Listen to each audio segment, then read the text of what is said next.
Great. Okay, seeing how it's about 6:02 and we have a quorum present, I'm going to move that we open the June 12th meeting of the Board of Architecture Review and Historic Preservation. Do I have a second? Second. All in favor? Good evening and welcome. Joining me tonight are my fellow board members, John Gregory, Jeff, and Jane. And we are here joined by Sage in the back, who's running all things AV. Alex Wallach should be joining us by Zoom. And our returning hero, Jackie Allen, is joining us tonight as recording secretary. So with that, I think we should move on to the first order of business, which is minutes approval from the meeting of May 8th. Board members, did you have a chance to read the minutes? Yes. And do you have any changes or corrections? Nope. So I move we accept the minutes for May 8th. Do I have a second? Second. All in favor? Aye. Any opposed? Great. So first thing, next on the agenda are written decisions. The first written decision is for Woolden Manor at 16 Gin Lane for exterior alteration extension of existing roof and open breezeway. Did you guys have a chance to read the written decision? Yes. Do you have any questions or comments? No. Then I'm going to move we accept the written decision for 16 Gin Lane. Do I have a second? Second. All in favor? Aye. Any opposed? Okay. The second written decision is for 257 South Main Street for exterior alterations. Did everyone have a chance to read the written decision? Yes. Any questions or comments? No. Then I'm going to move we accept the written decision for 257 South Main Street for exterior alterations. Do I have a second? Second. All in favor? Aye. Any opposed? And the third written decision we had was for 17 Main Street for exterior alterations. Did everyone have a chance to read the written decision? Yes. Any questions or comments? No. Okay. Then I'm going to move we accept the written decision for 17 Main Street. Do I have a second? Second. All in favor? Aye. Any opposed? Great. Next on the agenda, we have a pre-submission conference for a house at 840 Meadow Lane. And I see John's here and I see everyone's here, so I'm going to say let's go. Very quickly, just in 2 seconds here. Our office is here. We represent 840 Meadow Lane. I'm John Bennett, Bennett & Reed, Bailey Larkin, also Bennett & Reed, Peter Marino, of course, Craig Spiegel, and Michael Contudis from Peter Marino Architecture, and Rich Warren and Shannon Corcoran are here from InterScience. So our client is proposing an extensive restoration of an existing residence within the Beach Historic District, probably as significant as any house in the Beach Historic District. So I have with me Peter Marino and his team. Mr. Marino and his office have conducted a significant amount of research regarding the existing residence and the work of Peabody, Wilson & Brown, the firm that designed this home, in an effort to develop a plan that will restore historic details that have been replaced and or lost while making the home more conducive to modern living. So I'll have you Great. listen to Mr. Marino. Actually, if you could put them on the board on the table facing us, and there's a microphone right there, that would be great. I'm just trying to try not to put them on the microphone because that makes. Should I put it on the chair? Yeah, you know, you just lay them flat on the table. Yeah, so there's a camera above you. there's a camera over that your head. the there. public needs to see. Flat on the table, okay.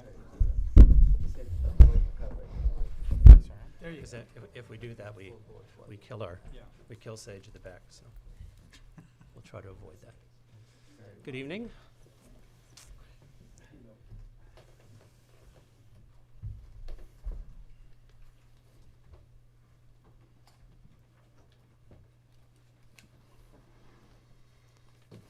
John, you may want to can you just clear that stuff off the end of the table? John, if you could clear that stuff, because you're on the mic. If you just move this way. There we are. Thank you. Okay.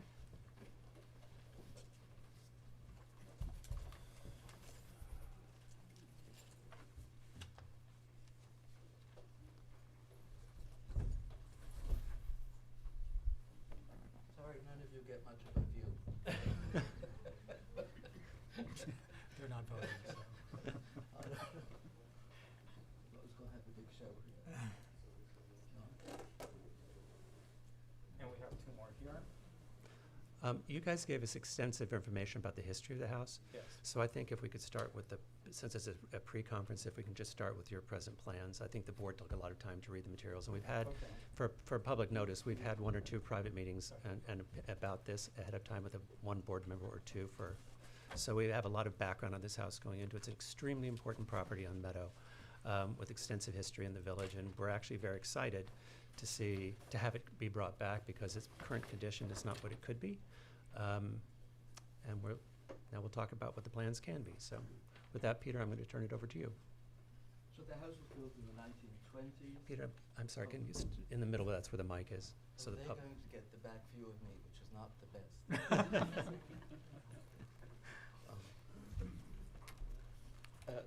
Can you hear me if I Yes, speak? this is, Tone yes. of voice, does it Yeah, work? he'll pick it up.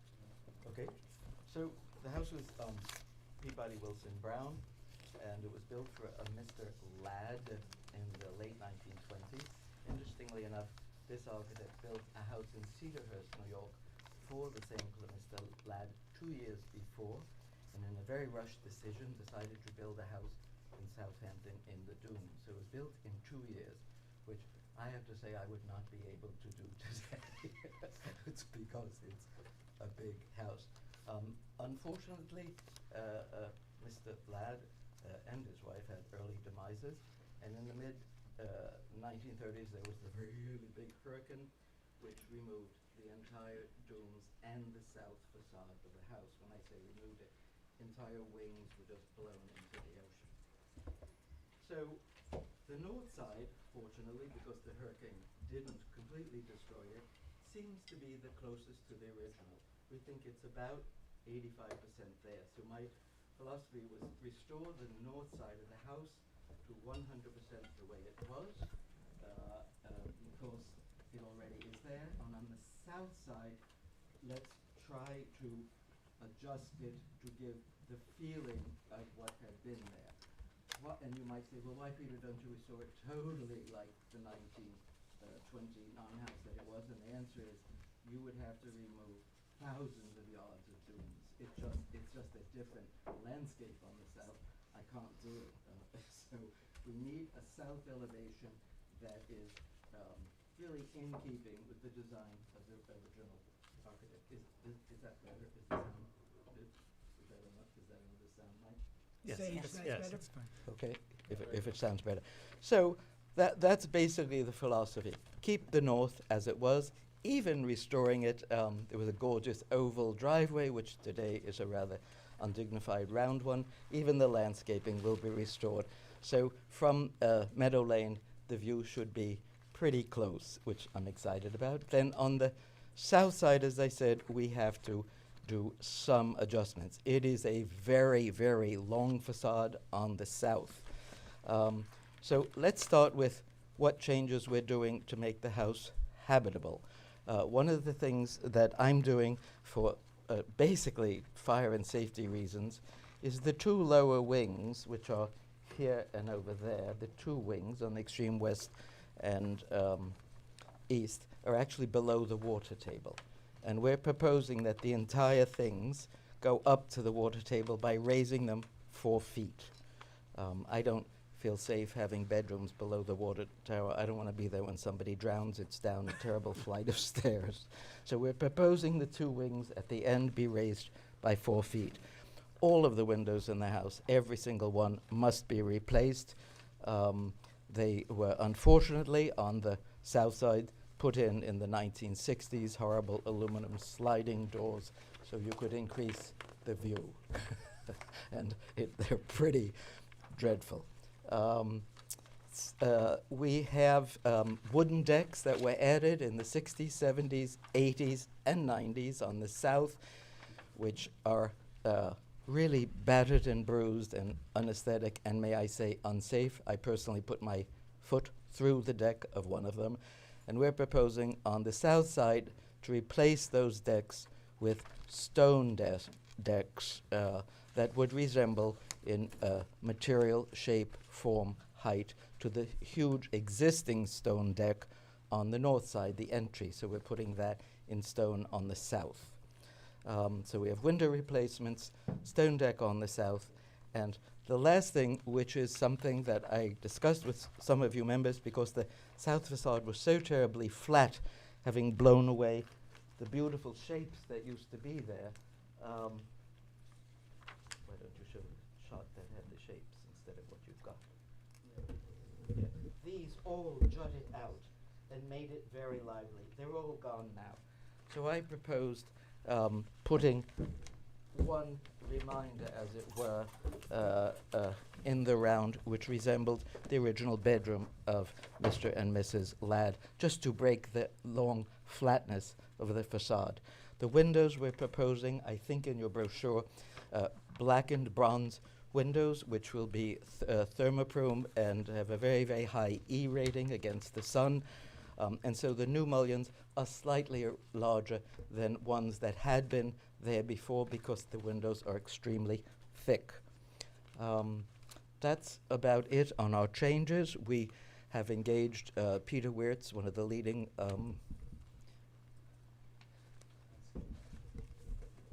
landscape architects in the world, who will be working on the landscaping once we begin this rather long process of restoring and renovating the house. We had a gentleman named Mr. Snodgrass find the original colors, which we are going to restore, the original shutters, the original stone color, and the original wood. I am not going to paint the building the original pink. I think it's a bit sad, and it will be a pinky cream close to it. The roof tiles, of course, are going to be replaced with old tiles, most of which we can save. It's just that there's a lot of leaks, so there will be the same color. And interestingly enough, the quoining is not stone, but precast concrete, which I was fascinated to learn. So, because I wrote on my original drawings, well, let's match the existing stone. And they said, what existing stone? And anyway, it's concrete, and we'll do it in the same concrete.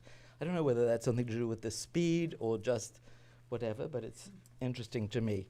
Now, the facade on the south that has these stone terraces, interestingly enough, down the street, down Meadow Lane, the same Peabody Wilsey Brown built another house. And that house had significant stone balconies on the south. As we don't have a record of what was originally on the south, I've taken the aesthetic look of what the architect did 4 houses down and used that kind of railing and stone, which would be, we think, as genuine and original as possible. We have reduced the square footage of the project because, I guess, under a let's have more bedrooms in the 60s, the original entrance hall was a magnificent 2.5 feet stories, which they chopped up into little bedrooms, making a somewhat squalid and unpleasant entrance hall. I am removing those floors and having the really glorious original volume. And we're trying something magical in what had been the loggia. Originally, they had something very innovative, which were windows who slid down and up very early in the 1920s. Because everyone, even on my staff, said, why are there no mullions on the loggia? And I said, because we have photos showing originally there never were. So that's kind of great fun. As I said, we have been researching this for almost 12 months, and I hope that you'll find it in good taste and correct. Thanks.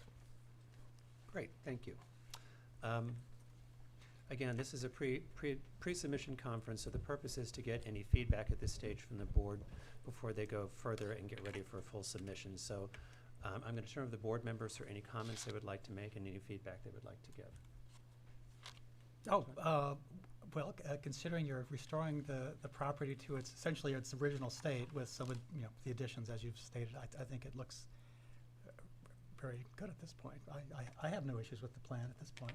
Especially, I appreciate the original color schemes and finishes. I think that's a great thing to do for the village and for the property. Thank you. And great work on the Tiffany store, by the way. What about my foundation?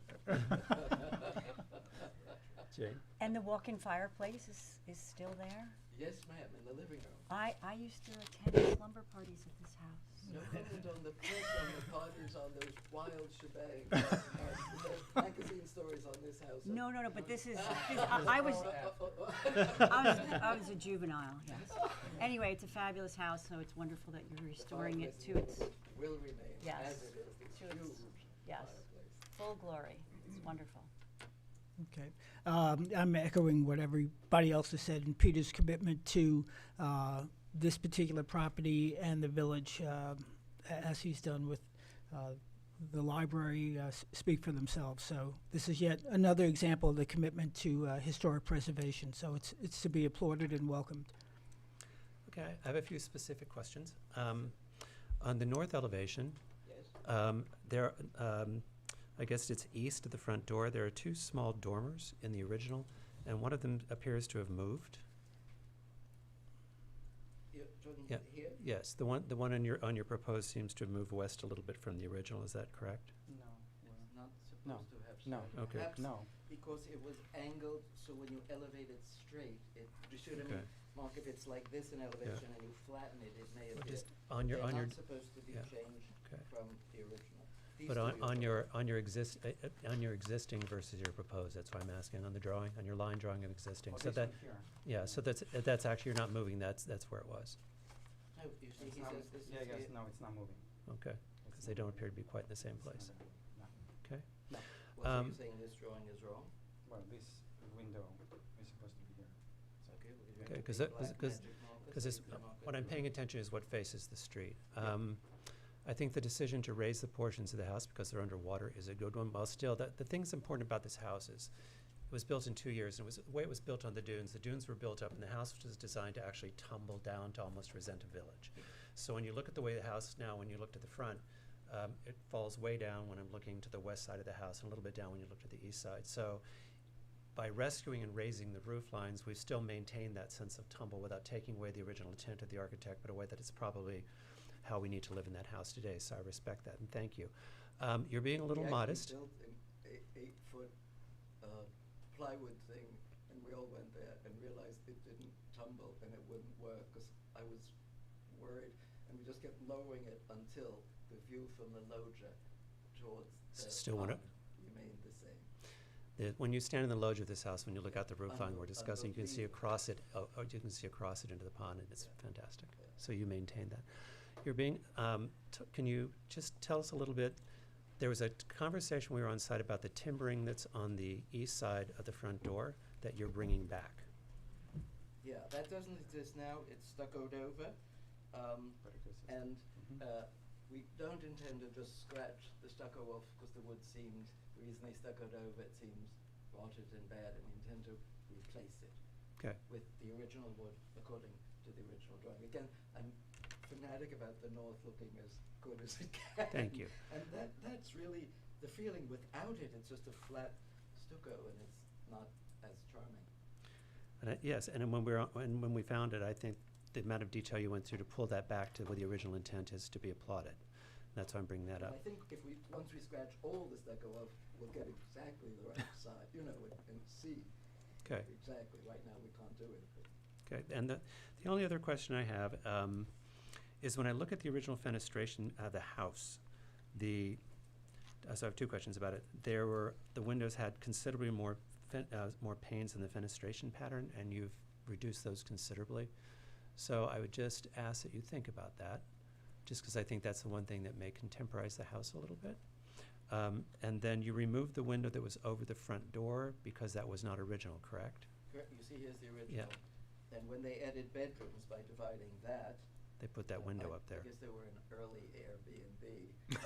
They added windows here, which we are removing. Okay, and then my other question is, when I go to the west of, I guess what is the living, it's the room with the big fireplace in it, which is still Yes. probably the living room. The two window openings that are on the second floor, it may be just the drawings, but you're not changing the window opening size, you're just changing it. We're just changing the fenestration. You're changing the window fenestration, size. but not the Right. historic The window size opening can't size. change because of the fireplace. but No, I'm that- sorry, to the right of that. You mean here? No, on the, Yes. I'm sorry, I'm on the north elevation above you, on the north elevation. This is the living room. Yeah. Yes, That and- is the original right, and then single window. Then go west, Here. young man. Those two window openings, Nothing changes. okay, the actual openings remain the same size. Yeah, it's as They're is. supposed to. Yes. Okay. After you Yes. showed me this. Yes. No. I'm just looking, they're It's historic supposed to. openings, so I'm just making No, sure. no, they're Okay, as they are. because everything else looks, We think restoring the north will be a big benefit to you as a team, as to maybe perhaps what people should do. Make it a real effort. So, And the landscaping plan will be part of the final, or the real submission when you're going for approval, then, correct? That's for a building permit. It may not be at the same time. Frankly, our hopeful goal is to actually get a building permit and start the project in September. We wouldn't be doing much landscaping until the following spring. So,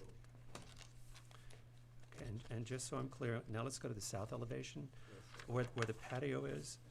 You've taken what were those windows and converted them to doors, correct? Yes. Okay. Yes. All right. And is there access from the, Oddly enough, that room, the library, oddly enough, in the original house, before the 1935 renovation, was the staircase. right, And the windows went like this. But now there's a room there, so and they put the staircase on the other side of the house. yeah. The original staircase pictures were amazing. Yeah. Okay. And then for the, you've connected the balcony connects from those doors to the tower, correct? Yes. Okay, that's one balcony, and then the balcony comes forward, heading west, under the, in the middle there, that's a bedroom doorway. Is that the bedroom door where you took out that wide slider and put a smaller door, right? But where was the portion of the house that was blown off?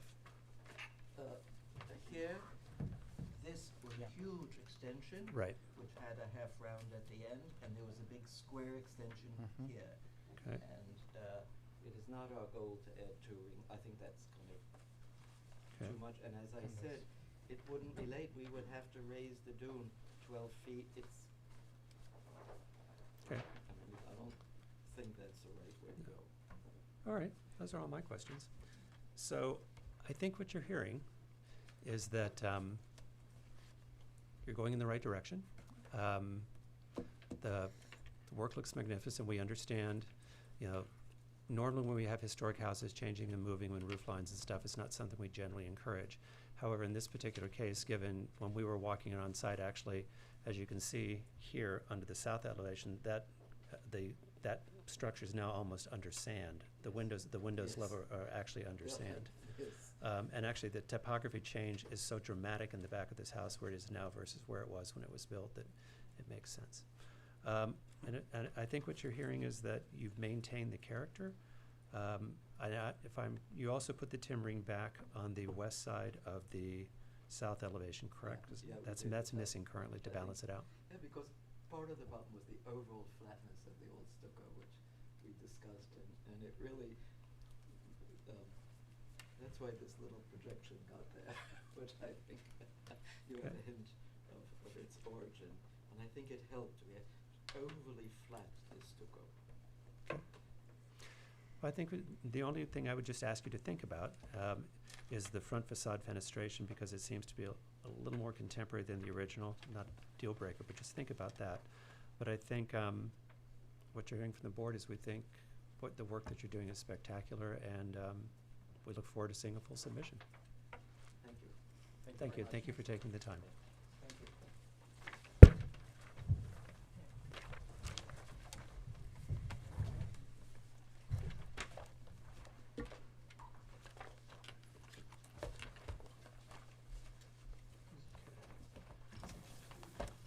Okay. So next up is, we have had requests for adjournments, and we're going to approve them all at once tonight. And I did not introduce Alice Cooley in the beginning, who's our of council, so I'm introducing Alice. Thank you, Alice, for being here. So tonight we have adjournment requests for 94 Post Lane, 1280 Meadow Lane, Terry Cottage at 109 Hill Street, the Latch at Southwood Village at 101 Hill Street, 69 Halsey Street, and 35 Herrick Road. So I'm going to Let's just, review the dates for each one. Okay. because a lot of these have different dates. Okay, so 94 Do Post it all Lane in is, one motion? yeah, so 94 Post Lane is asking to adjourn to the June 26th, 1280 Meadow to June 26th, 109 Hill Street to July 24th, 101 Hill Street to July 24th, 69 Halsey to July 10th, and 35 Herrick Road to August 14th. So I'm going to move that we accept these requests for adjournment to the dates specified. Do I have a second? Second? All in favor? Aye. Okay, so next up is a demolition evaluation for 69 Halsey Street. Do you want to give us some background on this? Do you know the background on this? I'll do my best. Okay, well, I think John's going I to give can us some also background speak on to this. it. Okay. Alex, do you want to do it? Sure.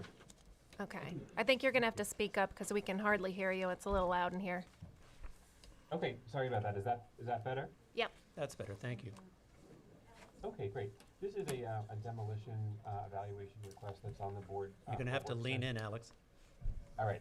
It's I'm loud leaning in here. Sure. This was looked at by the Demolition Evaluation Subcommittee. The two members on that board agreed that the demolition could move forward because it didn't meet landmark criteria. Since that time, there was some new information that came to light that the building inspector felt that they couldn't properly age the building. And when that happens, it's supposed to get sent to the full board for demolition evaluation. So even though two members had already weighed in, out of abundance of caution, it's being sent to this board to essentially confirm the findings of the demolition subcommittee. Great. John? My name is John Bennett, and I represent the applicant, Bennett and Reed.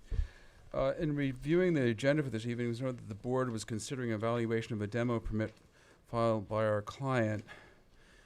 The application was placed on the agenda with no notice to the property owner, but we're here. A request for a demo permit was filed by the office on behalf of the applicant January 6, 2023. The building department referred the request to the ARB on January 6, the same day, and the board acknowledged receipt of the referral on February 21. A demo evaluation was issued by the building department confirming no objection to the demolition of the existing residence. That's attached to your letter. We've talked about this before on one of the other matters. For example, application of Lysiak. Under 11637A6C2, if the board fails to issue a note of proposed designation of such landmark within 30 days of referral by the building inspector, the inspector may issue the permit as was acknowledged by the board, and as much as the building department timely completed the referral and more than 30 days have elapsed, the demolition should have issued, as was previously stated. We think you should take the matter off the agenda. In addition, we understand that you have received correspondence from Martha Reichert, counsel for a neighboring property owner, requesting an evaluation of the structure be completed. Ms. Reichert's objection is time-barred, inasmuch as more than 60 days have lapsed since the demolition of the structure was permitted as of right. That's Village Section 7-172A5B. So we think that the only appropriate thing legally is to remove this from the agenda and let this approval stand. If there were procedural infirmities, I don't think there were, but all those challenges are time barred. Thank you. So we would Okay. object to any proceeding.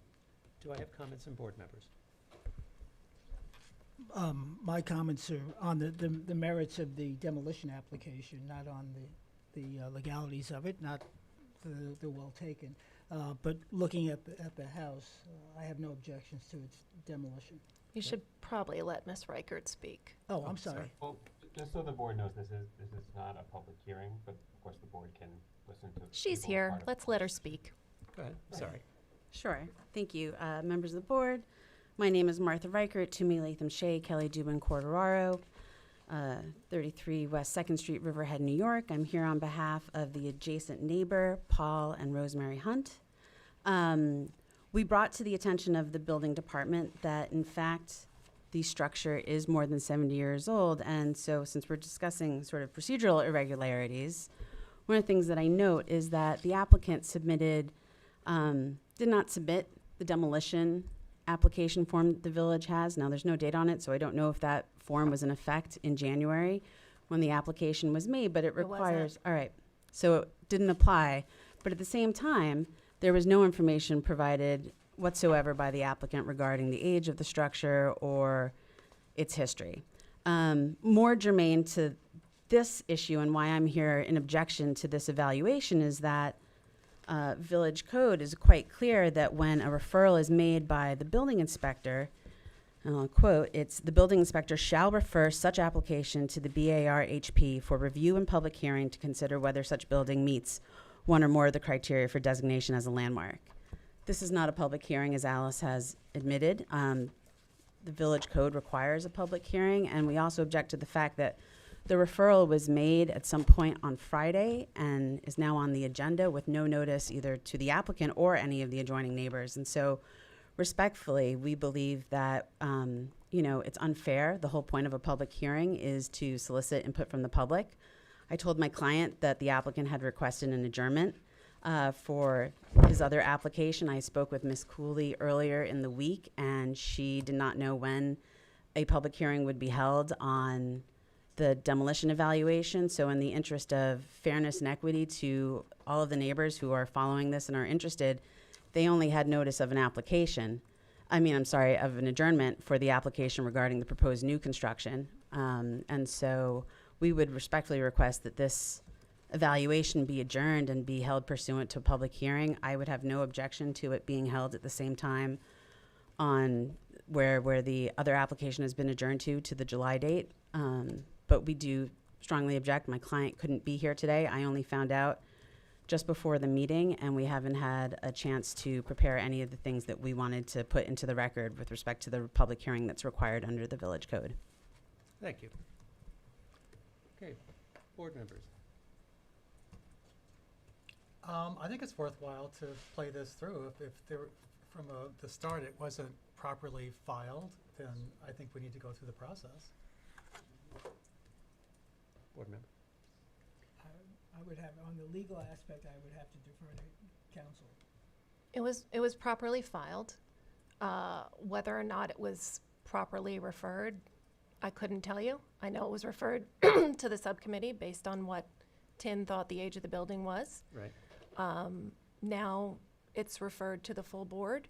The subcommittee did grant the demolition granted. in February. When this application for new construction was heard on April 24th, it was stated multiple times that demolition had been granted. So I think everyone had noticed that demolition was granted. And, we're here tonight. If you want a notice for landmarking, that's when the public hearing will happen. So you can decide what you want to do. But if I may, No, Sorry, John, John. you're going to have to wait. Go ahead. I will tell you that I am on the demolition committee.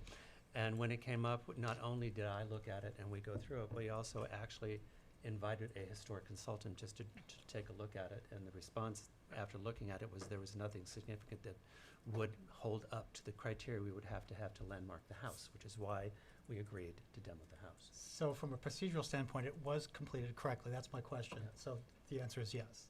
Yeah, it was completed, and then the neighbor's attorney dug up some information that they supplied to the building department, and Tin said, okay, well, I guess I referred this incorrectly. So he's now referring it to the full board, and that's where we are. But I do have to state that it's past the time period, but it's also past the time period as a matter of law for the neighbors to object to this. It's under 7172A5B. And Well, so let me ask we're Alice a gone. question. I think where we are in rights to vote to accept the demo permit for this house. Okay, then I'm going to move, because having gone, the house was there may or may not have been a house on the records that we looked at, but whatever it is not the house that is there now. It's been so extensively renovated in the 70s that I'm going to move that we accept the demo request for 69 Halsey Lane. Do I have a second? Second. All in favor? Aye. Thank you. Okay, that brings us up to public hearings historic. First on our list is 783 Hill Seat for a demolition of existing dwelling. So, John? I think you have a report from Zach.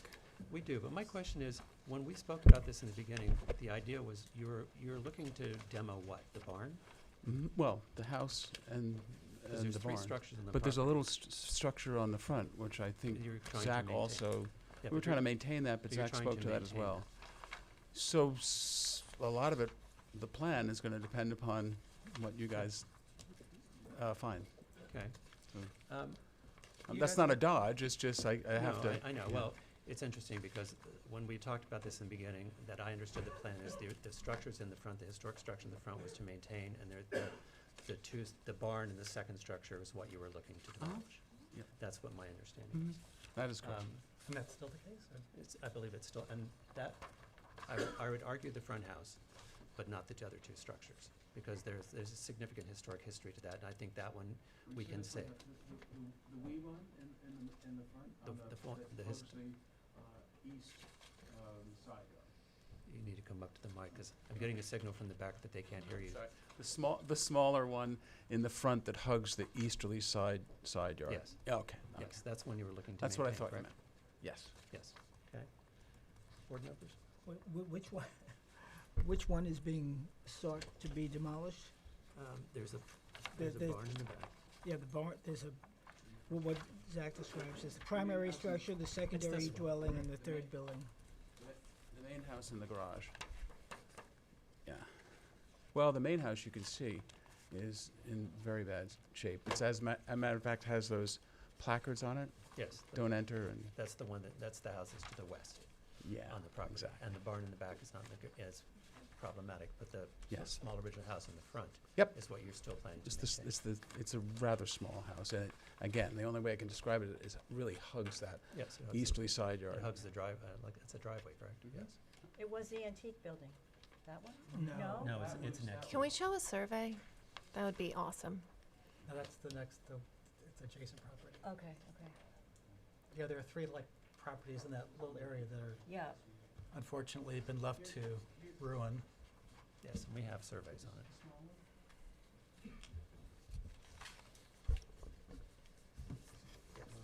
Yes, the house that's in the front, it's right off the Hill Street, is the one we talked about maintaining. Right. And what you're calling the house that's in, that's the That's structure. very And that's the one that's got the placards on it. Yep. And then the barn in the back. Yep. That's what you're looking for.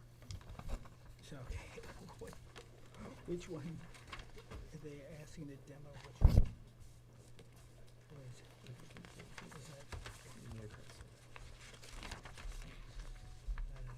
don't have it. Oh, here we go. This structure here is the one that House Hill. Right, That's the one that's falling down, and that's the barn. right. So I think what we were talking about is maintaining that structure, and what they're looking for is a demo permit for those two structures. If that's the case, so, okay. But this is gonna be saved, That one maintains. okay?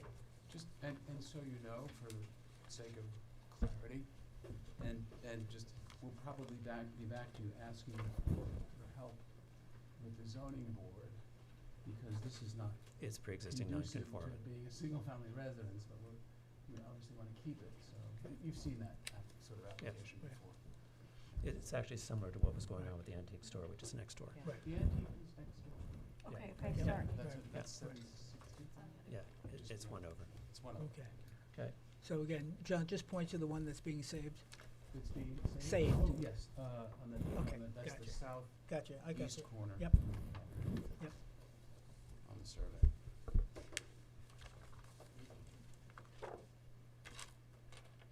So my question is, how do I properly put a motion for this that maintains that we're only agreeing to 2 out of the 3 structures when they all have the same address? I just want to make sure I don't blow this motion. Well, yeah, they both say two-story house, that Yes. Can I have the survey and maybe I can help with the wording? If we get them, I don't want Oh, to, would be the one I want to make sure we maintain what we're maintaining. at the corner of the southeast portion of the property. Yeah, so the demolition of the 2-story house in the middle of the property, And the barn. the 2-story garage barn in the rear of the property, while preserving the 2-story house in the southeast corner.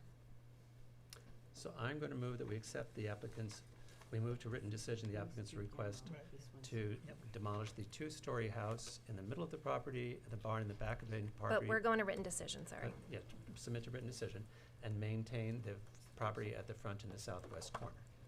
Do I have a second? Southeast, Southeast corner, do I have a second? Have I got that right? correct. Okay, you got that? Good luck. I'll second it. Second, all in favor? Aye. Any Aye. opposed? Thank you. Okay. All right, so then next up is Flux Investment LLC for 200 First Neck Lane for a two-car garage. Is the applicant here?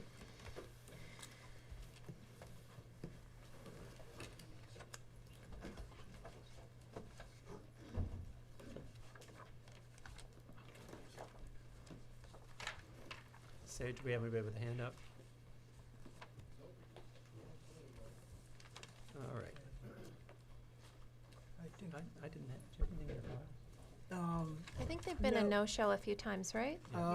Just Yeah. the last time. They were here once, and there was a question of, that some of us wanted to either walk the property because it was behind the Right. house, and then we did, or some of us did. And then I don't believe they were here the last time. They were not, so. So this would be the second no-show, Okay. I believe. Okay, so I'm going to move that we. I believe. It I'm going to move that we could be- adjourn this request to the next meeting. If there's a no-show at the next meeting, then it will be moved off the agenda. Do I have a second? Second. All in favor? Aye. Which brings us to 92 Cooper's Neck Lane, modification of existing approval for the demolition of an existing garage and construction and new attached garage.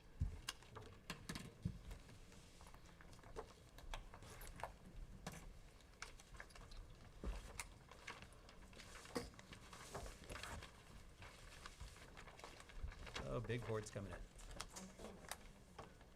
Just don't hit the microphone. Please go ahead and introduce yourself for the.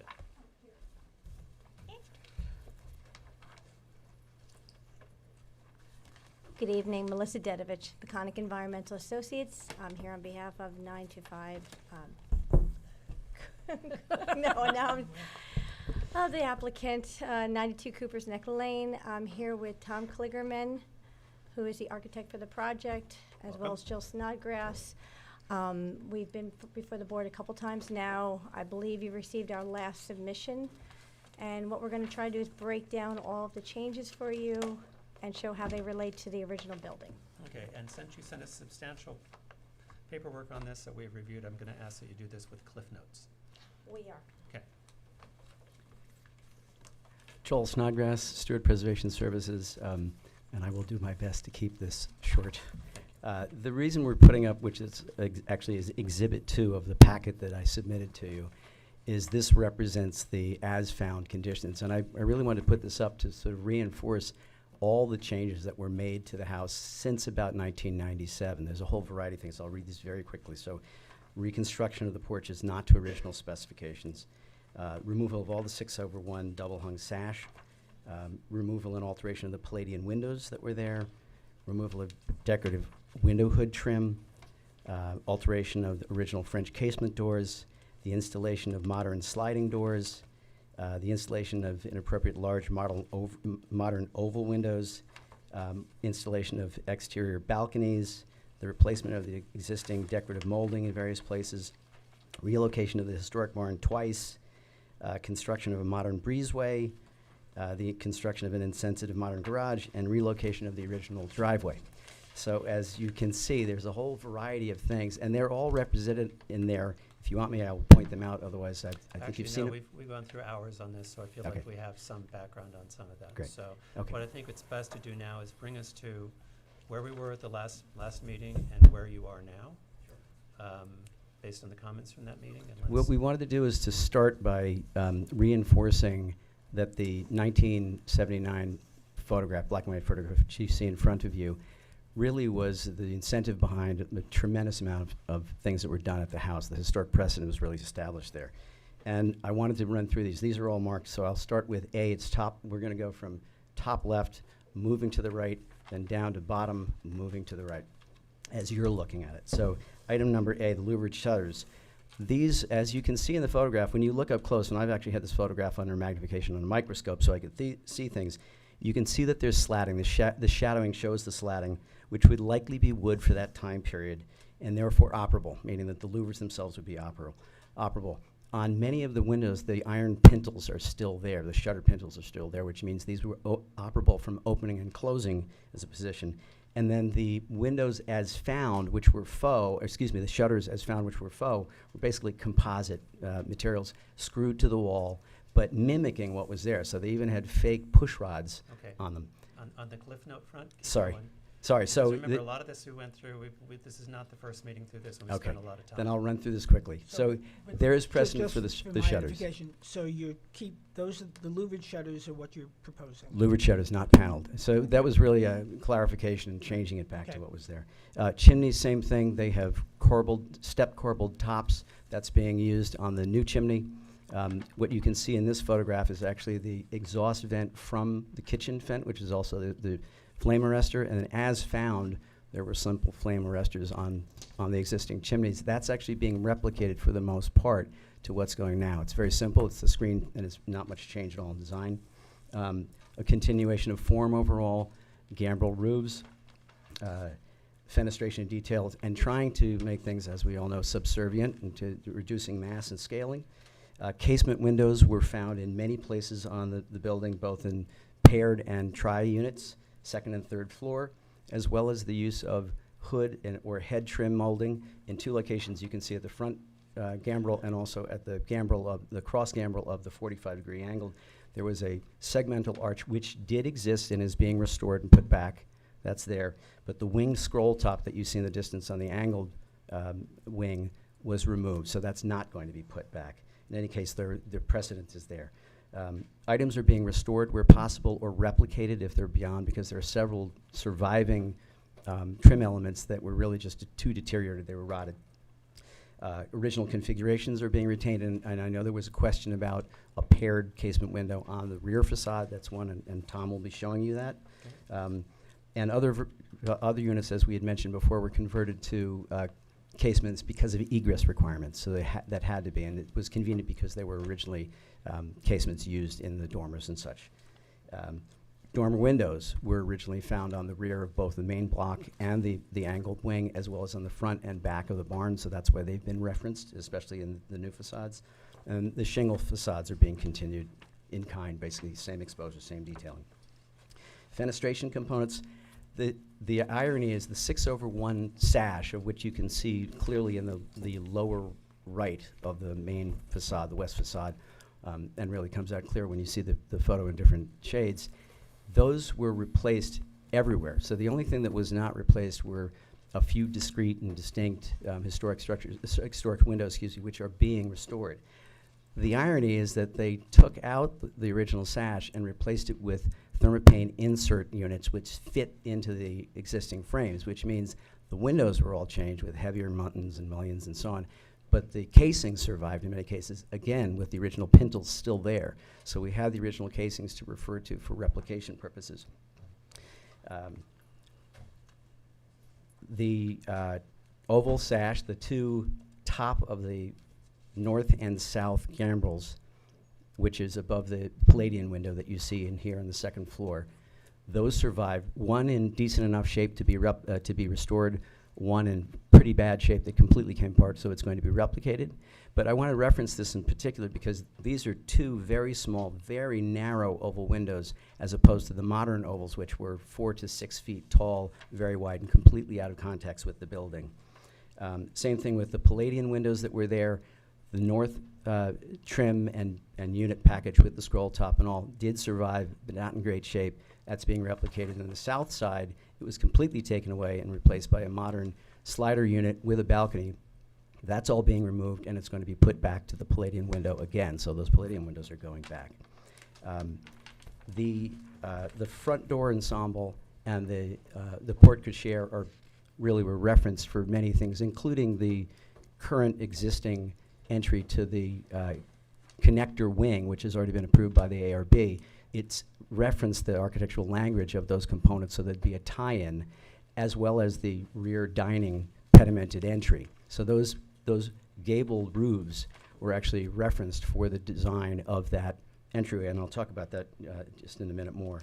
I'm going to ask you to wrap up pretty quickly here. Sure. 'Cause I Okay. just wanna So, go to the plans. sorry about that. Just all we've right. had So the long meetings, and you've sent us a lot of paperwork to go through, and we Okay. actually do read it. If I can, let me come over here because I think it would be easier and interesting. You had a couple specific questions. One was where the door entry that's proposed for the portico, was there possibly a window there? If you look at this photograph, you can see the leader coming down. That's right in the corner, and you can see the proximity of this unit. Note that it's higher than the slope level of the existing window units. It looks and reads, because you can see also divisions of the stepping here that's different than what you see on these, which I'll talk about in just a second. So that suggests that the ASCON conditions, there was actually a paired double slider that was there that was also all the way to the corner, which means there would have been no, so if there had been a window there at some time in its history, there would have been nothing surviving because it was completely cut out and replaced with a huge multi-use unit. All right, so why don't we move on to the plans? And then these, which interestingly enough, we were questioning because there's the paneled units below, and there was a question of what is that? They appear to be actually French doors. And if you look at these, you can see this is very clearly marked as a casement double. Wait a minute, sorry.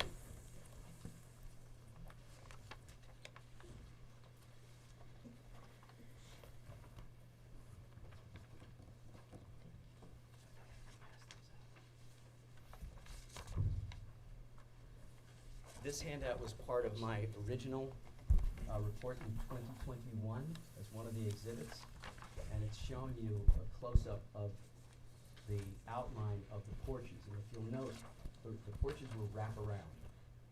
And on the south side, they not only went over to the angled wing, you notice that there's a jog that goes in. Where it goes in and connects is right where this door unit is. And it was typical that you would have French doors under the protection of covered porches so that you could leave them open and get breeze into the house without the water coming in from rain projected. So the porches that were there were removed, which then makes it somewhat a little difficult to ever use these things. They were removed as an ASCON condition. They were no longer existing. The porches are not going back because we're referencing this photograph as a time period where they were removed before even the recent modern changes. But because of that, there's no real easy way to put these back, and so it's going back as windows. The existing panels that are under the windows that are there now are completely unrelated to anything that we found on the building. So it's a bit of a disconnect, and I think that may be it. So here, trying to find this upside down. Okay. Right there. Can we please look at the plans? Should I have things to show? Yeah.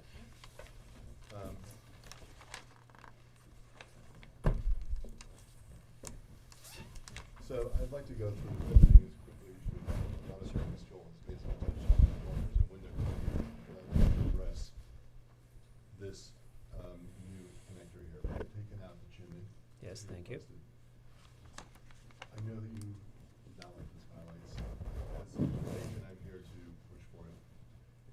This is a conservatory which plants in it.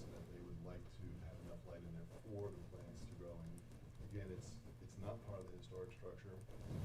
Personally, I'm not a fan of skylights either, typically because they're sort of scattershot across houses in some random pattern that no one from the outside understands their location.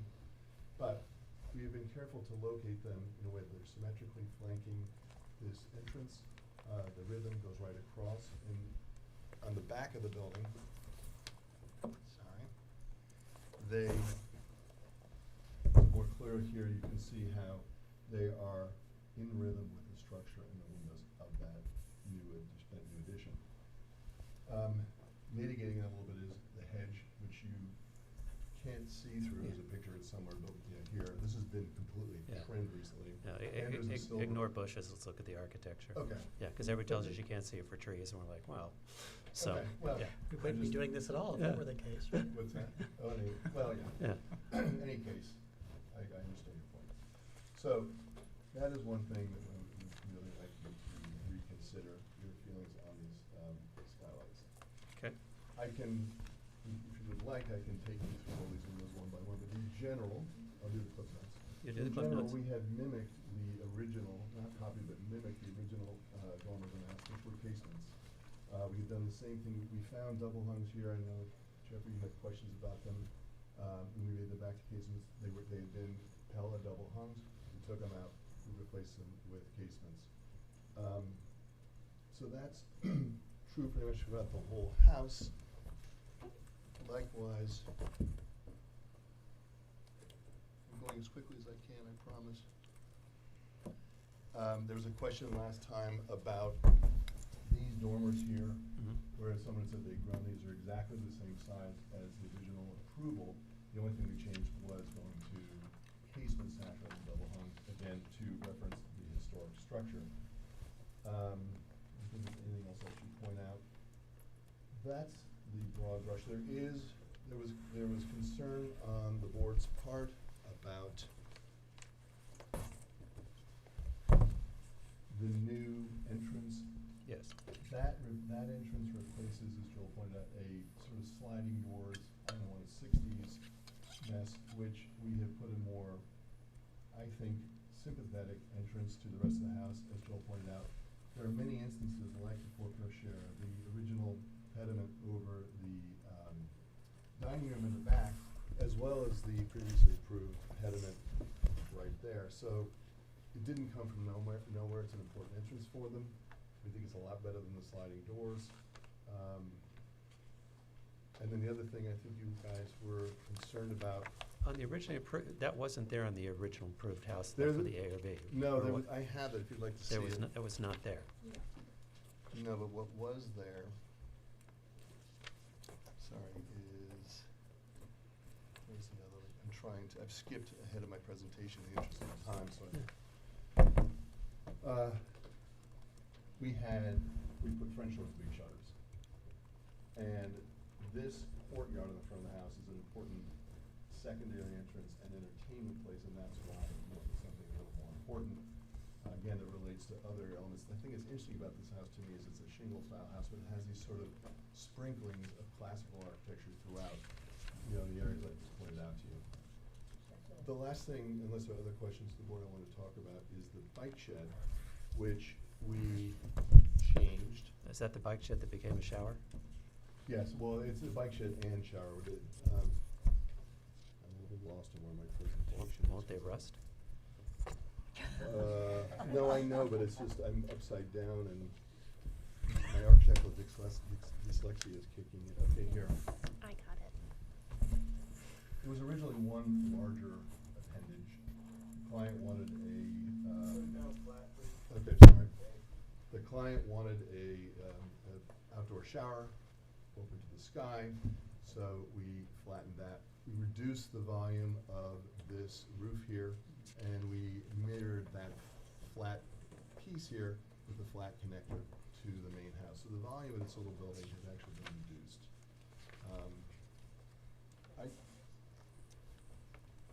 I think I've covered the broad brush stuff. There's specific questions I There have was- to answer. There was a specific historic opening that was moved. Because we had asked in the last meeting, sorry that we didn't have the last meeting, so I have to remember longer, hang on. There was somewhere there was a historic opening that I think it was the the- door in the window, and then we found out that was actually French door, and that's why we had the as-built, That's right, okay. existing Right. furniture. Are you talking about the porch discussion. the porch that's now gone? Right, Yes. right, right. Yes, yeah. Okay. That was all a sort of, all the detailing of that, and those panels were inserted with sort of the fabrication of the last 1997 renovation. So we looked to simplify it by repeating the 6/1s around the corner in this scheme. Okay, If there's other things I've forgotten, board members, I'm happy to answer. let's ask them. Board members. Okay, let's see. Okay, so let me go to the elevation. Hold on. Okay. 300A, which is the west elevation. Yep. Yeah. Okay. So, from the top down. So Joel pointed out that there were existing chimney caps, but the caps or tops of the chimneys in the drawings seem to be caps to the nth degree. So, What do you mean to the nth degree? well, I see, Are you talking about the step brickwork at the top? yeah, there's step brickwork, and then there seems to be an extension, or almost like a chimney. I'm not, A chimney on a Talking about chimney. these right here? Yeah. Okay, I can Yeah. explain. These chimneys are new, but they've replaced, we measured exactly what was there historically, and we replaced the masonry chimney. We put these metal caps on, they're spark arresters, and they keep the water from going down the chimney. At the last board hearing, somebody said, can you do, give us the protection of water stuff, doing it in masonry? The only way to do that would have been to do something that really changes the masonry profile of these old chimneys. That metal cap can be removed. It actually, we copied what was there when we found the house. It's in the as-found photographs. Here you can see them. Yeah, Those just are there. careful Oops, the sorry, mic. sorry. We're killing him back there. Yeah, I apologize. Well, it's right here. It's right here. Here you can see them. So we've- maybe you can see it. Well,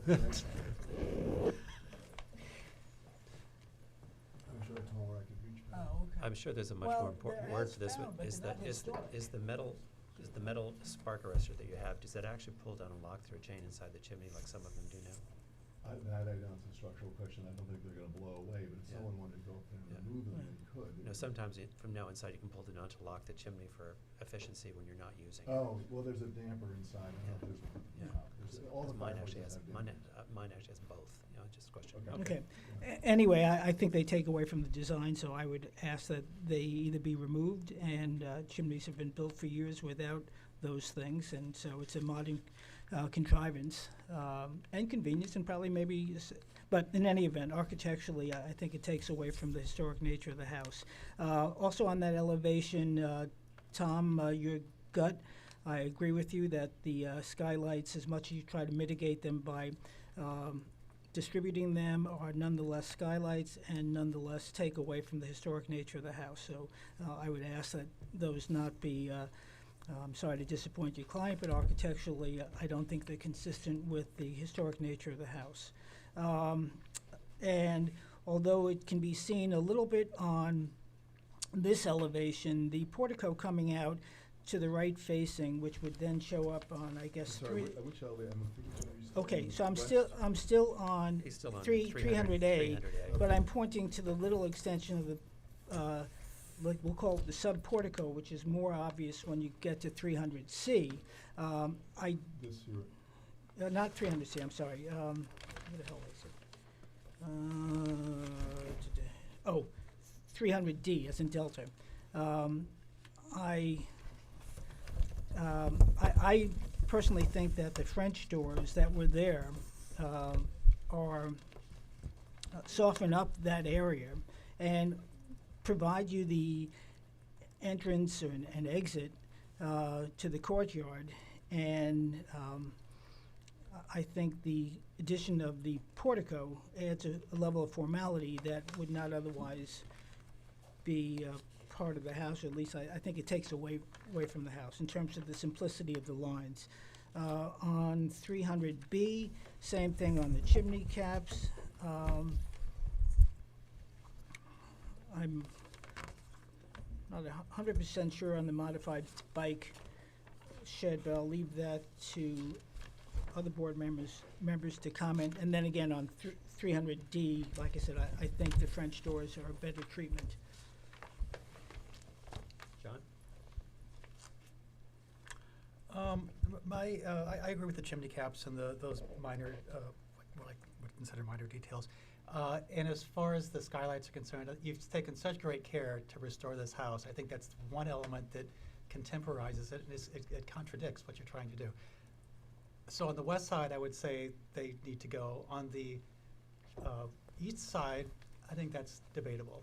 And actually, from a lighting standpoint for plants, the three on the west side facing, the light would be inconsequential, especially with the huge tree that you show on the plan in front of the window. So I don't think that's asking too much. And I understand Jeff's point about the doors on the on 300D. I'm just not sure that's a sword to fall on for myself anyway. But the highlights are my main comment. I would agree with the skylights not being necessary, the 3 in the front, and echo what my other board members have talked about as far as the bike shed. I'm still a little confused. Is it a combo? They're I think they're- bikes and Well, a shower together, or they're separate? No. The bikes you bring in from the north side. Sorry. There's a door right here for the bikes. Okay. So you go in there. The shower is a separate, you're not in there showering with bicycles. Okay. There's actually a door on the other side. Okay. You come in, so there's separate functions. They are, all right, Yeah, all right. they're not together. I mean, you never know. It's people do strange things. Clean bicycle. Okay, I have a couple questions. On 300A, over the porte, the window on the second floor over the porte cochere, over the peak of the porte cochere. Please put this on. Okay. When I look at your proposed west elevation and your previously approved west elevation, those windows are not the same size. Unless the drawings are just wrong. No, one down, This on the, here on the second floor, on the second On floor. the second floor? Yes. I'm sorry. So what I want to know is which one is historically accurate and which one is actually drawing accurate. You mean This window right here Yeah. is not the same size as that window. Let me get the other drawing. Here it is, here's that. Oh, Over the portico, right? oh. Over the portico. And I think that's a mistake. The windows, I think, are the same size. We didn't change, I don't know why that looks like, part of it may be that this is more carefully drawn, has more details, and that it was drawn later. But we did not alter any of the window openings. We kept the existing cases, as Joel pointed, the original pintles are there. Okay. So that may be just misleading or something, Yeah. they're the same. They look thinner. They do, but Yeah. we didn't change them. Okay. You know, it's just that one window looks, I agree. Yeah. It shouldn't be. okay. We did not alter those window openings. Okay. Here's where I sort of fall out on the whole thing. The skylights are problematic.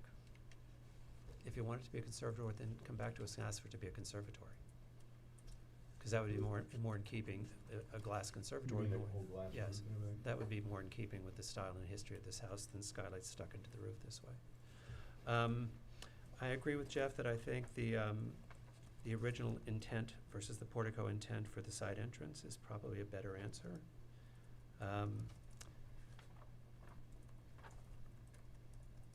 I appreciate your detail on the history of the chimneys.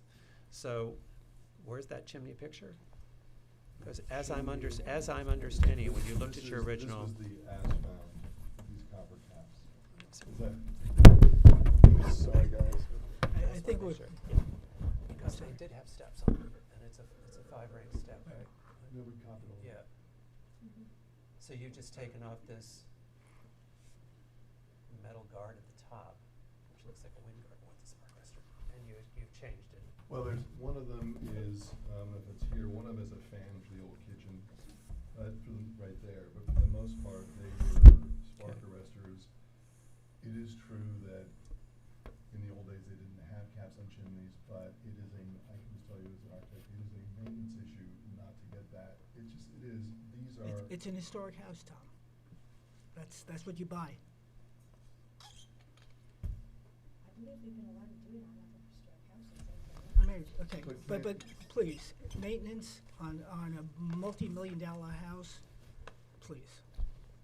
You're here before the Architectural Review Board, let's keep it to that. My understanding that we're talking about DOD is actually to save the spark arresters. That's my understanding. Because we had this on another issue on Gin Lane, and you guys allowed it because it was a safety issue. Well, fire I think you hear the comment that you don't have 100% support for as they're currently drawn.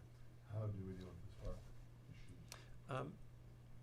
I would ask the question, and I only ask because I have a house that was recently built. I'm not lucky enough to have anything near. But in the chimney that I have, there's a damper, and at the top, there's actually a spark arrestor that pulls down, and it's actually spring-loaded. It's where down in the chimney, there's a metal, and you pull it down to close the chimney when it's not in use, and it was also to have the house pressure test. and it just releases with the chimneys in use, it pops up and then it can come back down. That's one suggestion. It also serves the function that rain doesn't come into it. Yeah. But actually, when it's not in use, it actually disappears. So that may be an answer. But that's what you're hearing. I'm not a builder, but I just know that's a solution that I happen to have, so that Right. there's one.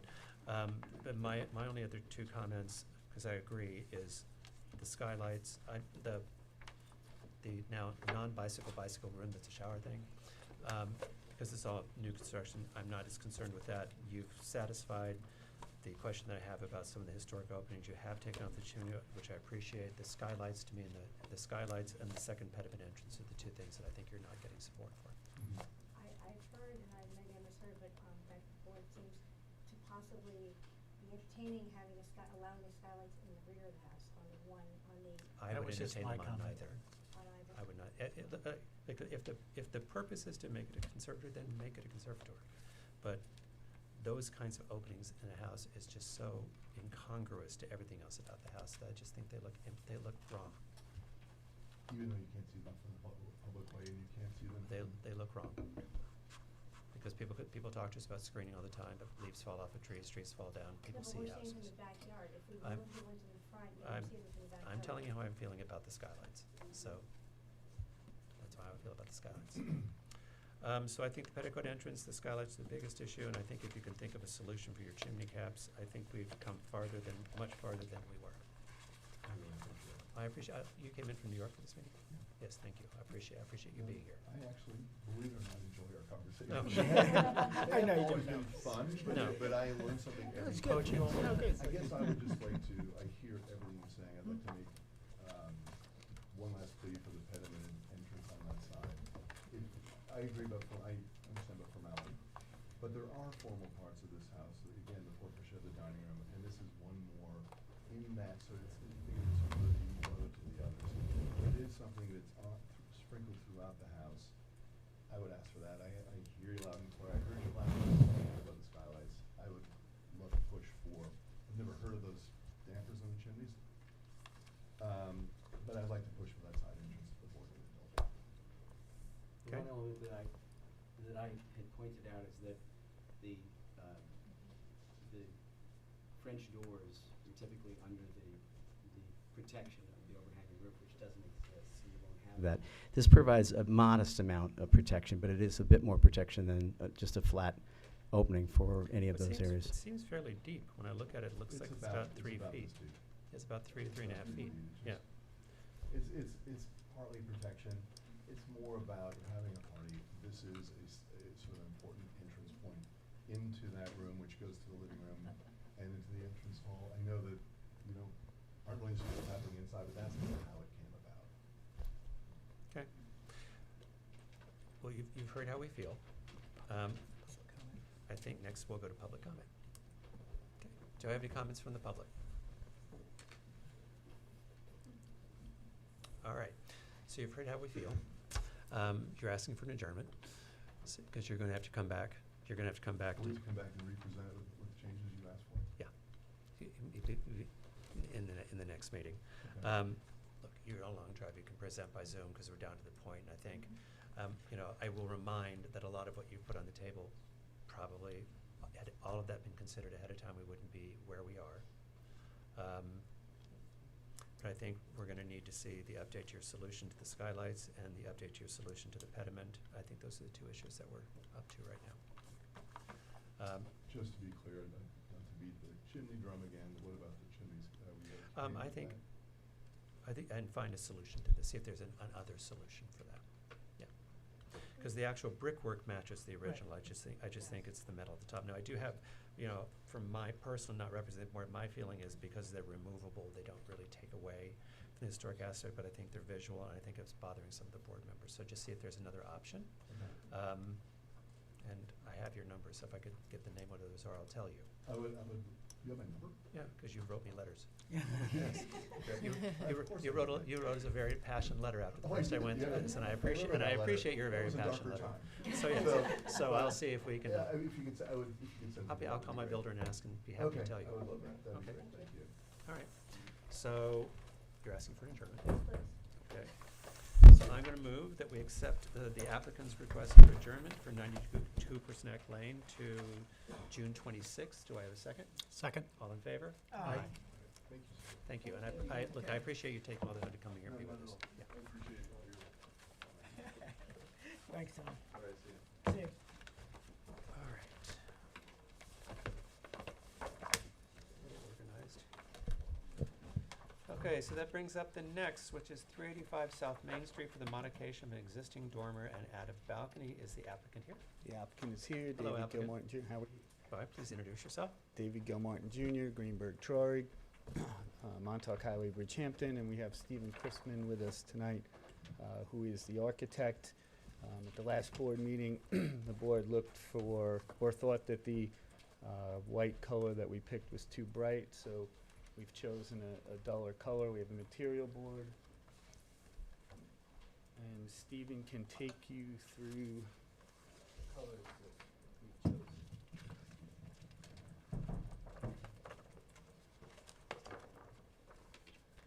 Great, thank you, David.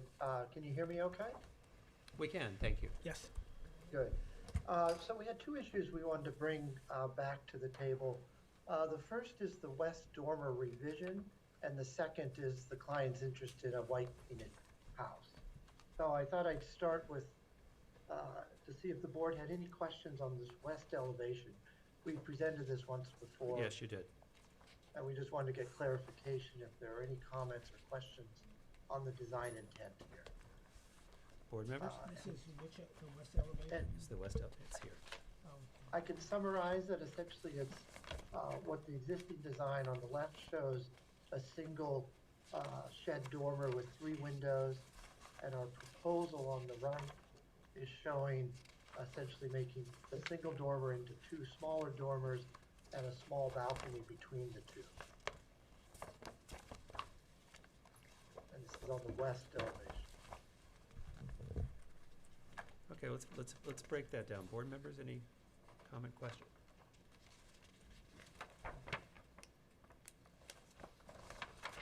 It was three windows. The chimney comes down. There's a door and a balcony here. It's an inset balcony.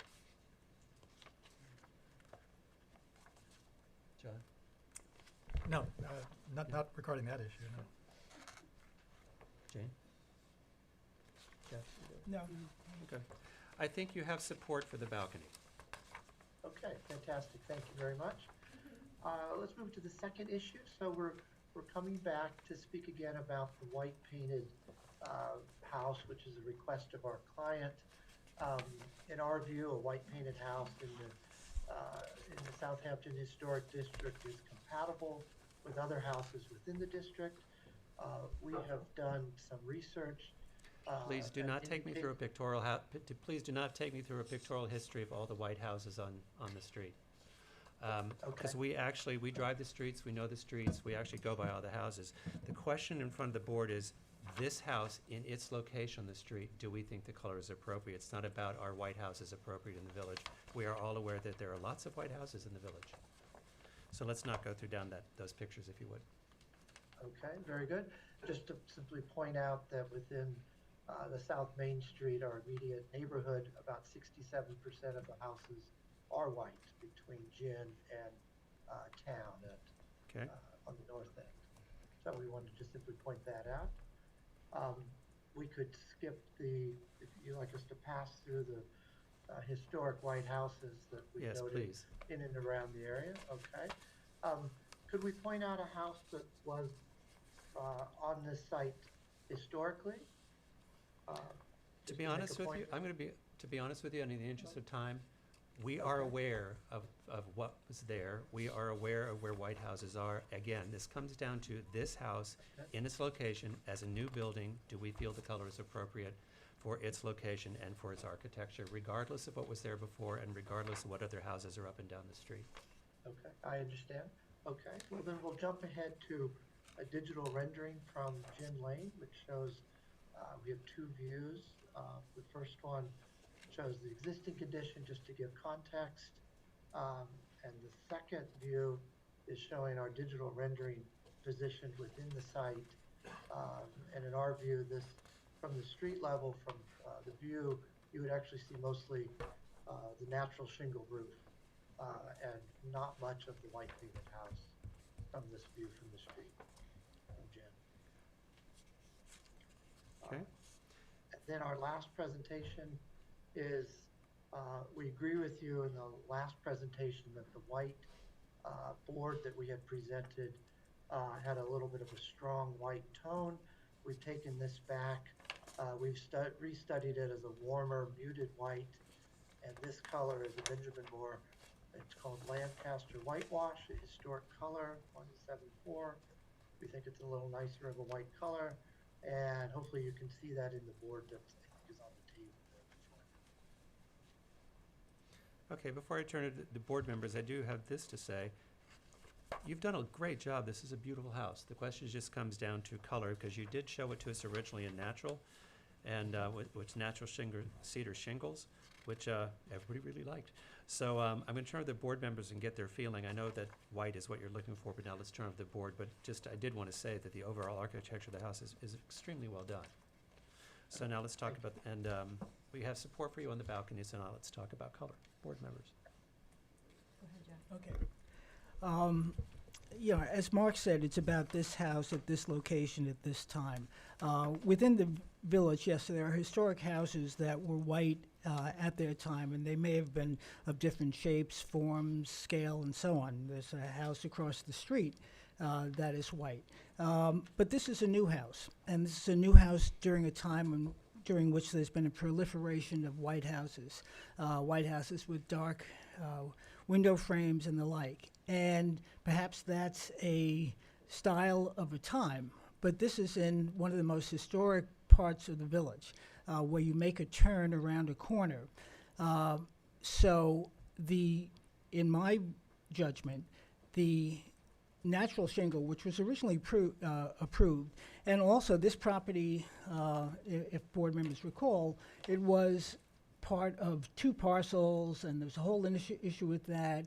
365, there was the historic consultant looked at that, and there was a historic component to it.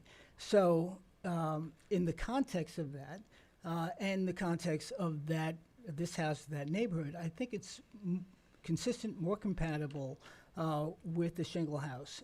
And I would say, just from a architectural standpoint, I think that design, as Mark was saying, which is a nice design, shows better. But that's a matter of taste, and your client has their taste to contend with. But as far as what's harmonious in this house, that corner, as one rounds the corner, I think the village is best served by a natural shingle house, which was originally approved. Okay. To save time, I'll just say I agree. Jane? I agree wholeheartedly. Just spectacular looking originally, and I feel like doing a disservice to the architecture by painting it white. But I'm just going to echo that I think it's a shingle style house, that the natural shingle actually enhances the original intention of it. So I think you don't have support for painting the house white. You have support for the balcony. If you can live with a shingle house tonight, we can move on. With a natural shingle house tonight, we can move on. So it's sort of in your court. But before we do that, I'm going to go for public comment. Public comment. Okay. So I think that's where we are. So it's back to you. Okay. All right, well, very interesting. We thought we could make a compelling case based on statistics and data of other historic houses in the area. I know our client prefers a white painted house. I suppose we can go back and check with him one more time and explain to him that the board is, you're not able to grant approval for a white painted house.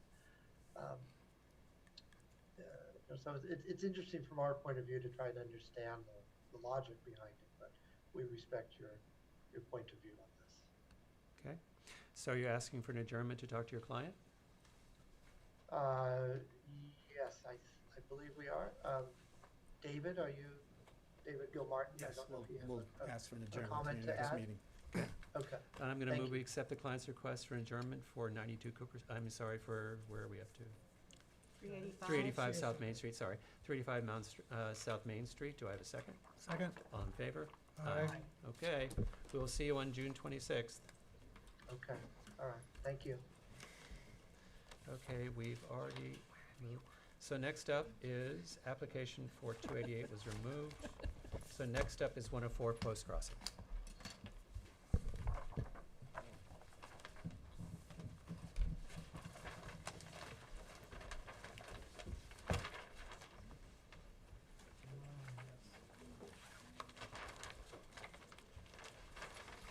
Good evening, Tishri Hill representing Martin and Kristen Segal. Do you want me to open up plans, or you're good? If you could, that'd be great. And just, if you'd face us and the camera gets it. Thank you.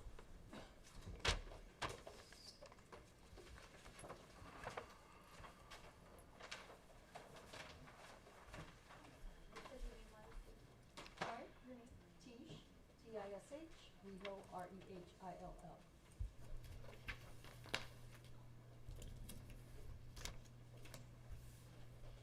That's good. Okay. So we've come back from redoing the driveway as originally was laid out.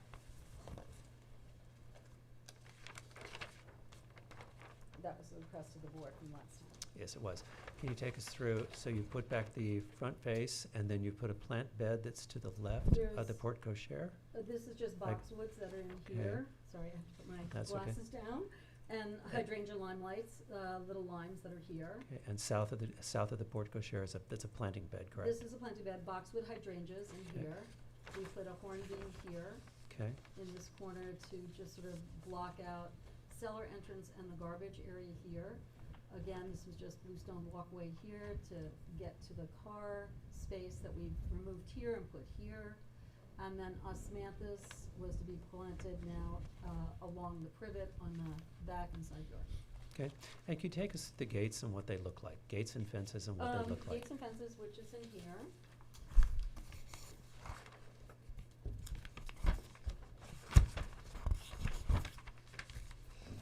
This was the half moon gate that we counted down or up, half moon gate for the front. If you put it down more, yeah. Sure.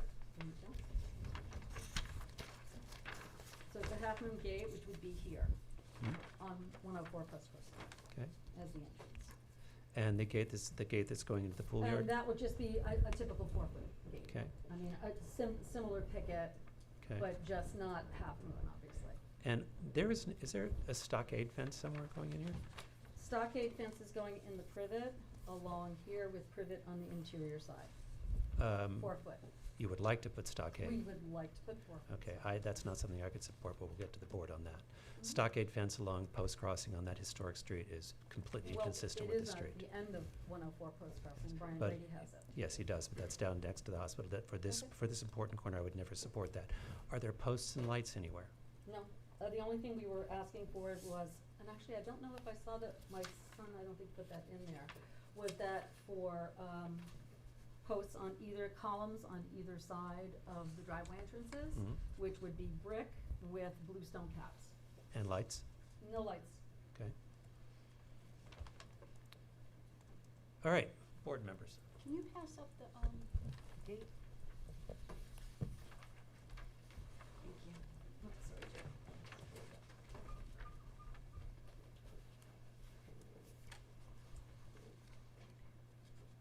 This is just an example, this is, the house is not behind it or the pool or anything. No, It's- no, oh, that's, okay, acro- oh, that's okay. across the street on Elm Street, Okay, at the okay, okay. Ireland's house, which Yeah, we okay, also did. okay.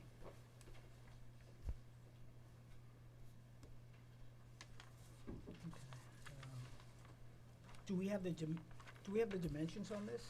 I don't think we do have the dimensions on it, but this is only, I'm trying to think. Okay, well, I can't approve it without dimensions. For the posts and the, there's not enough deep. Okay. Yeah, this is not sufficient for what we normally I apologize for typically not approve. having No, it. I know. Unfortunately, we had to go to a memorial service today, so this was like, Okay. anyhow, I thought we had that in here. Well, they could Um, make a separate gate application yeah, if that they would wanted to be get fine. everything Well, they're gonna else be adjourning, I approved. think, anyway, so. Okay. Well, we would prefer not to adjourn if we can, because we would like to just move on the project. We are happy to make another application for the gate. Okay. Well, let's see how we go. Okay. John? Okay. I agree on the dimensions and the specifications for the gates and the posts on the driveway. The 4-foot stockade fence on the street-facing side, well, any of the street-facing side, I think is just a Well, it's non-starter. within the privet hedge, which is fine. And I the just fact that it's pointing green that out. adds insult to injury. I think it looks artificial, and it's not appropriate for, Done, that's it. will be removed. So Okay. if I can make an additional comment. So something that has come up and has come out, that there was concern about the removal of trees without authorization. But Tisha, and I do appreciate the fact that you listened to the board and you did revert to the original driveway and keeping the portico. But if I read the decision that was rendered in 2015, it's specific in saying, in fact, that all of the existing trees were surveyed by the surveyors, which were Charlie Martyr. The trees will be protected. Some of the privet is existing. No trees will be removed. Now, I don't know. That was in 2015? 2015, Okay. you're right. But it's binding, okay? I'm not saying it's Okay. not. This is an historic property. Mhm. So the trees were removed, okay? And so I may in a second ask Alice to what extent that impacts this application and our thinking about that. One, I'm inclined personally that when somebody does something untoward or not appropriate, that we don't benefit them by granting them approval on something else until they correct that which has been done either by omission or commission, but it was done. The village code does provide in historic districts for any violation or any construction or any removal of items against the approval have to be replaced in kind. So to the extent that they're going to replace a 75-year-old tree, God bless them. This is not your issue, Okay. Tish. This is, like I said, I appreciate what you've done, so I'm not going to kill the messenger. Okay. But this is to the property owner that Granted. that I, tomorrow, and I don't know if it needs board approval, will advise the building inspector to apply the appropriate code and enforcement, okay, for removal of those trees. Now, to the extent it affects this application, I don't know if it does, but, you know, it doesn't weigh favorably on me Well, to it approve anything. So, Alice, does one affect the other? You're referring to a 2015 approval? Yes. I haven't seen it. Okay. It'll be part of a written decision. I have the board minutes. Okay, that's So- well before my time at the village. You were still in law school. I was okay. not in law school. 2015? Thank you very much. Anyway, okay, again, it's not to kill the messenger, but when somebody buys an historic property, it's their responsibility to maintain the historic aspect of I that agree. property. And if not, there are code enforcement rules that will apply. And that's what I'm going to take up with the building inspector, to the extent that. Well, and can I make one thing? I don't feel the hollies were really doing any service to the house architecturally. Right. They were blocking the porte cochere. Mhm. That's why I removed them. Right. I said, well, I'd rather look at the porte cochere than look at two hollies that are Yeah. oversized. Yeah. So I don't think that that's a problem. And just to relay why this, I did offer the tree to Summerhill and Martyrs free of charge. Please come take it and move it. Neither would take it because they deemed it wasn't viable enough to move. So we also had entertained moving it other ways. through the Well, property. probably not viable to to move move. because of the age of the tree, Well, not because that's it. And Well, the tree that's was it. out the And we tree. wanted to try and also maybe move it on the property, so it wasn't viable. And the only other reason we took it down, and this is the reason mostly, is that because of the Zelkovas that are planted on Post Crossing, and the tree here, no privet can grow. They wanna keep privet because they feel That's that- irrelevant. Well, it may be irrelevant to you, but for them, they don't get any privacy because privet can't grow in the shade. So that was Right. the only reason it was taken down. It was just to Right. have So, better so, noise. Alright. so, So we're I'm we're not gonna I'm kill a set the- messenger. I'm gonna set the But tree I issue just aside wanna for a say second. one thing. No, I'm gonna actually say one thing. Okay. Because no violation has been issued for the tree. Right. If a tree was taken down against code, the village, no violation has Okay. been issued, and it should be for a violation but that would have to be a violation issued by the village, for then the village would be responsible for enforcing the Okay. replacement of that The tree. question is, though, does this, approving this landscape plan supersede what may happen with that action?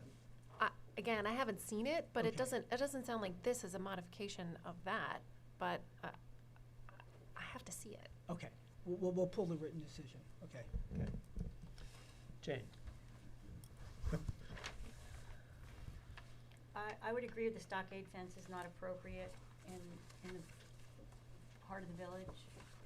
Many other fencing options are probably more appropriate. No, we're not doing any fencing. It was just there to help with privacy and noise. That was the only reason. So it will be eliminated.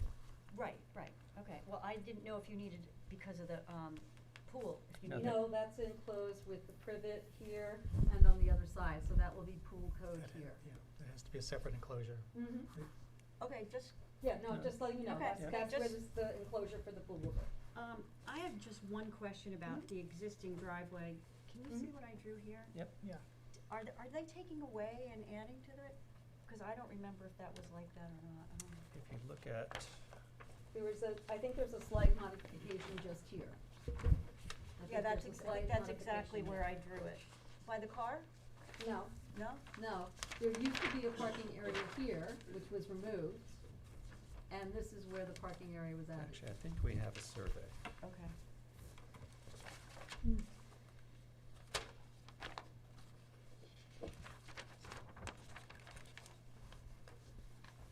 Here was the original survey. So there was a turnout here that was removed. Mm-hmm. And then Okay, so this was when the removed. plan was done to put the shed in here, Right. there was approved a turnout for a single car park in there instead of this. But I'd have to go back to the approved plan. The approved plan had an arc to it and a turnout there, but there is a continued arc. Is that your question? Yeah, I felt like the driveway seemed enormous on the, No, it's the same size. It's on this side, on the south side. Well, On It's a this little side here? inset, Well, I'm just asking for clarification as to where Jane's talking about. This is the same here. Jane, hold So- up your drawing. So the south side, What she's saying, on the south side, you've lost, we took out their. no, on the inside, on the driveway itself, Mhm. you, farther forward by, look at, with her drawing, what you've taken away is the curb. Yes, On the yes, curb facing we the took house. that. Mhm. And what Jane is saying, she does not know if she actually appreciates. I'm saying it feels like this is so much bigger. Where the car is. Oh, so on- you prefer having that curb part back? Yep. to mirror the other side of it. Yeah, Yeah. to mirror the other side, otherwise it seems. I guess I'm getting confused. Can I come see that? Yeah, here. Yeah, you're creating a parking lot on the one side as opposed to a Right. drive. Yeah, it just seemed. Oh, so you just, I don't think Well, actually, that was in do you there. have a copy? I don't think, we Well, never, how about we file, never please? had this. How In the fi- about hang on. before In the that? in the file should be Yeah. the approved plan when the shed was approved. Yes, and that will have the original driveway. And also have the original dimensions of that driveway that was approved, which is what we're asking to be put back.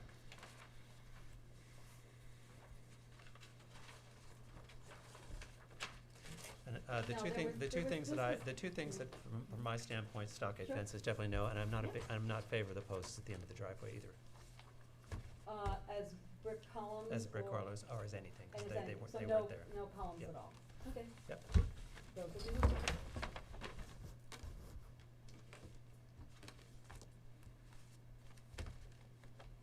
But you see what I'm saying, how Yeah, it but just this- appears to be much, much But larger? But this is, the way it is now is originally the way it was. This here. which you Prior to, just- before that Yes. pool house was added? Yes. Okay, Yeah, I this just. was all, this was very wide all through here, here, and then you had another slot here to be either to pull in or back up into to try to make a turnaround. But there was never anything like this. This actually, I think what you're thinking about, this extended much further back in here, and we removed that, we reduced it. So this came back Yeah. here, but this was always very wide in here. Right, it just seems to me that mirroring one side to the other, it just doesn't seem to line up. That was, Well, I think you couldn't possibly do a peninsula like this because you couldn't back up around that. So, I mean, we'd have to back up like to here to come back in here, so there's no way to do that. And that just makes it not a workable driveway to do that. Well, Is this yours? You want this back? Yeah, sure. the whole point of a circular driveway is to drive in one side and out the other, correct? It's like, Well, but nobody does that, I'm sorry to say. Well, I Very, think, very few people do that. not the point.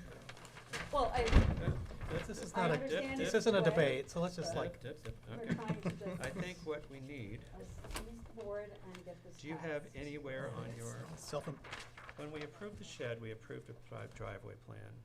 And Right.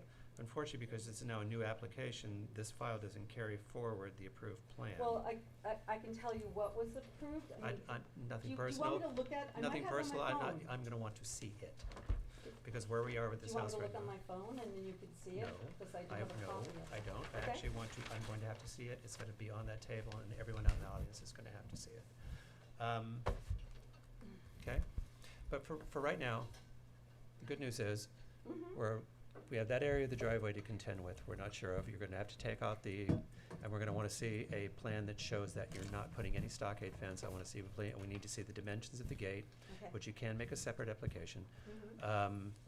But what we need is the approved, and you don't have what we approved to Well, show no, existing I from. would assume that you would have it. Well, no, you would have had it, you should have had an existing plan and showed us what was existing and what was proposed. Okay. What was existing was the proposed plan from the shed, okay? Right. Right, Which I thought. which you oh, don't have. hang on.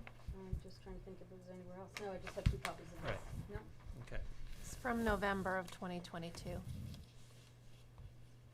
That's not when that was when it was approved? No, that's when it was first on, when you submitted the survey. Right, which was the original survey that you have with the shed added on. there is a plan that was approved and voted for by this board. Right. That showed everything. It was a It new- showed the it was original yes, driveway. Yes. With Sha- this- with with- the with this original, ex- with the original, with the approved dimensions. Which I think So it what- had the Yeah, extension but thinking there. is not helping me now. What I What- wanna know is what was approved, and are there any changes to what approved that what we're doing right now? Okay, That's what the I wanna only- know. Yeah, the only thing that's on the plan now that wasn't on the plan there, which was the columns here. Stockade fence, Stockade Gate. fence was actually in the plan that you gate, approved. gate. Okay, gate was in the plan that you approved. The- I mean, I'm just saying that in that original, I don't believe it was, but again, if you Okay. had it, we'd know that. I will Okay, get that to you. okay. Now I'm gonna open it to public comment. The only thing I'm asked about the comment, I don't wanna go into long detail about this tree, because as far as I'm concerned, they are in violation for removing the tree, but that violation is with the village, because there was an agreement in 2015 to keep the tree, that no trees would be removed. They made a choice to remove a tree, which puts them in violation of the village. The tree is not what's in the discussion for this plan tonight. So if you want to talk about this plan tonight, that's fine, but we will not entertain comments about the tree.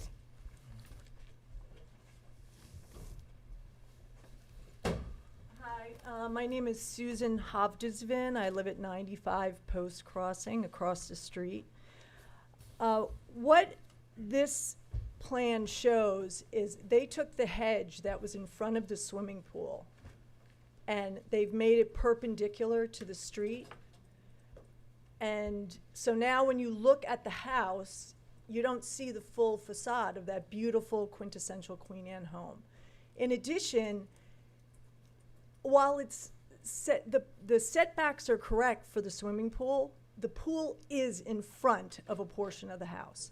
So that hedge protected the neighbors from seeing the swimming pool in the front of the house. They did that early December. They chopped the tree down, they moved the hedge so they had more yard, and then they came in and they got their final approval, but you weren't looking at the landscaping. That wasn't what was there. So they made those changes, they snuck them in, and that's what we're left with, is that hedge. And there are lights. I know you didn't approve the columns, but there are lights on top of it in your plans. No, there's not. All right. Yes, it says with lights. Okay, so So- that's your comment? Yes. Okay, thank you. Anybody else? Okay.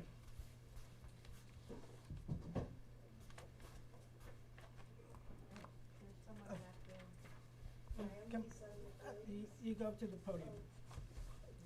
But I want to talk about We can't hear. If you're here to talk about the trees, you're gonna have to come back. If this is about the trees, I'm not entertaining it, because that's not what's in Okay. discussion tonight. I'm sorry, but it's not what's in discussion tonight. Okay? Anyone else? Okay? I'd like to speak. I'm Max Holmes. Can you hear me? Yes, we can hear you.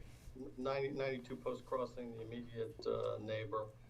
I won't speak about the trees, but I did want to echo what Susan just said about the perpendicular hedge, right? We bought our house in 2012, so we were involved at the time in 2015 when the prior owner built the swimming pool. And we were in favor of it because it was a limited pool area and the rest of the enclosure, if you will, was unchanged. But in our view, the new perpendicular second hedge really destroys the view from both Elm Street and Post Crossing, changes the nature of really creates a little enclosure back there, very different from the historical nature of the house and what was approved in 2015. So I'll stop there. Okay, thank you. Do we have any other public comment? Okay.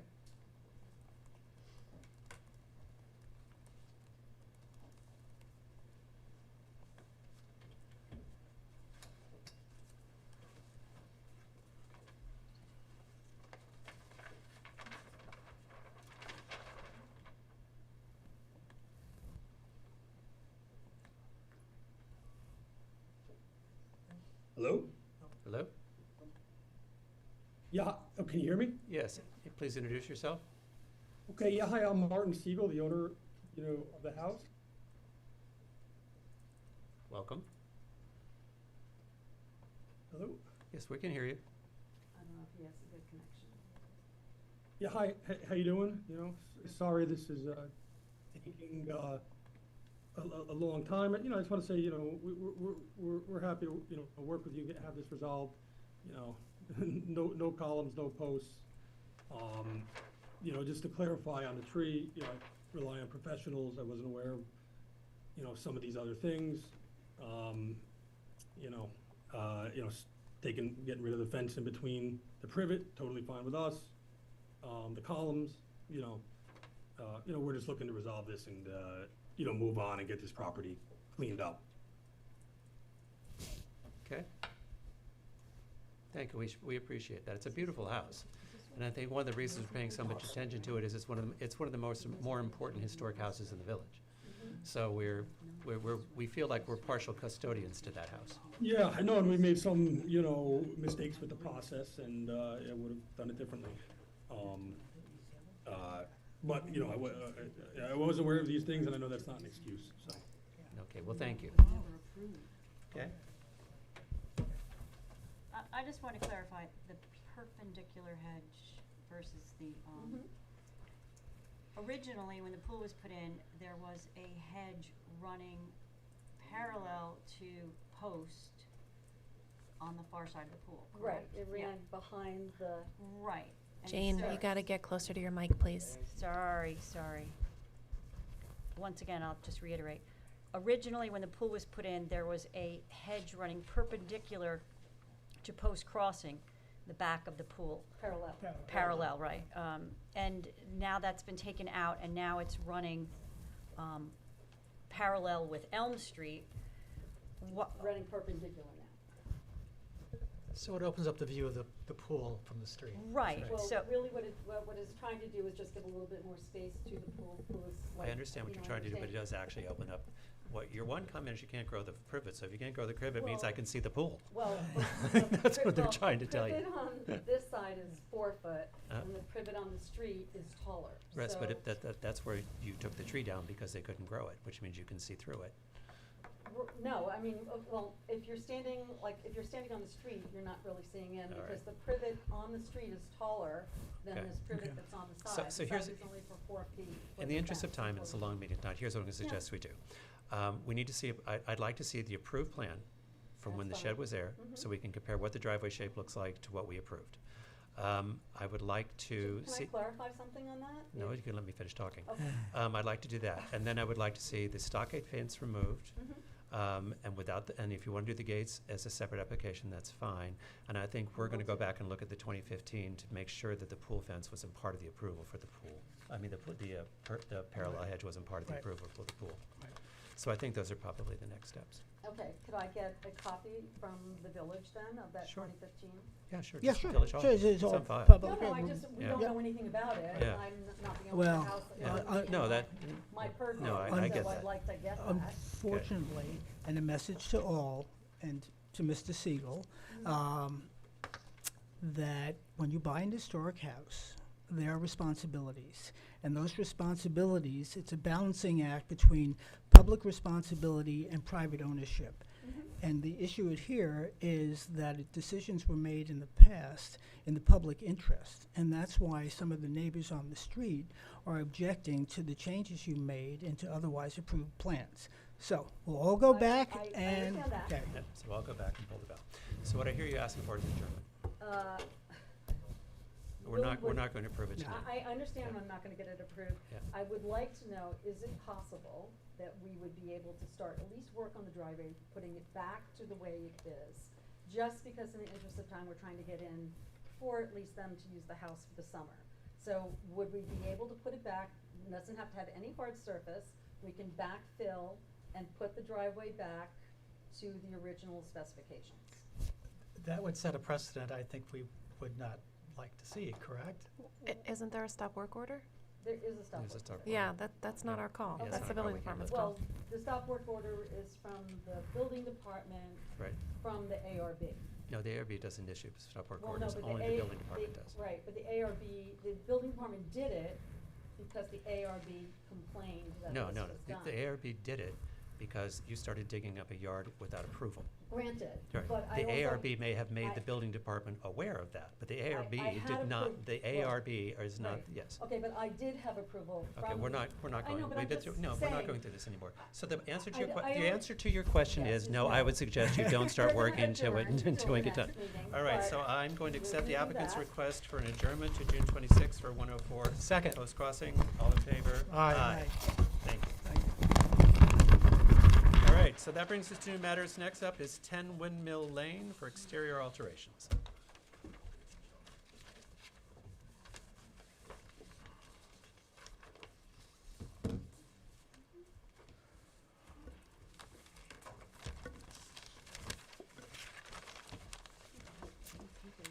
So this was originally supposed to be heard on May 22nd, the meeting that didn't happen, and Right. the affidavits were in order. Okay, thank you. And thank you for reminding me I didn't ask.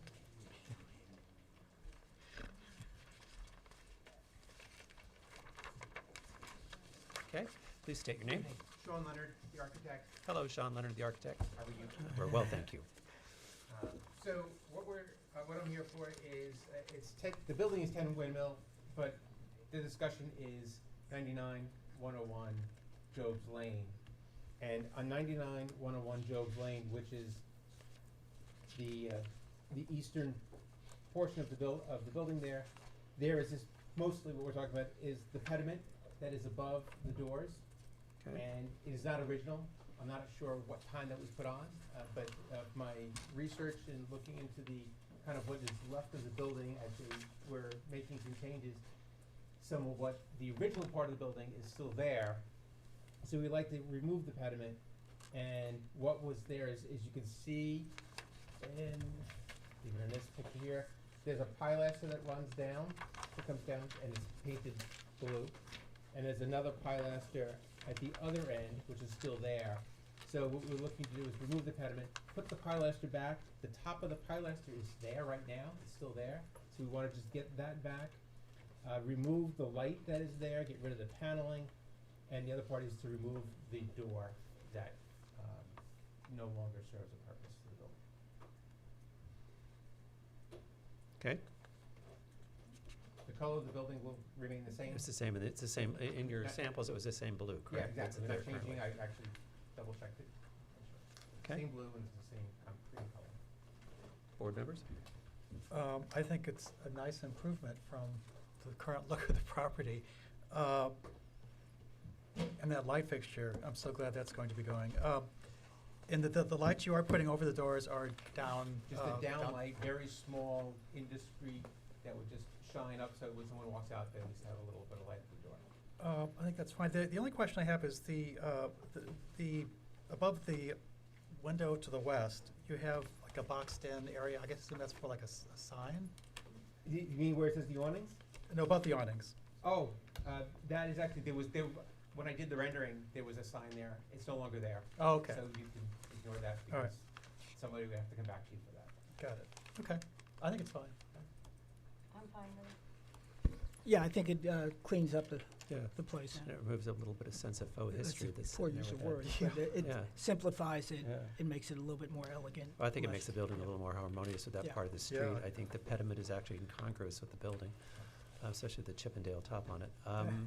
And I think the colors there going back to remain consistent with what is there currently, so I think it's fine. Do I have any public comment? Okay, so I'm gonna move that request the applicant's request for 10 Windmill Lane. Do I have a second? We need a written decision on this. Oh, I'm good. I'm sorry. I'm going to move that we move to written decision, the application for 10 Windmill Lane. Do I have a second? Second. All in favor? Aye. Any opposed? Okay, thank you. Thank you very much. Okay, next up is 200 Pond Lane Capital LLC. Are affidavits in order? Yes. Great, thank you. For the originals, Alan. Thank you. Thank you. My name is John Bennett. I'm here with Bailey Larkin from Bennett and Reed, and Steve Sewell from James Merrill Architect is here, and I believe Janara Sewell is on the Zoom. I'm just going to put a copy of the survey down. The board recently approved some changes to the house to the south, and by decision dated February 22, 2021, approval was granted to demolish the existing residence on the lot. This was the new proposed residence on the property. Survey for orientation. I asked the last week to present the house to you.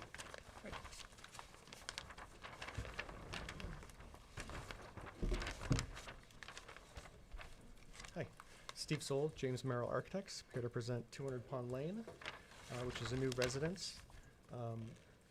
Janera, if you want to go to the second slide.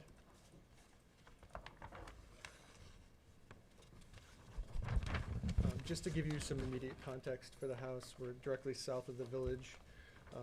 We're right on Agawam Lake, which is to the east of the property. Pond Lane is directly to the north. And this property is also part of a larger compound. So the property to the south is also owned by our client. That's 218 Pond Lane, which was reviewed by the board a few months ago. We took you on a tour of that property. And I just wanted to note that in the design of this new project, it was an objective to create a house that was complementary to the existing 1890s structure that's next door. So that's something Yeah, we 'cause consider. that's a spectacular structure. It is. That next It door is. It's house. very special to the client and to us as well. So with that, we'll jump into some of the renderings for our proposed structure. So this first image is, if you want to jump back for a second, Janelle. So this first image is from the street. In reality, you wouldn't be able to see the house because the hedge would be a lot higher, but we just sort of lowered this. You'd be able to see, get the idea that it's sort of behind the hedge. Janelle, if you want to jump forward. So this is the entry elevation, the north elevation of the property. We're using the same material palette as the historic home next door. So a combination of weathered western red cedar shingles for the sidewalls and for the roof, and then painted white trim for all the trim work, the window casings, and porch detailing. We're also keying in on some of the details of the neighboring house in terms of the way that we detail the porches. We're not copying those details, but we're reinterpreting those details in a way that we find to be architecturally interesting. We also have a combination of painted divided light windows. These are primarily double hung windows. And then the other element we have in this design is some steel windows, which primarily happen on the ground level of the house. Janera, if you want to go to the next view. And those three, are those three pivot doors? Can you go back to the last view? Are those three pivot panels? No, there's a pivot door for the center panel. The other two on the sides are fixed side lights. Okay, so it's just the center's pivot. Okay. Just the center, because it's a Okay. large panel. And we wanted to be able to see directly through the house, draw people through the house and to the landscape beyond. You can go to the next one, Janera. This is the water side elevation. So this elevation has a large porch which extends the length of the house and then wraps to the south. If you guys remember the property at 218, it has a very similar aspect in terms of the way that the porch is structured in relation to the massing of the house. So again, we're keying in on some of those moments from that house. Again, we've got shingles and white painted trim. And then underneath the porches, you can see some of the steel windows. And what color are those steel windows? They would be painted stainless steel substrate, so there'd be sort of a dark gray. Okay. I do have a sample here if you guys want to see it. Yeah, sure we will. And Steve, the porch extends how far out from the house? I believe the porch is 14 feet, Okay, thank you. and then the porch to the south is larger. It's roughly Yeah. 16 to 18 feet, I believe. Janera, you can go to the next view. So this is the south view. This is the view that you would look at from the neighboring property. The chimneys would be a painted brick. Again, we have this porch that wraps around the house.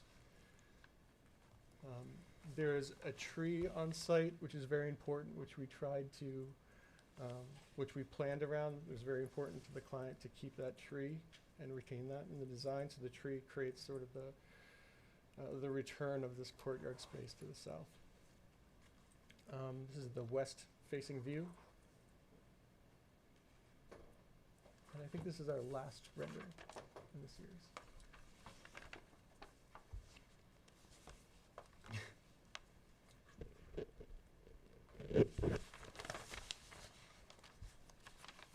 Okay.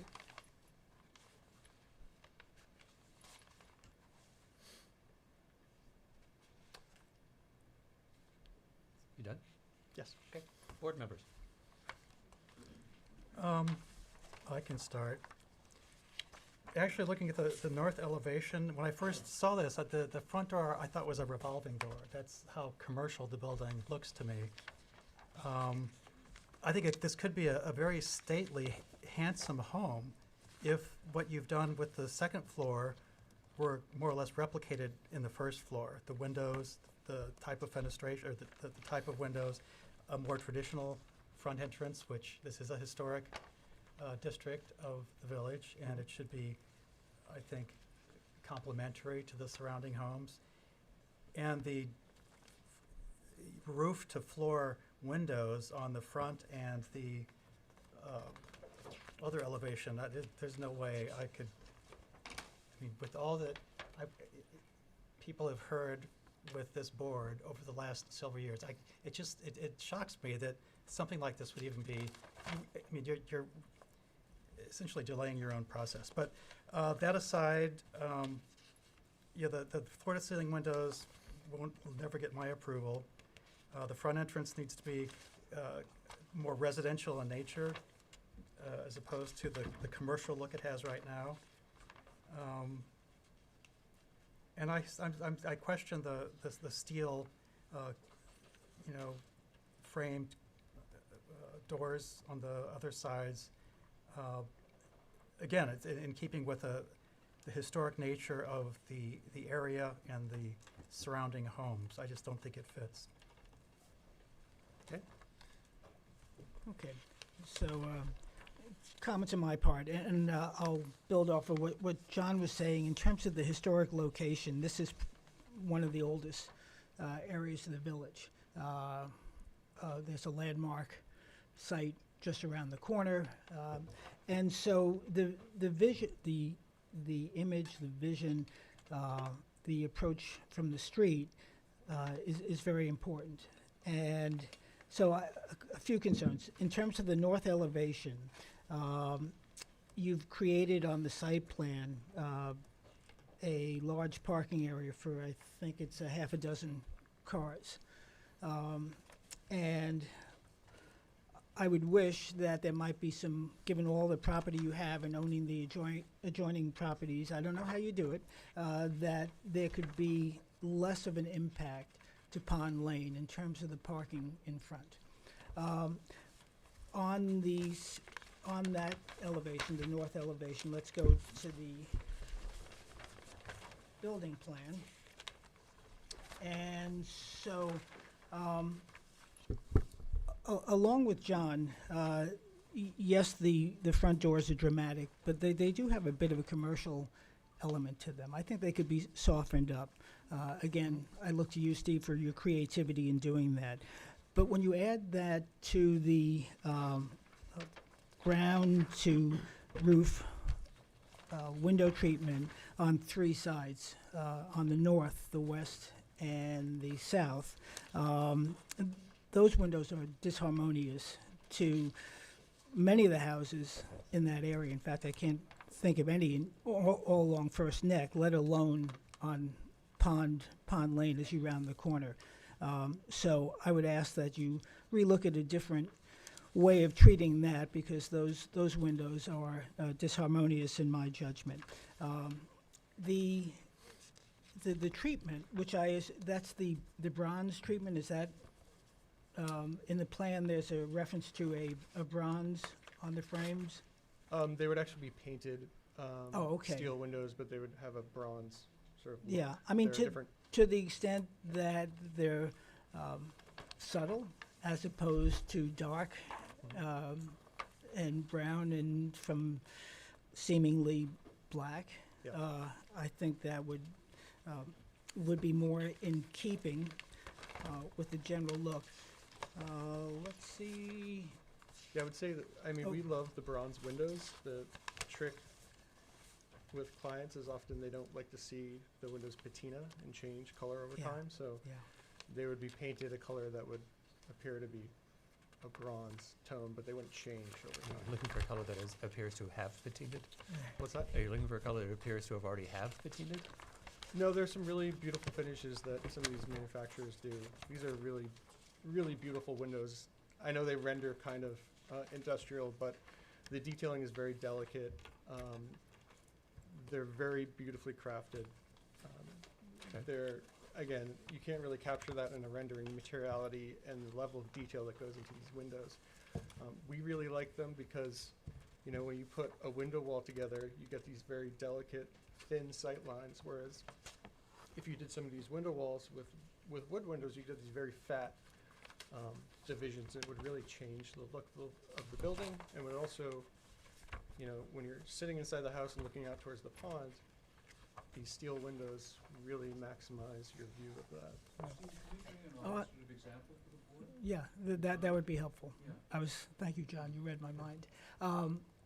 And so on that elevation, which is the east elevation, because of the extension of the porch, I think the window treatment works, at least it does in my judgment. It's just in the other elevations that it's more problematic. Sure. Jane? Yeah, I would concur with John and Jeff on both points about the windows and the door. I think if you could soften those, it would make a big difference. Yeah. It is a beautiful beautiful home. Yeah. I think it just needs to be softened for that neighborhood. Well, first of all, it's a spectacular location for a house as well. I think you've done a great job of creating a house of its time, but still in classic form, which is what we'd be looking for in the historic district. I think where you don't have support, and I've included that not support is the front door, the pivot see-through glass front door. I think it doesn't feel as not a formal, but as a recognizable entrance to the home that we'd be looking for in this part of the village. And I think when you look at the window to wall ratio on, I guess, the I guess it's the The east west side, elevation?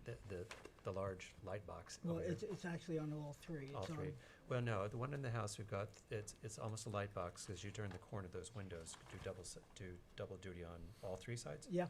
I think you need to just, what you're not getting support for is that amount of window-to-wall ratio in those three corners, so I think you should if we could rethink that. I think two things would happen. I think by a different expression of that, would probably take away what you're hearing is some people feels a little commercial, and I think by giving us a more, I Also- want to say also the risk formal, of light- but a light pollution. findable front door that's solid and gives a different kind of entryway. I know you want to see through the house, but you can open the door and then see through the house. I think then you'd probably get more support. I think that's the two areas. And my other question I have is there are light fixtures, exterior fixtures on your south elevation. They seem to be at the west end of the south elevation and going around on the west elevation by the large windows, those exterior surface mounted light fixtures. Mhm. Do those go anywhere else in the house, or is the rest of the lighting in the house all downlight? On the inside of the house or on No, the on the exterior? outside. You only have Oh, exterior fixtures. You only have exterior fixtures on that wraparound light Yes, box. well, we're showing them there because we don't have any porches, and we need them at the edges of the doors. But those would be all shielded fixtures. So those would be dark sky compliant fixtures Okay. that we expect. But the other portions of the house, it's all downlight or soffit lighting. They're not surface mount. I think the porches would primarily have downlights. Okay. I mean, given the The size and surface-mounted- location and surface-mounted acreage of the fixtures. property, I'm not too worried about, and the fact that you own the other house, I'm not too worried about that. So I think that those are the two issues that you're hearing. So if you want to think about that. Do we have any public comment?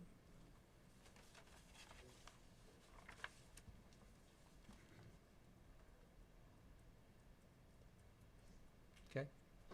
Do you have any other questions or comments, or you sort of know what we're thinking? No, I don't believe so. Okay. Then I am going to move I'm hearing you ask for an adjournment. I'm trying to get on here. My name is Stephen Sherrill. I live across the street Oh, okay. at 217 Pond Lane. Okay. I called John Bennett the other day and had a nice conversation. He was kind enough to send me the plans on Friday. My house is a Carrera and Hastings house. It's a beautiful house. It's a that gorgeous over house. Many years, we've made little changes that really work to have it stay in scale. John Howard's house on the rest of his property is also a beautiful house. I'm surprised at the scale of this house and the massing of the house compared to the shingle-style houses with which I'm familiar. John's house, my house. I obviously completely concur on the big double-story windows on the party barn in the house. That's what that space is. So I would agree with those comments wholeheartedly. But if I was the architect, I would have tried to break the scaling up and have it not a big chunky block of a house. So those are my comments. I'm not familiar with how my views get represented before the ARB, but I, have heard that some of my concerns are the same as yours. Sir, you get heard by the ARB like you just did. We invite the public to come in. We're not, we do take public comment seriously. It's not binding, but we do take it seriously, and we actually like input for the neighbors. As you've seen in some of the properties, we've seen a lot of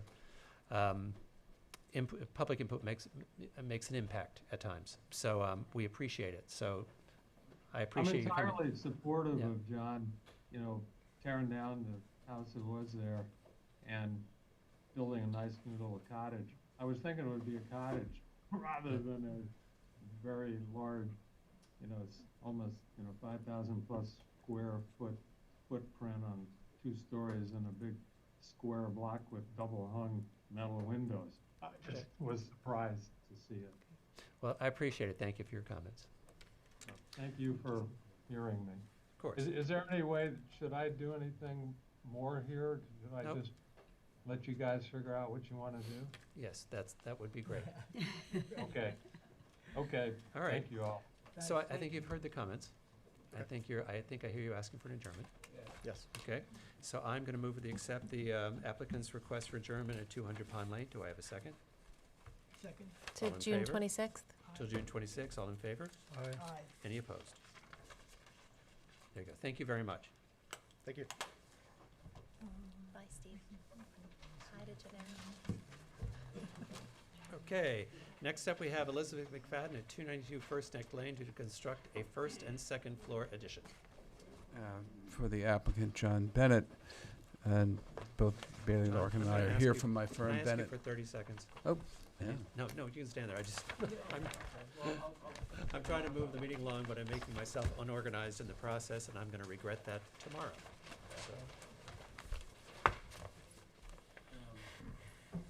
So, B.J. Steinbrecher is here with me, as is Lisa McFadden, in the front row.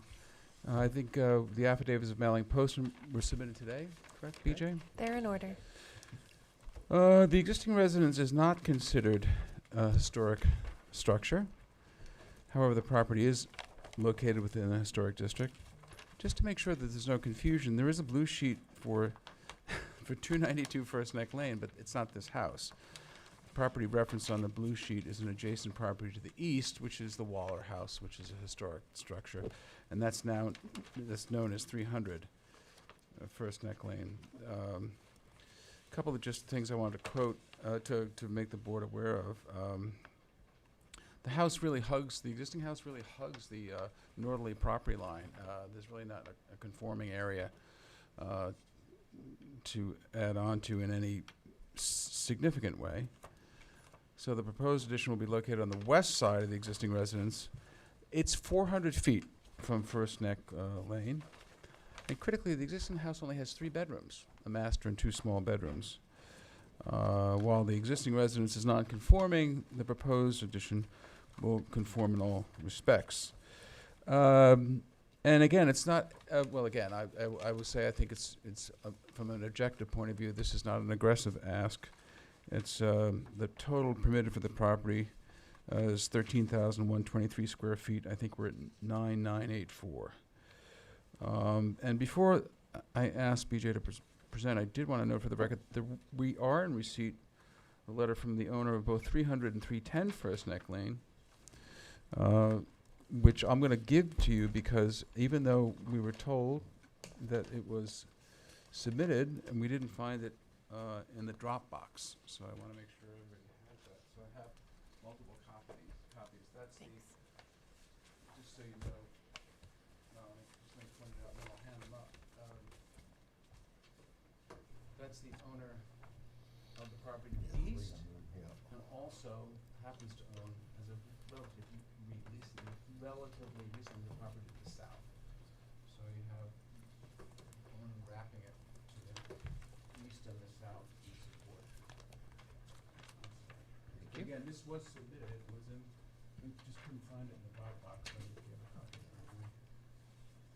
Just the one Okay. All right. Okay, sorry, get out of here. Okay, my friend, please introduce yourself. BJ Steinbrecher, architect for the project. Great. Yes, so there's an existing structure. It's a 1.5 story structure that the only thing we propose and would like to do on it is there's off the kitchen. This is on the existing. This is on the existing.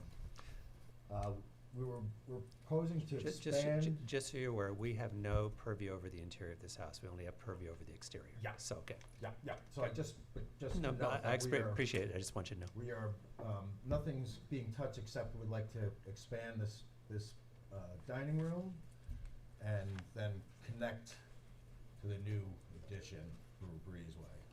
Okay. That's to get to a conforming area. Right. There's a 35-foot, well, with the 4/10 rules, 28, almost 29 feet of setback, but we are at 35 feet Okay. from that. So yes, you come into a, basically just go through the floor plan, a new great room. Again, we don't care about the floor Okay. plan, so I'm gonna All ask you right. to move on to the exterior. Okay, perfect. It's not that we don't care. Yeah, It's yeah. just, it's not our purview. Yeah, yeah. So we don't look at the interior plan, unless there's some reason about the interior that's driving an exterior Yeah, decision. not necessarily. Okay. And I have, hmm? What do you need? I just wanna put up these renderings here. Yeah, I think that's helpful for the public to see, Yeah, the they are on, size. they are Yeah. in the Dropbox also. Yeah. It's a big piece of property. It is, it's, almost 2 3/4 acres, 0.66, I believe. Again, the existing house is 400 feet. Yes.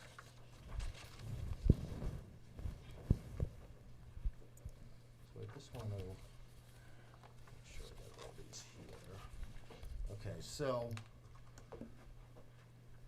the existing residence is here. We are proposing. Sage, can you show these? Where's the house? I just wanted to get them up on the screen. Okay. You can keep going. Okay, so the existing west elevation, which will be seen from the street. Let me just put these two together so you can see them side by side. Proposed west elevation. So here's the existing structure back here, and here's the front elevation facing West Neck. We're using the same forms as the house, except there's some slight differences in the soffits, the soffit details and the dormer details. Windows, double hung windows. The existing house has casement windows in the dormers, except on the back of the house there is a shed dormer back here that has some double hungs up in it, but in our dormers we're gonna pose double hung windows. And let's go east elevation. I mean, I think you could, it's obvious from the design that the attempt is to make it look like it was always. Yeah. With some details. We wouldn't want to copy things, but we wanted to. It comes to life in the renderings to tell, for me. Yeah, anyway, yeah. it really does. On this east elevation, we're proposing a full covered porch across the back, all the way up to the existing house. There's in this great room, the ceilings are 2 foot higher, 9 and 11, so we have some transoms on that section of the house in the front as well as in the back. And it's hard because this house sits up against the property line. It's only 5.5 feet from the closest point, so these renderings are a little tough. I did do a rendering that I took away all the landscaping and such. Where is that one? But generally, Is that one you're calling proposed east elevation 1? proposed east elevation, that, no, that is, I'm looking for my north, Oh, north would be, hang on. proposed north 1, 2, and there was a 3. What the heck can I do with that one? Oh, here it is. Oh, no, that's east. Oh, I see them. The north is, Okay. All right, and now would you take us through the materials, please? The materials are all to match existing? Yes, we're gonna do a wood roof. Okay. And white cedar shingles with Okay. seacoast gray stain to match the existing residence. Okay. Double hung windows with white frames and casings, and mullions. Okay. All the trim work's gonna be white, columns will be white. Stone patio, blue stone patio on the back porch, which wraps around to the expanded dining room. Okay. And the door's gonna, and the front door and the proposed front door are gonna maintain this same, it looks like a green? Yeah, it's like a greenish color that it actually, the existing house has Right. that style of door on it. Okay, Um, all right. And that's about it. There's no, new chimneys And or I'll anything just, like that. I'll ask the question, on the existing, there were some surface mounted light fixtures that I see. Are there, so the surface mounted fixtures are under the, or sort of under the overhang of the patio? On the In your, existing? in proposed south elevation 2, those are surface mount fixtures that go either side of the slider doors to the patio, right? Correct, Toward the yes, pool. yes, Okay. yes. And in style and size, do they match the existing surface mounted windows that are by the sliders? They do, yes. Yeah. Okay. And the fenced, and the rail detail that's over that balcony from, I guess it's a, It's a covered, it's a roof deck. it's up the there. roof deck that's up there, Yeah. does that chair detail repeat in the existing? It does. On the rear, on Right. the east elevation, you can It's what I see, see. it's what I see at south elevation Yeah, 1 on the far right yeah, hand the side, east so that, elevation, you can so see that that. matches existing, Yeah. okay? Okay. Thank you. Board members? Go, John. I think it looks really nice. I like the fact that you've gone in the L shape as opposed to going up. I think that's, Yeah. it really lends itself to along the the style of top house line. that exists. My only question, and it's not a problem, I'm just trying to understand on the east elevation, on the rendering, there is, this roof line sitting above that extension over the terrace. Uh-huh. Could you help me understand how that all, So that comes off of. that's the original, or no, that's not the original. That's That's not the extension. original. You're talking about proposed east number one? Yeah, it just seems a bit awkward to me to have The shift in the height? yeah, well, and not only the height, but I mean, it would look nicer, I think. Yeah, the reason If for this that was is that- extended that- all the way that- across, that but then it great room affects your. It's 2 feet higher Yeah. with the transoms and all, so. So that's what That's- you're doing that because of the transom Because, doors. yes, because of the higher ceilings in the house and the transom. And that's not that's on the interior Your facing. your ceiling heights don't continue outside that room? They do, They do? yes. Okay. So a decision was made not just to put transoms in all the doors, to raise that up to a single level? I guess is John's question. Yeah, had the transoms not existed, you could have kept that same, Correct. Or reverse, if you Horizontal put lines. or the reverse, if you put transoms at the door, you could raise it to be equal all the way across. yeah, Either way. either way. Either way, yes. Okay. And it's just, But you know. there is a shift in height. Yeah, I get it. It just The seems a little, ceiling and that from a, yeah, portion. it's fine, never mind. Yeah. No, it's a good question. Okay, in terms of design, materials, and scale, it's harmonious and would get my approval. The only thing, look, I think you've done a great job. Thank The you. only question I have is, in the new addition, you've suddenly, underneath all the eaves, you have this new addition of, I guess are these corbels that I see that are going Yes. to be surrounding? I just feel like those are an unnecessary design detail. Okay. Because it becomes instantly obvious where the extension was put onto the house because of that shift in roof line. I think it's one thing I'd love to take off. Definitely. It's the nice thing about having a client. Yeah. Yeah. And in fact, the registered architect that you can make this on the plans. Okay. I would tell you that would be my one objection, if we could take Okay. those off, because then I think the overall harmony of the house is one complete unit versus the original house and the new house. And I think what I you're looking agree. for, and I think what you're looking for It was is one big continuous something we structure. did at the end, point. just to, wasn't sure if it was gonna need like a distinction between the old and the new, so. Not in this case. I actually think simplifying It's it makes not it, a will make it historic better I agree. and harmonious. All right. Do I have any public comment? Nothing? Okay. So, because you're here, if you can mark the plans to remove. We can, This isn't historic, so it has to. we're in the historic Yeah. district, so we can move it to written decision pending receipt of updated plans. Or we can just put it here. I'm fine with him marking them or submitting revised ones. I Either can one is submit fine. revised form Great. and submit. Okay, so we can close for a written decision except for the receipt of plans, Okay, and I'll get started on that. all right. So I'm going to move that we move to written decision of the application for 22 First Neck Lanes pending the receipt of updated plans that removes the eave corbels from the addition. Do I have a second? Second. All in favor? Aye. Aye. Any opposed? Thank you. Thank you so much. And congratulations. Thank you. Nice. Yes, it's gonna be lovely.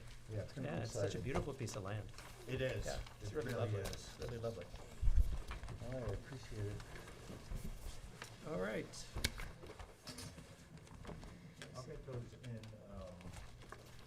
Our next, we have to, before the written, so yeah. it'll be the Thursday. Yeah, the 26th.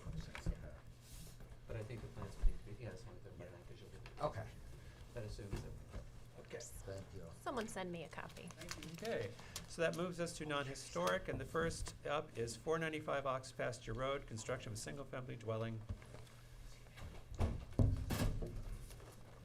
Hello, my name is John Larmore from Martin Architects, Tim Grenning. Okay, I'm gonna ask you for 15 seconds while I get organized here, hang on.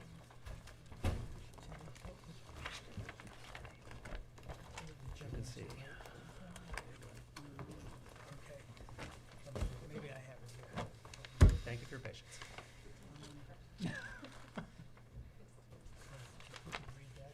What? Okay, okay. I believe we also have joining.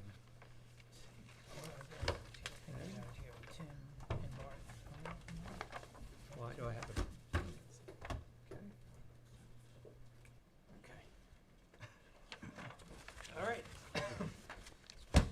Good evening, members of the board. As John explained, John Larmer, Tim Greening, from Martin Architects, presenting 495 Ox Pasture. So to begin, the main comments received last go-around were presentation of material samples, which we've provided and can pass around. And we'll go through each of the materials as they pertain to the design. Okay. Second was the patterning and relationship of the glazing and fenestration, mostly with respect to the framing of the units, the window units and doors. Third was the commercial feel and entry of the entry canopy, and then a rear pergola element on the north facade. As we'll address, we've revised those with more, what we feel are more traditional elements, and actually removed the pergola that was on the north facade. The last main comment was a ridge skylight that we had presented that has been removed as requested as part of this design. Also, the chimney's caps have been scaled down a little bit from the last presentation. It's a minor comment. Some things we did want to address. Do you have actually plans you could put on the table? Or, no, I'm sorry, okay. Go ahead. So this is a rendering of the south facade along Ox Pasture.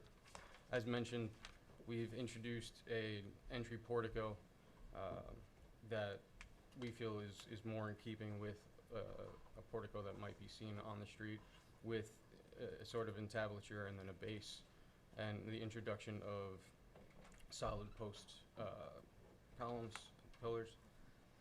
Again, defining that space in a much more traditional way than previously presented.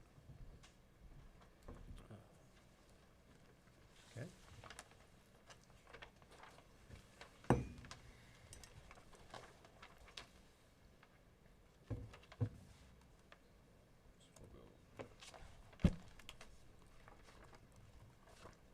As seen in the elevations, we've refined most of the fenestration to be in keeping with itself and have better relationships with themselves across all of the facades.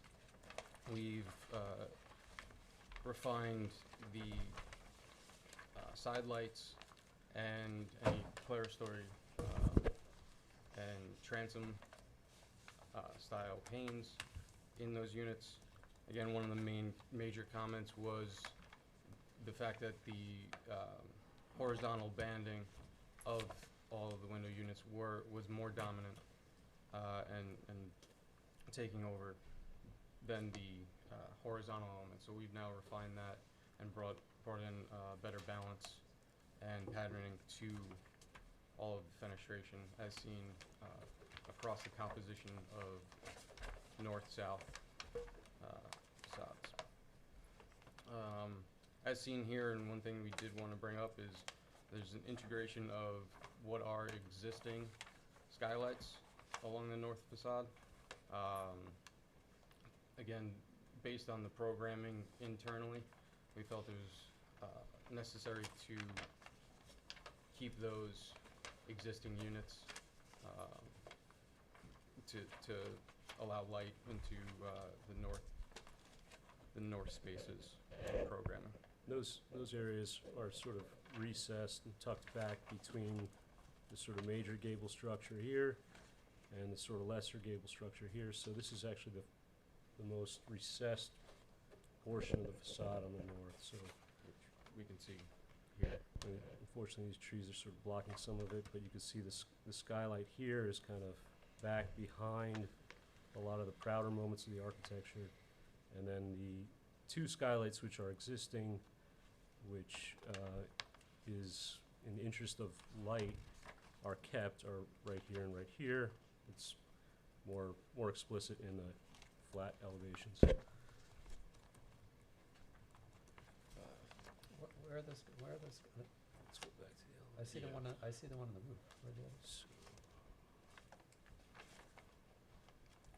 So they're quite small. They're about 24 by 48. Okay, I wonder what those little squares were, okay. 'cause Yeah, I thought- so, and again, it's fairly, Okay. Just, so, you say those exist. How much of the house is being taken down and how much is being renovated, if you will? I mean, are you taking this thing down to the studs? no. I mean, the idea is to keep as much of our, Well, framing as possible. with the roof that has the skylights, whether it be the porch or the roof, is that being altered? Are you taking, I mean, there would be some alteration, but for the most part, I guess it at the is end of remaining. the day, this is essentially a new house. right? So if the issue is that you Yeah. felt the skylights were incongruous, Right. I don't, just because they're Thank you. existing, there's little about that house. Right, That's, that's sort of why, I mean, the placement of where they are right, okay, would be, great, Yeah. I got you. Okay, Okay. understood. Correct? Yep, I'm good. Board members? John, you want to No, say you that? can start this time. Okay. if we need to review materials or. if you would send the samples up, that would be good.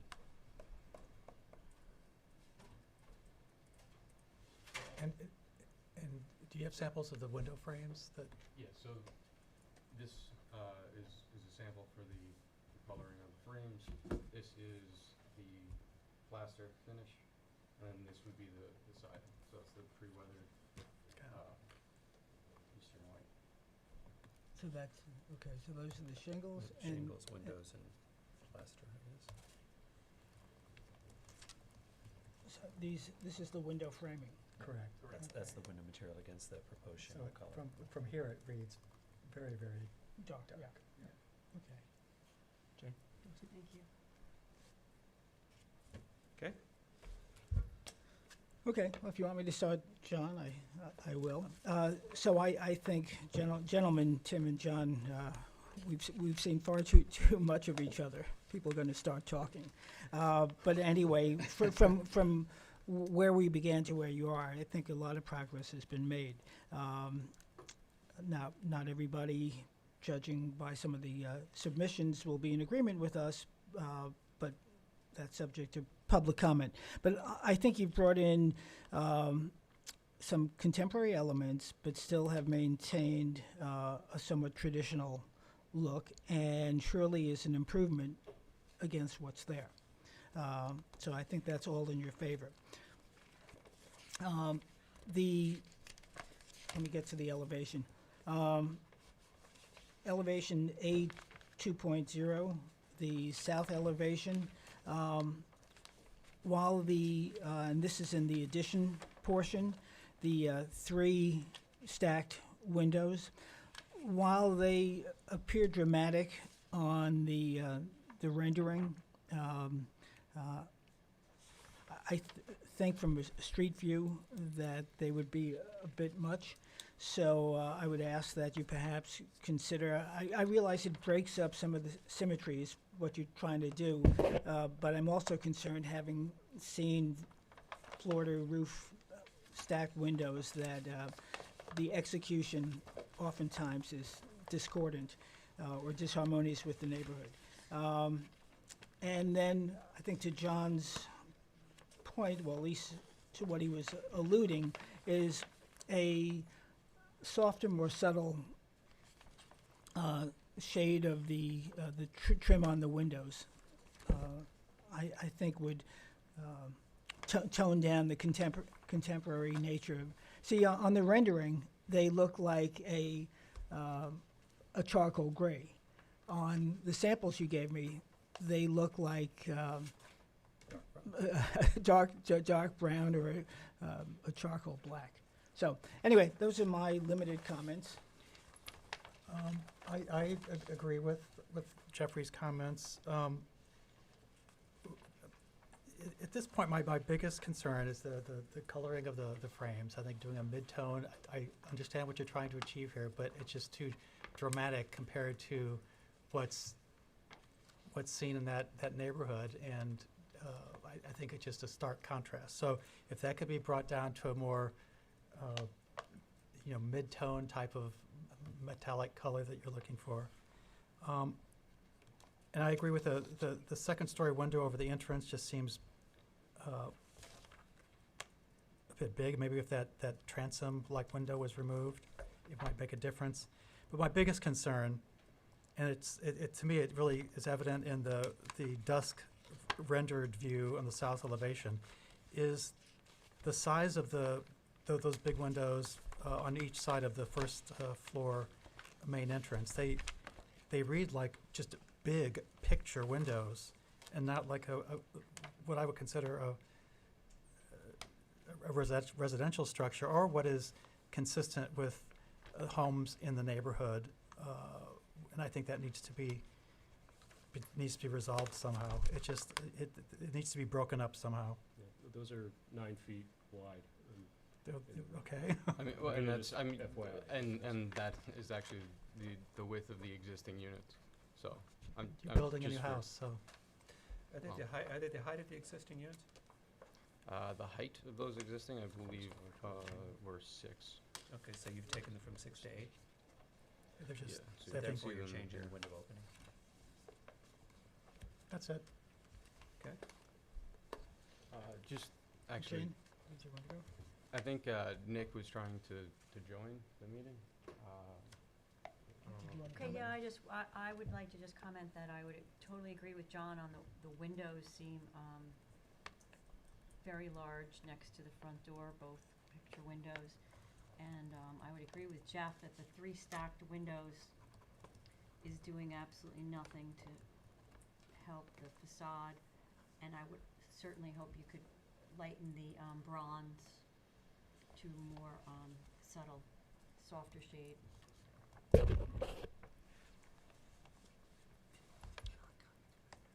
I think I concur with the comments that you've heard. I mean, we're very, very close now, and I know it's been a long, long trip. I think what you're hearing from John is the way when the window that you've got over the front door, you've stepped, the transom steps up and then steps back down. And I think that maybe was pulling focus for John. I think while I hear you on those windows, they are not the same openings, because you go back to the house that was there. The way the patterns are broken into that window, see how it breaks them down, because you've got a central window with sidelights or a sidelight appearing on either side. I think that is a more successful pattern in windows of that size, and they're in fact smaller. If they're the same width, they're not the same height, I don't believe. So I think those two issues. And that might make the difference on those windows. If you Yeah. took the top portion that's, you know, of the new windows and eliminated that, it would somehow bring down the scale of the massing, or not massing, but the scale of that. Well, is it the height and the width? Well, it's, Because the width matches the door, practically matches the door below it. no, I'm not talking about the first floor window. Oh, okay, first floor window, I Yeah. got you. If you took I down was the- talking about the Are windows you over the talking door. east and west of Okay. the front door? Yeah, east and west of the front door. If Gotcha. you reduce the height of those windows by, you know, well, back to the original, it might make all the difference. Yeah. Or broke them somehow where they don't look like just great big huge Exactly, gaping right. big holes there. And I concur if you could soften the colors, the mullion color on the window, I think would be harmonious. That would be good. Is that the only tonality kind of out of all the palette of materials? Yeah, I don't, from my perspective, I like the tonality. I think if we had less, it's gonna feel a little softer if the contrast between the windows, if the contrast of the window, the shingle is softer. I think you're gonna reduce the contrast. What's to the it. sample here, the dark? So this was just that. That's a large piece of this? Oh, Yeah, just oh, Yeah. wow. similar color. Okay, but yeah, I agree. And I also, you know what it may be that makes those windows just feel so massive is because the way you've mullioned them, you go across the top and then you pane down the sides, but you've got solid panes in the middle. I think you took them down to instead of four gang, almost, just rethink that. I think that's the thing that's giving them weight. As for, this is my opinion, but as for the three windows that you have stacked on the right-hand side there, I think if you brought, I don't necessarily mind that there's three windows there, but I think that they became narrower and a little less obvious. They are set back, and I know what you're trying to do for light there and stuff. I think if you brought them down to a one pane width or made them somehow smaller to where they're not quite as obvious, that might cure that.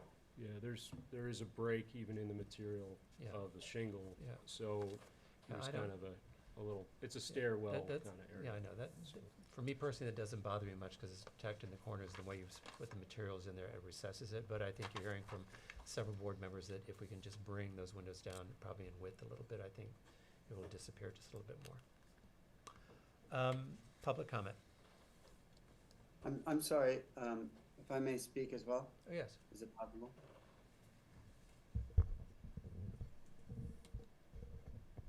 Hello? Yes. Yes. Yes, we hear you. Yes, hi, sorry, it's Nick Martin, Martin Architects. Thank you for all of your time. I think we've seen each other seven times on this application. We have. Application has made our client withdraw from the previous concept of starting a new house and trying to proceed with other alterations because of financial and other concerns due to the arduousness of this process. And my concern here is not that I don't agree or think that some of these comments, and although subtle, I find that the period of time between meetings and the subtlety of the comments are almost unresolvable. And I'm wondering if we can get to some specifics so that an applicant such as ourselves, who had quite an experience in a number of municipalities, can actually see the end of the process. So if you could very clearly state the items that you're in concern with in real terms. Okay, we'll very address them clearly, and very hopefully- clearly, we feel like the window color is too dark and needs to be softer against the shingle color. Very clearly, the two large windows to the left and the right of the front door we feel like are disharmonious to the neighborhood and very large and need to be reconsidered. Very clearly, the three stack windows in the corner, the board feels are slightly oversized and to be brought down in scale just slightly. Very clearly, the window that's over the front door, there is some concern at size, but I don't think that is as prevalent as some of the other issues, but those are the issues that you're hearing.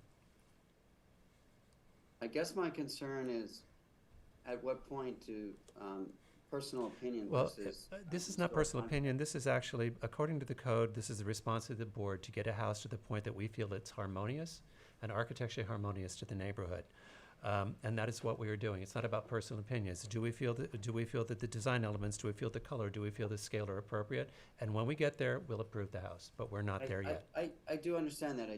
I know because we've searched and looked through quite a few of the existing residences that there are windows and scale of windows and these various items that actually do exist, which we can show you in the Nope, next I have turn. no So interest, I have no I'll interest in a jump- photo history of the village.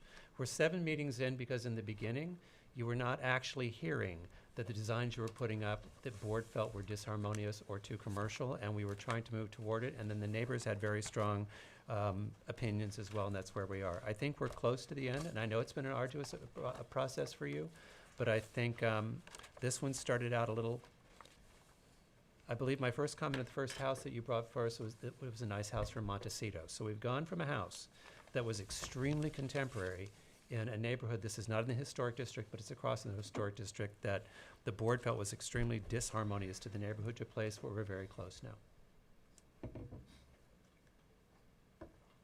So I think we have given you specific feedback tonight, and I think you're very close. Yes? I have one quick question about the scale of the glass. So now we're on the rear elevation on the north. Mhm. And so these are some of the same units in the back of the project. These are sort of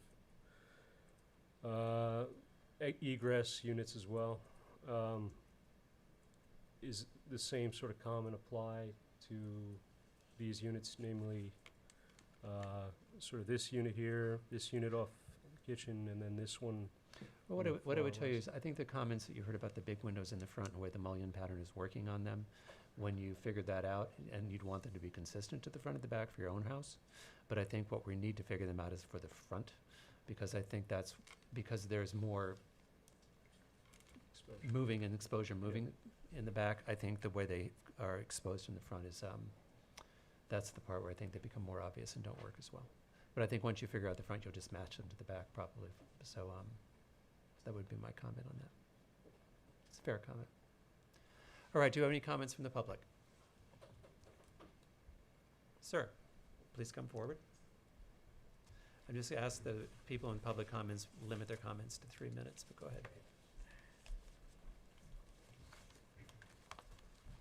I'm Jeffrey Loria. We were here for the last meeting. Yes, you were. And very clearly, my wife and I love this neighborhood. We love our neighbors, but very clearly, this house is still disharmonious with the neighborhood. There's just no two ways about it. It's like putting a round object into a triangular shaped hole. It doesn't fit, and it doesn't belong.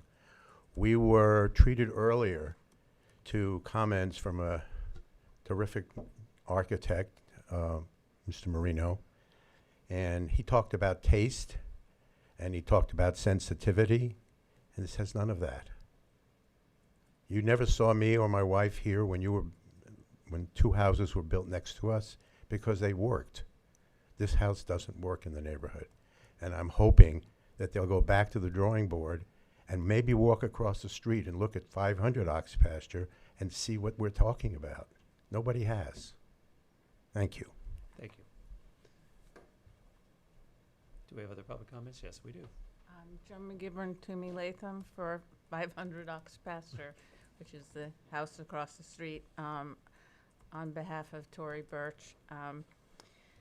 She sketched out what the house might look like with more traditional elements, such as shutters, which I'm sorry, I don't think that's appropriate. Yes. I'm be very honest with you, I do not think Yes. that's appropriate for, But the people doing the work, people coming in, presenting their The- idea of what the house, the- the street the- should look like, I don't her- think is fair. Her point taken. Her point was simply that, again, to echo the point made, that it lacks traditional elements, it lacks traditional color patterns, and we feel it still remains disharmonious to the neighborhood, as well as having a very commercial feel. And we think part of your duties are to deny proposals that are disharmonious to the neighborhood, no matter how long the time takes. Thank you. Thank you. Are there other comments?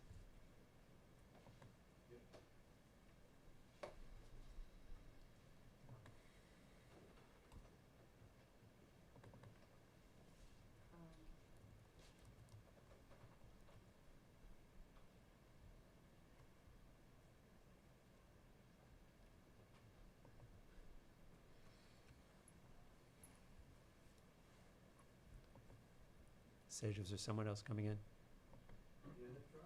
Okay.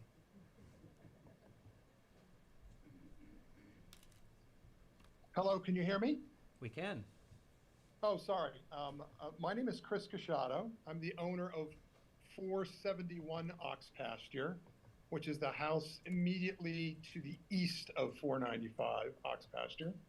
I guess my comments are, while I certainly appreciate the changes that have been made, you know, in the various iterations by the architects to try to make the design more harmonious with the character of the neighborhood, I just don't think they've gone far enough, quite frankly. It does seem to me still to have a commercial appearance or a commercial feel.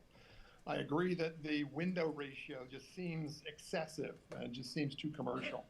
I'm certainly not saying there's only one style that would be appropriate or harmonious, you know, with the character of the neighborhood. There are different styles that would be harmonious, but I just don't think the current design fits into any of those styles. I just don't think it's harmonious yet. I still think it feels too commercial.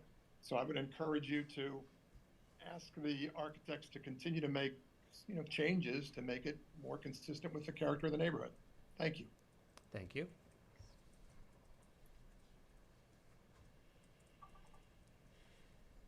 Okay, so you've heard the comments from the board. You've heard the comments from the neighbors. I think if you take to heart the spirit of what you're hearing from the neighbors and the specifics of what you hear from the board, I think a lot of your window patterning has something to do with it looking so commercial. And I think it's up to you to take the comments and come back and show us where we go. Okay, so I'm hearing you ask for an adjournment. Yeah, sure. Yeah, thank you. Okay. So I'm going to move, where am I on my agenda so I don't get lost here?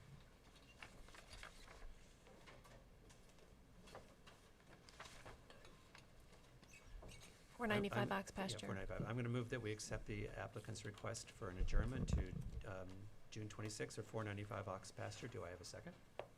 Second. All in favor? Aye. Any opposed? Okay, we'll see. Thank you.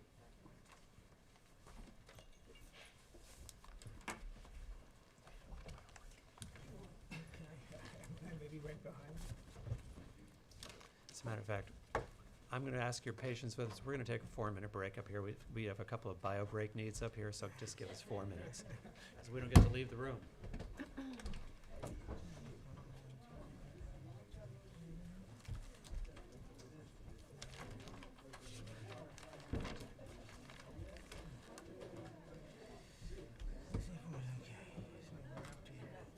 Okay.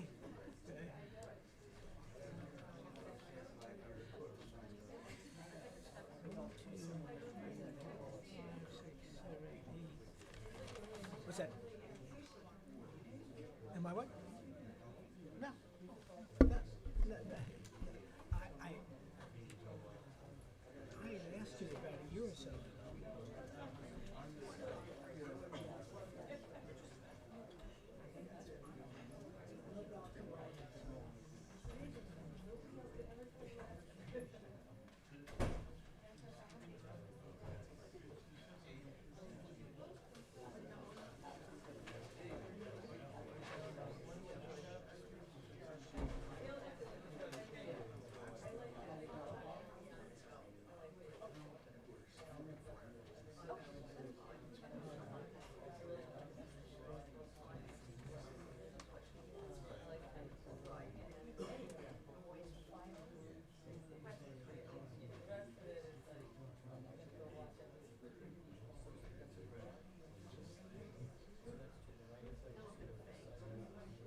people told me that this looks really, really nice.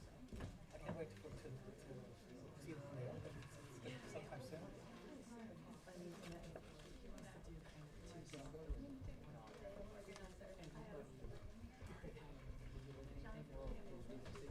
All right, thank you for your patience. That'd be great. Thanks. Yep, go, go, go. Yeah.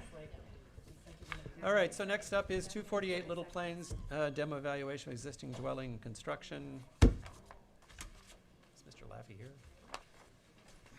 Okay. I think we were almost done with I that think- one. We I think told we're him he just- didn't we need just to come. We just need to approve the demolition. Yeah. Okay. We have to wait for Jeff. I hear him. Oh, there's fish.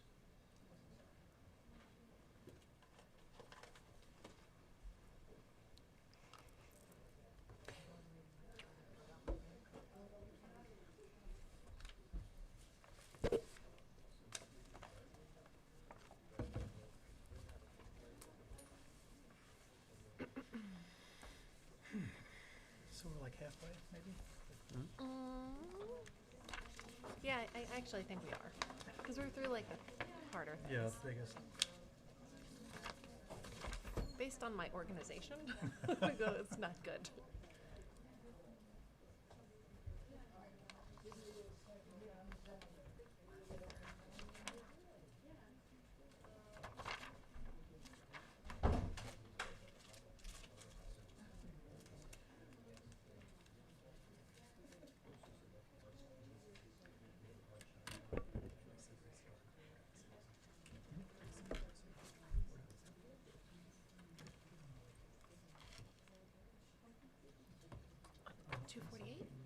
Oh, yeah, yeah, that's the yellow house, right? Yeah. Yeah. Yeah. And I think we said it was fine, and we just needed to approve the demo. Yeah. We just need to approve it. Yeah.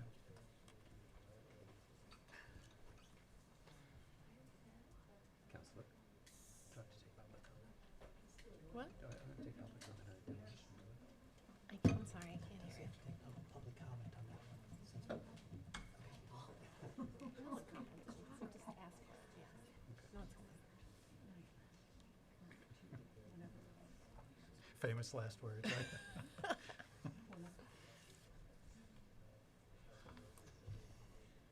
Yeah, but you have to, because it's still open.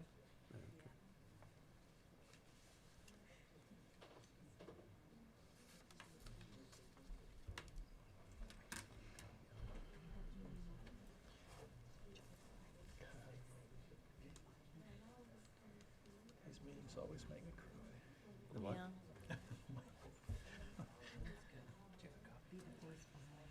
Yeah, here. Actually, yeah. Oh. Got it? Here.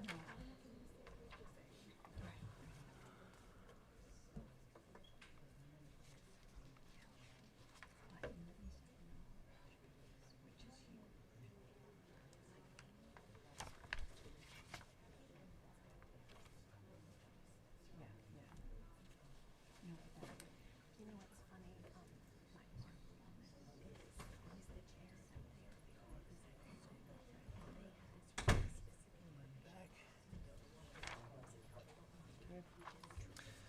All right, welcome back. Okay, next on the agenda is 248 Little Plains, and what is before us is we've had a pending demolition evaluation. We were waiting for the historic report from our historic consultant. This is in the non-historic district, and the report came back, and our choices in a non-historic district would be to landmark the house or approve the demolition. And in looking at the house, there's nothing characteristically in this house that would qualify for landmark status. So from our perspective, I don't see a reason to deny the demolition for the house at 248 Little Plains Road. Board members, do you have any comments? No? Okay, are there any comments from the public? Okay, then I'm going to move that we request, that we approve the applicant request for demolition 240 Little Plains Road. Do I have a second? 248. 248 Little Plains Road. Second. All in favor? Aye. Any opposed? Okay. And we're also approving the construction. We approved it? Oh, do we? No. Oh, we didn't because we, Yeah. okay. Then I also move that we approve the construction application that we looked at last meeting for 248 Little Plains Road. Do I have a second?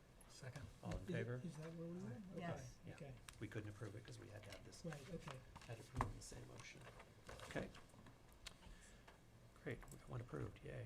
Okay, next up is 101 Old Town Road, family dwelling. These are the people with the cool roof. Please come forward.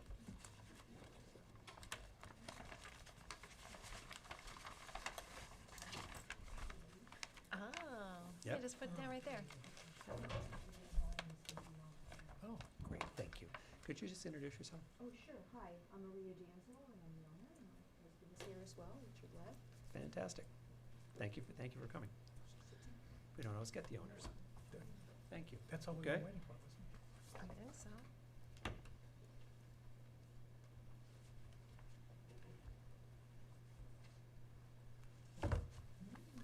Do we have a hand up?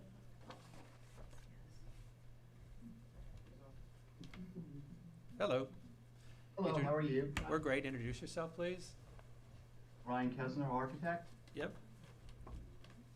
I'm the architect for 101 Old Town Road, and what you're looking at right now is a solar shingle we were able to obtain from the manufacturer.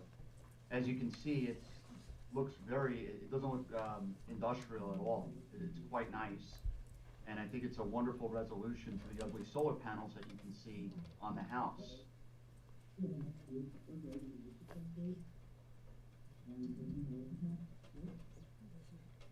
One second here. And one of the questions you're getting from the board are there color or sheen options, or this is just what they look like? That's just what they look like. Okay, because I imagine you probably have that to collect the heat from the electricity. Yeah, no, Yeah. of course. Okay. Is that the Tesla model? Yeah, this is the Tesla model. This is the Tesla Yeah. model, okay. I mean, it has the same sheen to the slate. Yeah. shop It's tile. Yeah, beautiful. I think it's great. Listen, I think if we've found a potentially more attractive solution to solar panels, I'm gonna have a great day. Or they're gonna have a great day. That's beautiful. Thank Okay, you, and Dana. if I remember correctly, the thing we were waiting on was a sample for the roof material, correct? And is this on the entire roof or just on? It's on the entire roof. It's the entire roof. Okay. So it's just- Yep. It'll go across the entire roof of the Yep. main dwelling. Yep. According to my notes, the last thing we were waiting for is to see a sample of the roofing material. Is that, anything else? So we're okay with the balcony? Wait a minute. Yeah, Can you see my screen, board members? we can. Yep. Okay. So originally we were gonna go and detach the garage and try to go for a variance for it. We've come to find out that the variance being granted isn't likely. We've heard it from multiple people and things of that nature. So what we've opted to do is reattach it Oh, and put it back. And we I thought I was asked the looking at board to old plans, understand, okay. You know, the whole thing, you know, forcing us to try to go through a variance, I don't know that that's, you know, I don't know if that's ethical, to be honest with you. I don't think you guys are unethical, by the way, by any stretch. Good to know. Thank you. You know, Well, no, look, you guys, there's an essence to your existence, of course, but it's unfortunate that some of the zoning makes it virtually impossible to get everything that you want. And obviously, the zoning is there to prevent from overbuilding, but in this case, it's prohibiting, you know, a design that I believe the board would like. So we opted to reattach it, but we took into consideration the doors and all that other good stuff. The balcony we did reduce up here. It is now no bigger than, I think, 12 6x6, which is what you required. And we just put a roof over the top and things like that. So, you know, we put the door there, took out all the transoms. We've done everything that we can think of to appease the board, along with removing some windows over here. You had some comments about me using the awning windows over here. So we just opted for the double hungs. We don't want to put them down there for impact reasons. It wouldn't be a really, you know, wouldn't be a good idea, to say the least. And I welcome your thoughts. Right. Might I ask a question? So you have not gone before the ZBA? No, we have not gone before the ZBA, but we've gotten negative feedback. Well, just say through the grapevine. Well, They're not- through the grapevine, Ryan, not to be argumentative, we approved it with a detached garage. The ZBA, yes, they have their guidelines. They also recognize the input from the ARB. And obviously, the ARB, in approving a detached garage, was supportive of it. You telling me that you heard through the grapevine will not change my vote. So the attached garage is not something I would not have approved it before. I will not approve it now.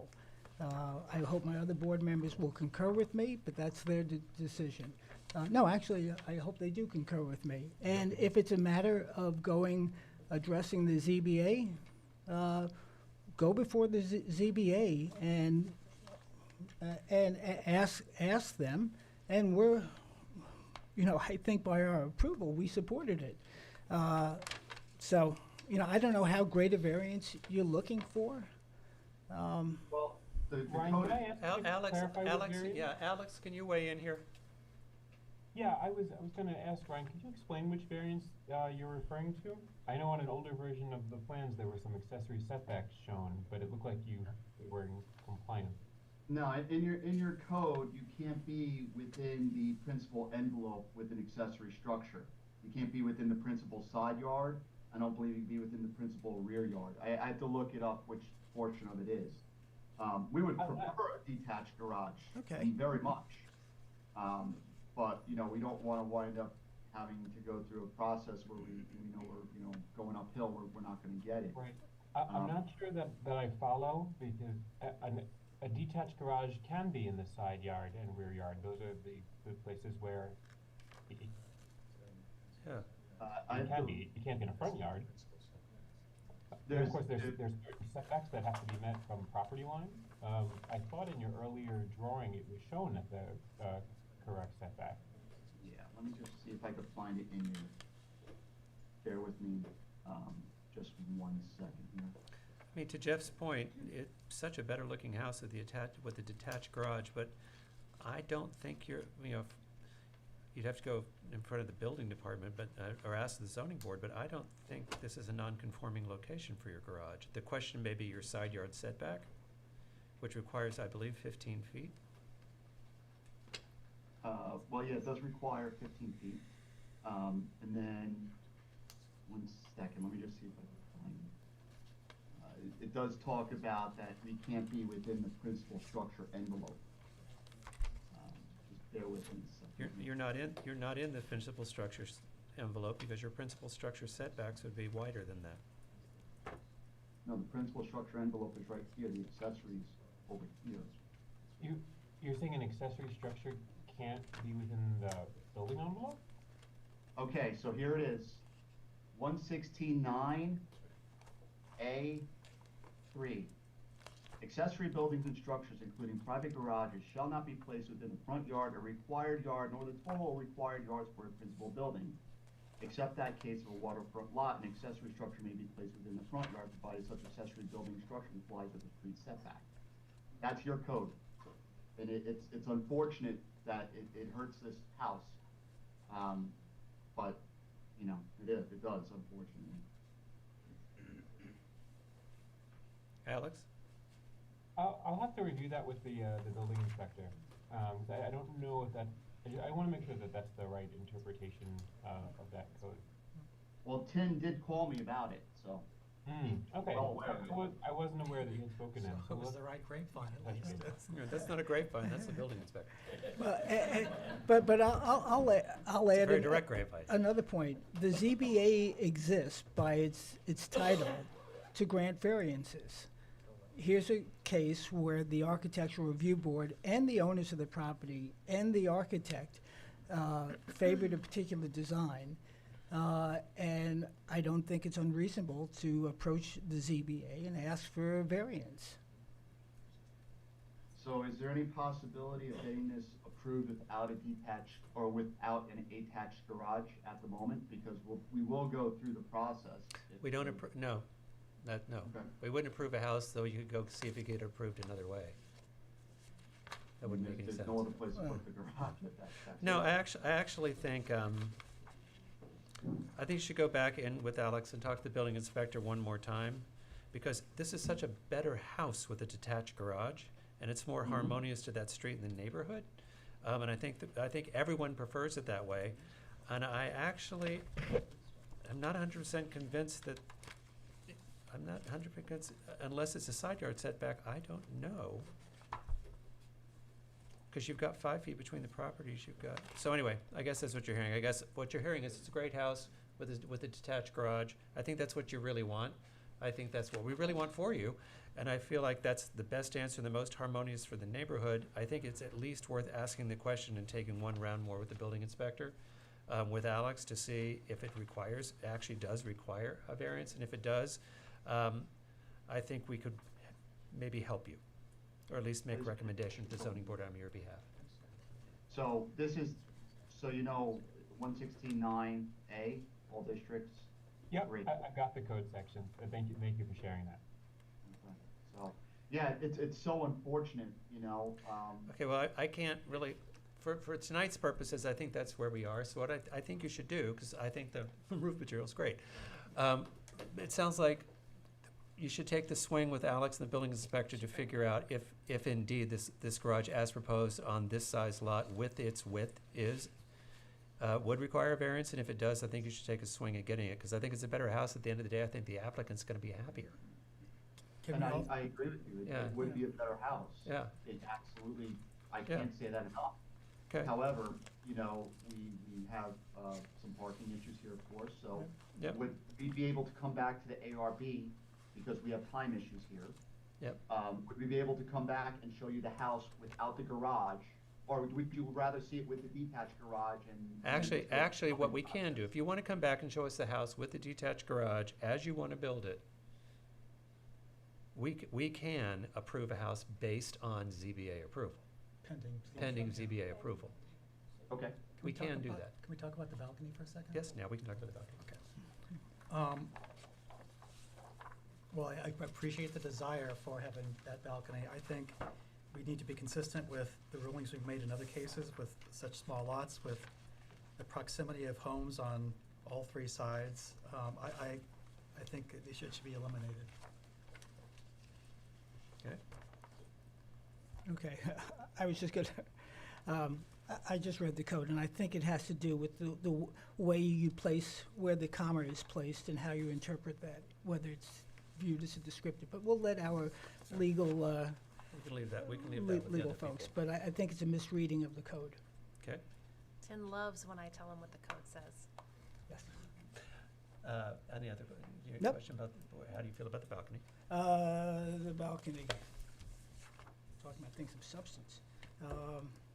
Okay, go to Jane and let me take a second look at it.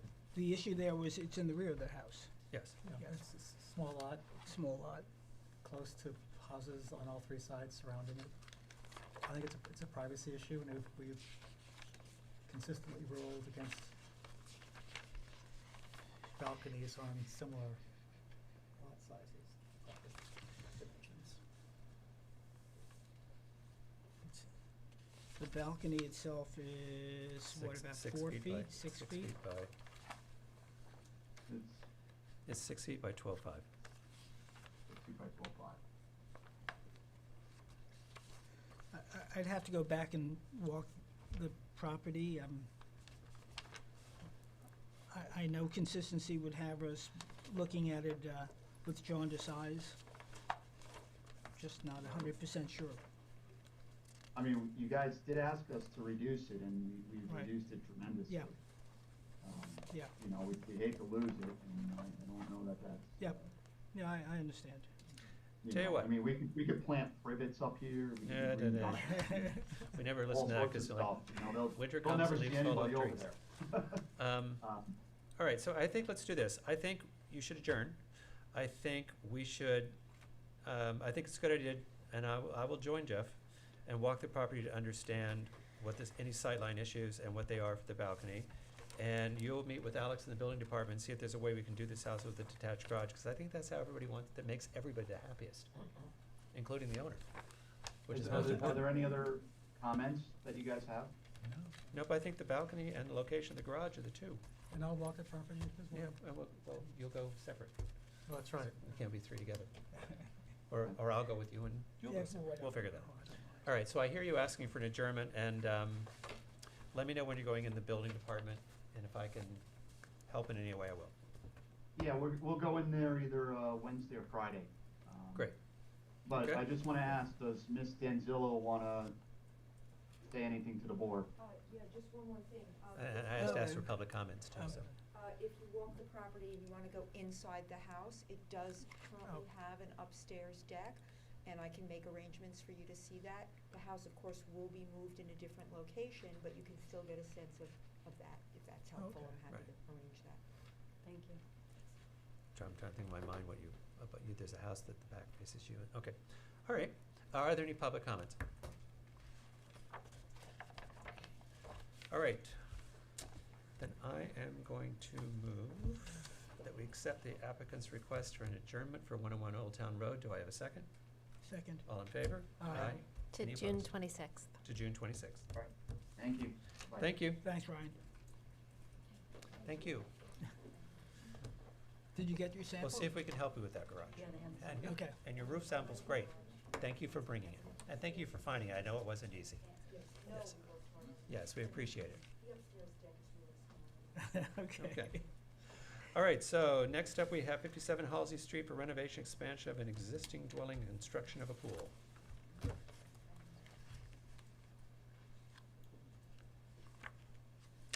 Dijon Expeditions LLC, 57 Halsey Street. Are they online? Great.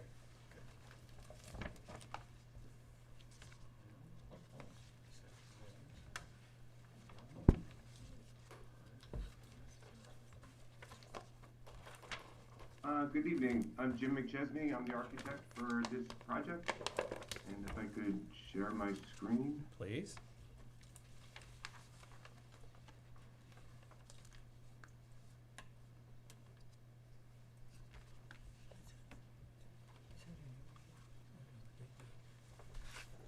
Are you able to see the rendering? Yes. We can. Okay. I think at the last meeting, we came to, on the front elevation, you wanted to see a different spacing of the columns. That's correct. Which I did. I changed the spacing, and you can see that on the front elevation and on drawing 201. And then also, you wanted to see a drawing for the garage, which appears on drawing 602.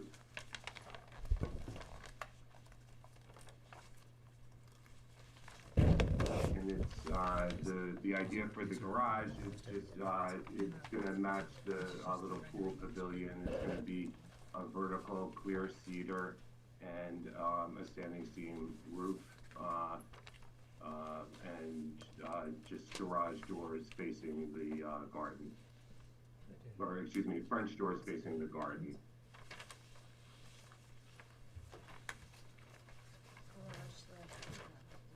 May 17th? Yeah, May 17th. Okay, we're all looking at plans that are received May 17th. Is that correct? I believe so. They were for the last meeting Oh, that right, was right, okay. canceled. Right, okay. I And- just and wanted to it make sure we're looking at the right shows- plans for you. Okay. Yeah. It shows the rendering shows the the newly spaced front columns. Yep.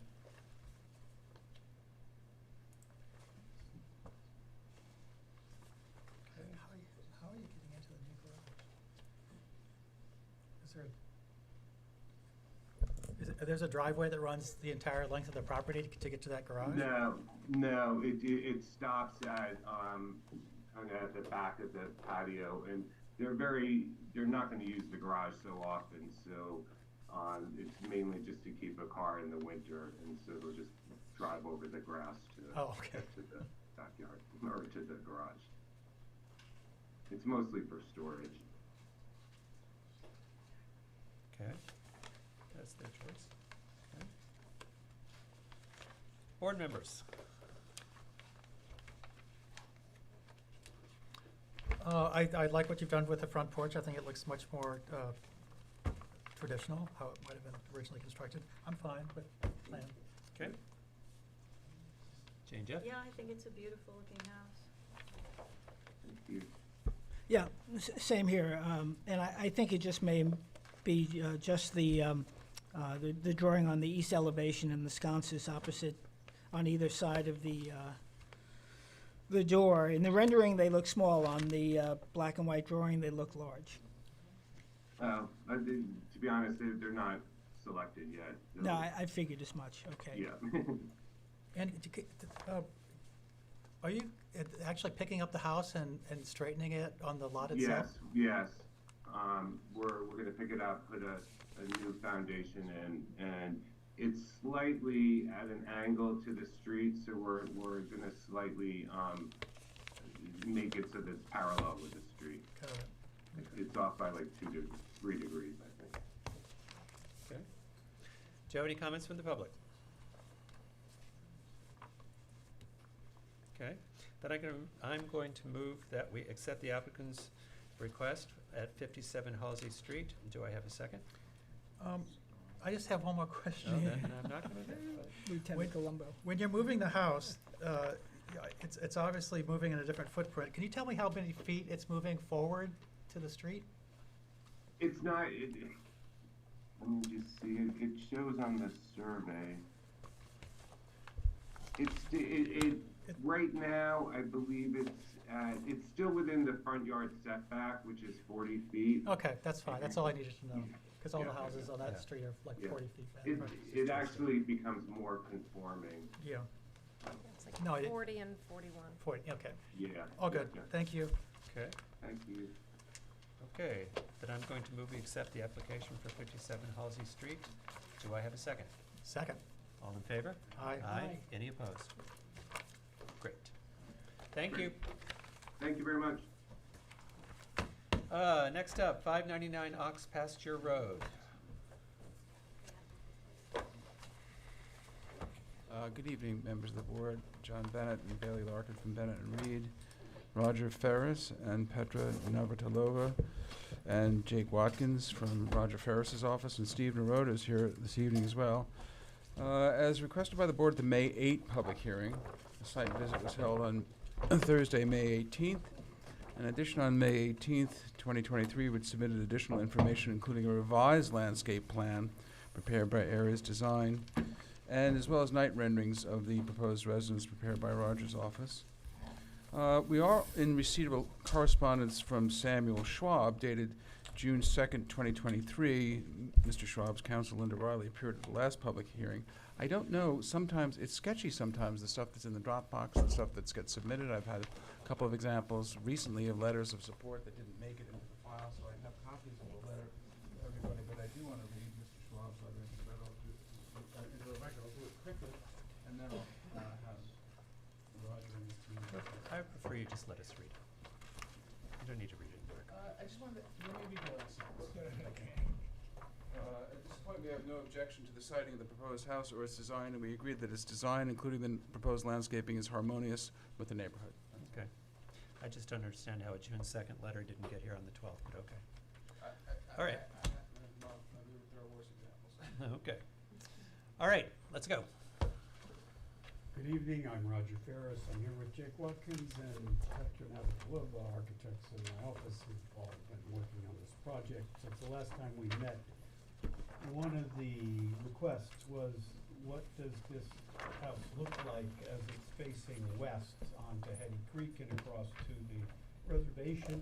So we've prepared these drawings that show our house in the middle, the two houses to the north and to the south of us as well, with these viewpoints to the closest properties that are across the Hetty Creek. And we believe that the light emittance from this house across the creek is de minimis. And that, in fact, because we're just 20... I will say, to be fair, you took the trees away from the other two houses to put trees in front of yours, but okay, go ahead. So we're 26 feet high, maximum to the top of the roof, and both of the properties on either side have much taller houses. Because we're flat roof house, we have to be lower. Okay. So you have those well. Yes, and thank you for doing, I do appreciate it. Thank you very much. The other additional drawing that we prepared are sections through the house.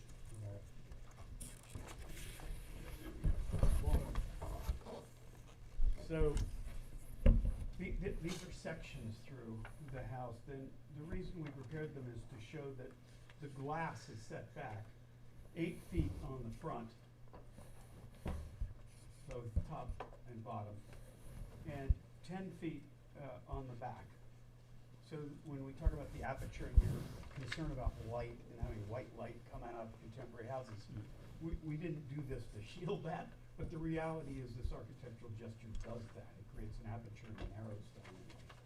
So we think it's a very successful architectural move.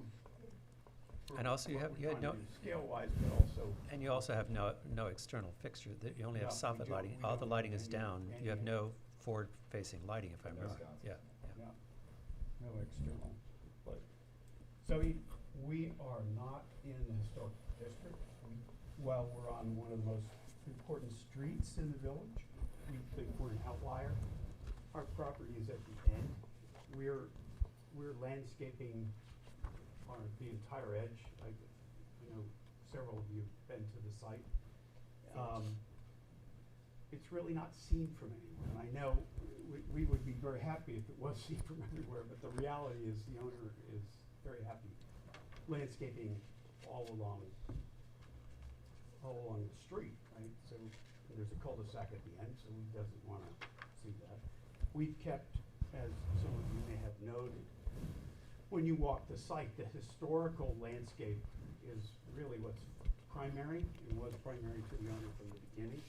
So we're really keeping the alley of trees, the apple trees, and all of the foliage that's been established over decades there by a notable landscape architect we talked about initially. Okay.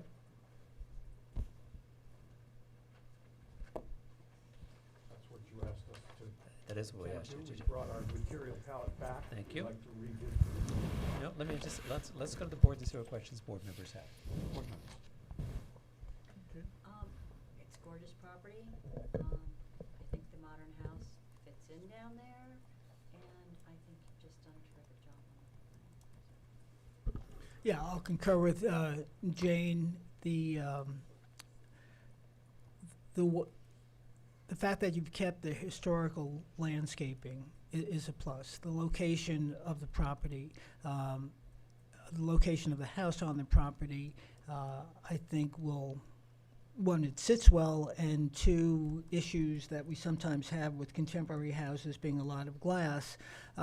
One is mitigated by the location of the house to the height of the house relative to the other houses around it, that it's all a bit, particularly to the design that Roger and his team have put together with the recessed, with the fact that the windows are in essence recessed, which does two things. One, it helps mitigate the concerns about light pollution, but it also gives a lot of character to a contemporary house, which is very pleasing to see. John? No, I agree. It's a very quiet design. That's the only way I Yeah. can describe it. It's Yeah. very sleek and subtle. I can see it folding into the Yeah. landscape where you're putting it. The only, and I wouldn't be me if I didn't ask this question. The vast expanse of the balcony on the second floor, I mean, it is on water, which means any noise from that location would carry more than a typical house. And it's fairly close to the neighboring house on the North. north or south? Yeah. He's supportive. He's seen the design. That's the way I was thinking. Right. Yeah, that's wonderful. My Yeah. support, not his. I would say, having walked the property today, the distance from the shoreline is, from the balcony, is probably a couple hundred feet. I'm sorry? 350, thank you. Details. Okay, thank you. And then the trees to the north are beautiful, not row, but several layers of evergreen trees that I Just no, it's good. I asked the question. I think it's a reasonable question, At and least I'm consistent on that. I think the landscaping that exists both on their property and the neighbor's property is one such, it's a small concern. Winter comes, leaves drop. Yes, In but this- many of them are evergreen. I know, There are but very few that in are this deciduous. Because I actually appreciate John's comment in this particular case. I think the amount of distance that we have Yes. between the house sort of offsets any Yes, concern that I that's would true have. too. Thank you. I think the materials are beautiful. I think it fits well on the land. Thank you. You spent a lot of time taking us through to give us a better understanding. And while there are houses that are in the village that can see this house, it's a considerable distance, and I think the opportunity for it to be a life problem doesn't exist here because the distance is well over a mile. So I think we should take public comment. Yep. Public comment.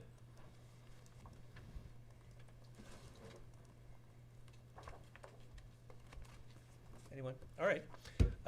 Therefore, being no public comment, I'm going to move we accept the application for 599 Ox Pasture Road. Do I have a second? To approve. yes, To yep, approve. Yep. Second. All in favor? Aye. Thank you all. Thank you. Thank you. And thank you for your time and your detail. Thank you. I really appreciate it. Okay, so that brings us to our last returning matter tonight, which is 260 Hampton Road for exterior alterations to the front facade.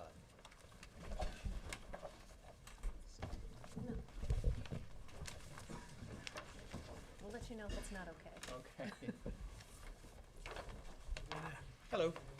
My name is Felix de los Santos. I am the owner of the building. Congratulations. And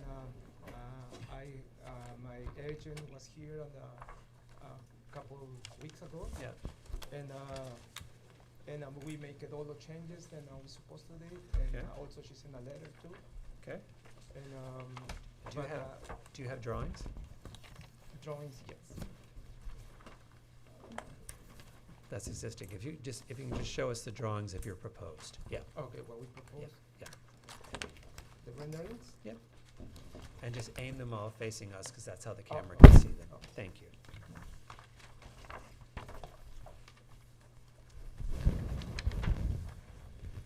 All right, so you remove the skylights. Yes. Okay. It was a flat roof also, then you guys didn't know it, but obviously you have a reason.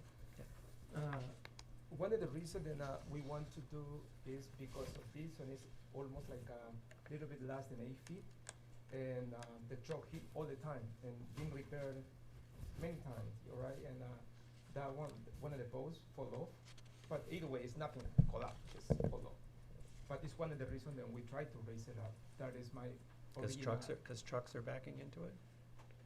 No, it's like a scaffold, ladders, whatever it is on the backstrokes or Oh, the okay. vans. Oh, Hit okay. you can see, you have that. Yeah. Yeah, I'm sure. The overhang extends Yeah, far. yeah, Yeah, the overhang is yours too is far. being hit by Okay. Got it. ladders, scaffolds, stuff like that. Okay. And then that is one of the reasons that we want to raise it up. And obviously we make a mistake to make it on the flat original, right? Now we make it the slope as you guys want, right? Okay. And then that is number one, then we rectified already. And the skylight, we eliminate the skylight. Thank you. Decorative post, then we used to have it, now it's kind of plain. It's like typical, just plain Yep. backs, right? The four is no fixture, no light fixture, because we have like a recessed light under the ceiling, and we're Okay. gonna keep, I mean, obviously, we're gonna raise it up and make a little bit new one, right? Right. It's totally rusted. We're gonna remove the fake barn doors.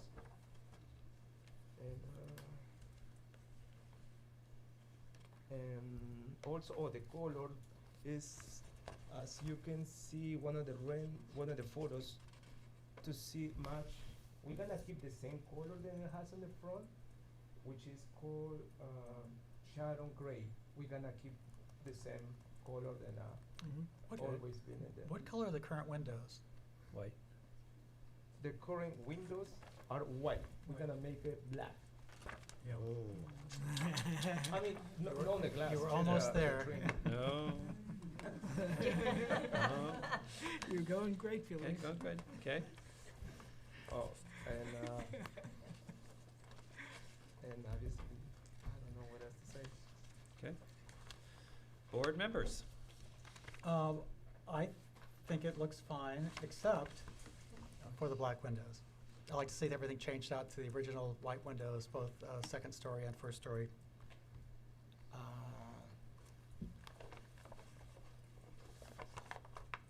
The trim, the trim material that you The propose is trim black. around the windows. The, No, the no, I actual, I mean, wi- No, the windows themselves. the windows themselves you have as black windows. We would like them to be another color like white. You say, what, the window frames or the window glass? We have- they have As it black currently they have black exists. windows going into. Right, so white Yes, again instead of the black. instead of black. Okay. But the glass is clear. Is it not, or are you The saying? glass is clear. No, we're Yeah, talking about the- okay. we're It's talking not about the black frame windows. No, the glass is in fact Opaque clear. windows, yeah. The glass is in fact clear. No, I know, try to I- match I'm very some literal. accent for an Yeah. entrance, right, on the first floor, and try to match it. If we're gonna have like an accent entrance, which is dark, to match, that's why we choose to make on the top part. Right. Well, if you change them all to white, they'll all match. Yes, the I, idea, I think what you're not getting is support for black windows. or doors on either, yeah. Well, the doors could be, I guess, Yeah, the doors can be, I don't mind the doors being colored, but the black windows Black make windows. it makes it too heavy. Okay. Should, Well, It also makes it too contemporary looking, Right. whereas this is a barn-like Yeah. structure. So if you went back to the white windows, it's going to be much more complementary. okay. I have come back. Hang on. So, other than the white windows, that's my only issue. White windows. okay, do I have any public comment?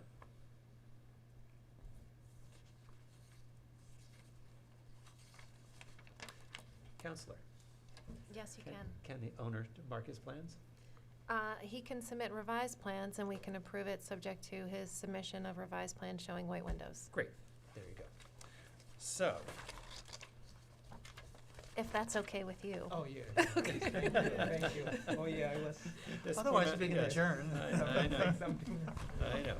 Okay, so I'm going to move that we accept the application for 260 Hampton Road, to approve the application for 260 Hampton Road pending receipt of updated plans that show windows changed to white. The upper one. No. Yes, All windows. All windows white. Okay? Do I have a second? Second. All in favor? Aye. Aye. So if you just get them to update the drawings, change the window color and bring them in, then you'll be good to go. Again, once I see that, then I can sign the file. Thank you very much. Thank you. Okay, thanks, Felix. Okay. So that takes us to new matters. Our first was 370 Great Plains Road for demolishing of existing and dwelling construction of a two-story family dwelling with an attached garage. Our affidavit in order. Yes, they were in order for 522. Okay? Yes, we're all ready. I had to catch him before he got on the train. I'm so sorry. It's okay. As I long as he mean- wasn't on the train, he would have stewed the whole way out. My very professional answer, that would be like, happens. Yeah, You know, well. people get sick. So, and we're down a board member, so. No we're a little worries. risk. No All right. worries. All right, good evening. Melissa Dedovich I'm from Peconic Environmental Associates. I'm here on behalf of Mr. Lee Fruta, the owner of the property. I'm joined tonight with Edward Siegel, who is our architect of record, and Melissa Rivas, who's coming up from Ed Hollander's office. And I just want to give you a little, we're going to do everything on the screen. And quickly. I am, but this is going to be Yep. really quick.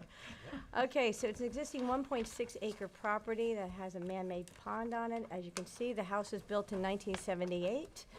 It is non-FEMA compliant when they changed the maps in 2009. It also doesn't meet New York State Building Code because things have changed since 1978. And it's with about, the existing house about 35 feet from the man-made pond. If you go to the pictures, here's some pictures of the house. This is, right now has a double entrance. We're getting rid of one of the double entrances. It's pretty simple. Again, not FEMA compliant. There's the pond. And here's the back of the house. We can stop there. That's the back of the house. The existing swimming pool on the property and patio are to remain. We went before the ZBA to get our wetland special permit and for the new house. And one of the things that came. If I remember correctly, you went and went and went in front of the ZBA. We went and went and went because You went and went. we and went we with don't the need same. to We don't need relitigate to it. relay it, but we literally came with almost pretty much the exact same house Okay. they walked out of it. So it's And different things. just so our files are complete, we have a copy of the ZBA determination in our file. You should. Okay, did You you should. supply it? Okay. Okay. And so the new house is going to be FEMA compliant. One of the things that the board did ask us to do, actually, recommended, and we went for and it added another variance, was to move the house closer to the street. So instead of 80 feet back, it's 61.5 feet back. It's now FEMA compliant in the X zone. We have a 50-foot wetlands buffer. We removed the second curb cut. And here is the architect to walk you through the rendering. Good evening, everyone. Nice to be here. The allowable gross floor area is 8578 square feet. One The- second, do you have Do name? you- Yes, if you could introduce yourself, please. My name is Edward Siegel, principal of Edward Siegel Architect. Thank you. The allowable gross floor area is 8,578 square feet. The existing house's gross square feet is 4148. The proposed house that we're proposing today is at 4,614 feet. It's a little less than 500 square feet additional. The roof heights on the allowable roof height is 35 feet. The existing house's roof height is at 33 feet. Our proposed house's primary roof ridge height is at 27'8". A very small portion of the roof pops up to 29'8", just over the garage. The house is generally a single loaded house. I call it a zigzag shape. The zigzag actually cuts down on the scale of the house. And the single-loaded floor plan allows for views from all of the rooms as well as floor-through ventilation. It also keeps the house very narrow and keeps the roof height down because it's basically a two-story mass with a one-story porch on the rear.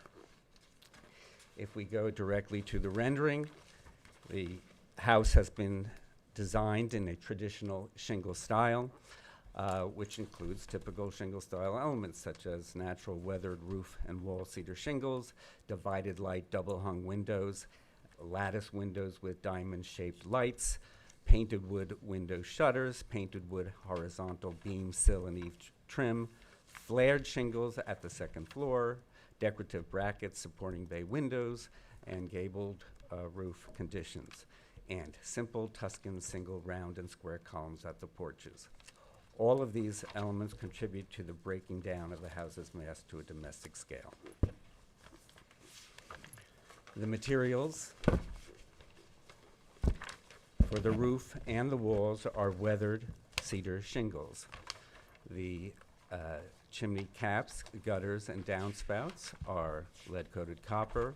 The weather vane, which is on the top of the stair cylinder roof, is copper. The trim color is steam, Benjamin Moore steam. The window color is Benjamin Moore Chantilly lace. The door and shutter color is Benjamin Moore Gentleman's gray. And the rear deck stain color is Cabot Driftwood gray. All of the lanterns, which are actually shown here, are a blackened copper finish, as is recommended by Vivolo, who is the manufacturer. The garage sconce, which is the third from the right, actually has solid panels on the top to respond to the dark sky zoning requirement.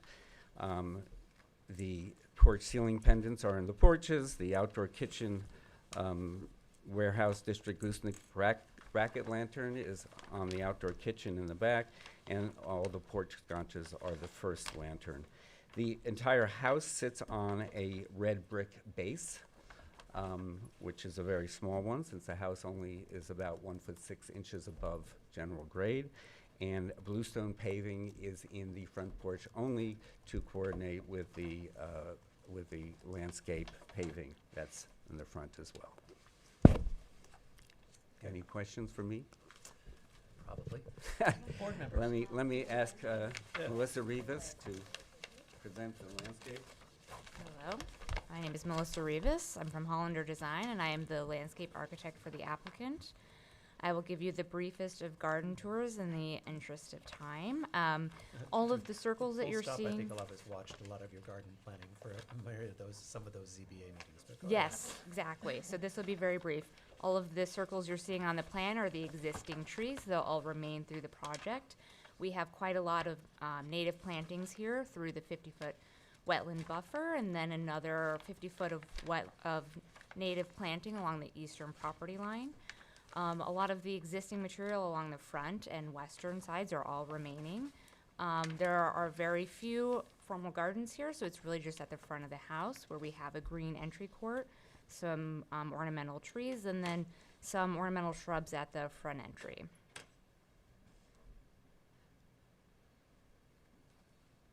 And that's the whole drainage swale over there. There was a lot of conversation about, right? Right. Yes. Yeah, okay. Okay. Thank you. Board members. I have no issue with the design of the house. Even the balconies, I mean, they're recessed into the roof line. There's a huge distance between that and any neighbors, so I think that's absolutely fine. I like the color schemes. I think it's consistent with other properties in the area, and the screened-in porch, the bronze screens, that's going to be spectacular. I think that'll be beautiful. So I have no problems. Bottom line. A huge improvement over the existing house that's there, and looks like you've ticked off all the boxes. Okay. A couple perhaps small points, but the chimneys are encased in shingle Yes, as opposed to brick? correct. Why? Because they're more consistent with the materiality of the house. We've done cedar shingle chimneys many times before, and Really? in shingle style I environment. have to be honest, and maybe they've been done, but I don't recall seeing many, if any. Not in houses of this size and cost and quality, no. Yeah. Yes, we've done one on Meadow Lane. Contemporary house or? No, it's Which house is that? What number? Well. No, only because I may yeah. drive by it. Like I Yeah. said, I've sat there. on the board for. We can give you What's the that? the I'm gonna have the addresses. same comments. Okay. And it's yeah. also more consistent with the roof. We happen to like them better. Yeah. Okay. When I've seen shingled chimneys, usually they're on houses to hide a steel flue. Yes. Or aluminum flue. So that's why I'm a little put off. I'm not necessarily disagreeing, but I'd like to see it perhaps elsewhere. But it is a concern. Then the other thing was the window in the hip gable, the right facing Over the garage door? over the garage door. On the north elevation? On the, thank you. Keep on helping. going. Sounds like, you got it. Yes, so that was the other thing. So, but What is anyway, what is the concern? I don't, it just looks it looks a little bit gratuitous. Okay. I just have a couple questions. I too am not a favor of the chimneys being not stone or brick. They should really be brick, the materials I would normally see. I will drive by and look into their house, but first of all, I always find masonry chimneys safer. But second of all, I just think consistent to what is basically a shingle, a more modern take on a shingle style house, I think, and you've already used the brick material in the foundation of the house, I think carrying that or a brick material into the chimneys, I would find more harmonious with sort of architecture in Southampton Village. My other question has to do with how wide are the garage doors? Approximately 8 feet. I don't have Okay. the exact dimension in front of me. Just because the one comment I would have is the single light fixture between the two doors versus make the doors slightly wider with a fixture on either side. Partially because 8-foot garage doors are actually really hard to get in and out of. So 9s would do better if you had room there. By moving your surface-mounted fixture to either side, you might get a little more width in those doors. But I just think that one light in the center of the doors versus a light on either side of them feels a little odd to me. And those would be my comments. Do we have comments from the public?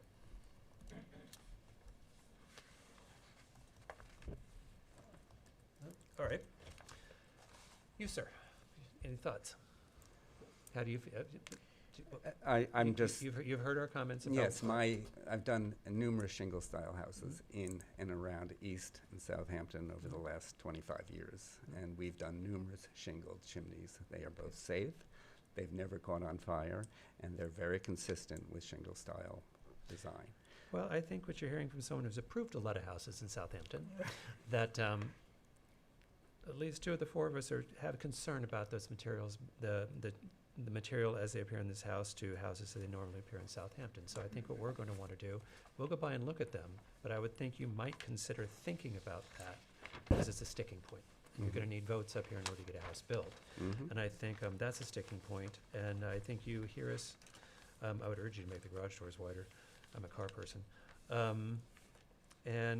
The window that goes, the windows on the 3rd story window in the hip roof over the garage doors, that looks into an attic, or does that look into a room? That the space at the end of the 2nd floor corridor is Okay. actually double height, so Okay. that lets light in Okay. on the double height All space. right. That one, I don't have the same concern, but you've heard the Right. concern. Okay, so I think that's where we are. I think overall, I think it's a beautiful house. I think it sits well. I think it's taken a long time to get here. And I think you're very close, and those are the areas in which we have issues. All right, Okay. thank you. So I'm going to, I hear you asking me for an adjournment to June 26th. So I'm going to move, we accept the applicant's request for adjournment for 370 Great Plains Road to June 26th. Do I have a second? Second. All in favor? Aye. Thank you. Thank you. Yes, please.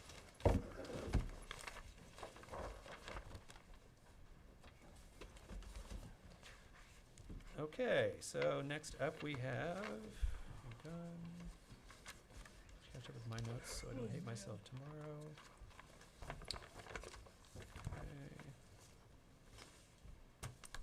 Okay. I'm up to 30 Pulaski Street. Were they in order from the last meeting? Were affidavits in order for the last meeting? Yes, Great, thank you. sorry. Okay. Hello. Okay. I'm confused. What would work, like the paper or on the? Oh, paper. Paper. Okay. You can do whatever is easiest for you, but if you just roll it out Yeah, I have both. I wasn't sure. and just face us, so.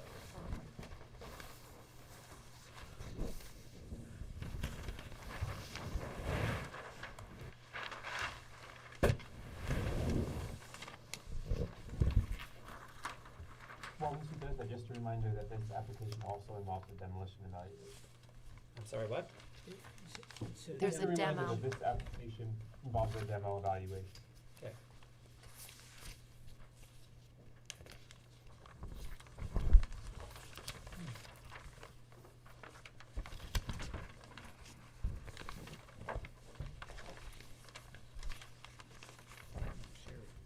Okay.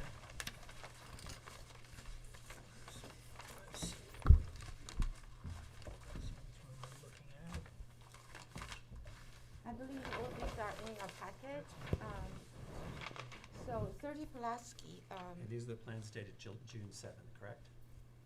Although, there may be actually, There these are- plans may, It's May 5th. May 5th, but we didn't have a meeting. May 4th was Those the, Right. Okay. date? No, The last plans I- 410 ARB, May 4th is when Yeah. the first one. Okay, all right. So 30 Pulaski, the house was built in 1977. I have an aerial photograph of when it 1976 was blank. And it's a one-story ranch, and that's what it looks like. And then I have a photograph of the neighbor's house and then the current house. What we're gonna do is we're gonna, take down the existing house. You see the dotted line around here is the existing house footprint. We actually reduced the footprint by about 14 feet. That would be also including the swimming pool, which is about 9 foot by 20 feet. 9 foot, 9 foot 9 by 20 feet.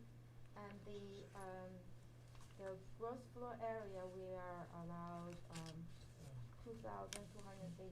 We're building 2169, so we are about 100 feet smaller, a little bit less than, a little bit more than 100 feet. So let's go to the front elevation. This is the front Can you elevation. clear up one thing for me? The date that we have on the survey, we have a survey that you put in on June 7th, which is different than the survey that was put on, and it looks like you made the driveway turn out wider? Yes, Is that- so yes, the team called me and asked me to make Okay. this change. Okay, so So that, it and was- that's the only change? This is the only one that's changed since the Okay, first all right. submission. We're just, He asked we're me just to trying, we're make syncing the up turn. dates. Okay. He asked me to make the turn. So this is the front elevation. It's all white windows and natural cedar siding. And the roof is Fox Hollow gray. And I'm sorry, the trim is white, and the siding is cobblestone hardy.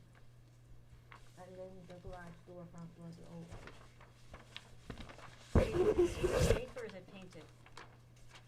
The siding is hardy, cobblestone. Different colors? It's like a light. You're doing it, light you're tan doing it color. hard, do you have a color sample? It's hardy board, but do you have the color sample? Yeah, it's like this color. This color.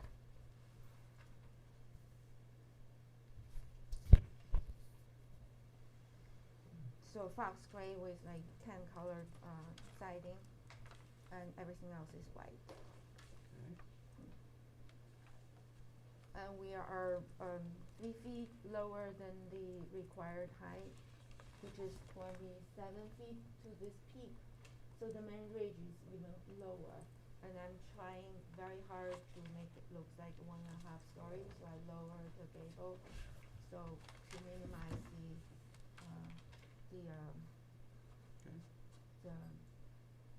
the bottom.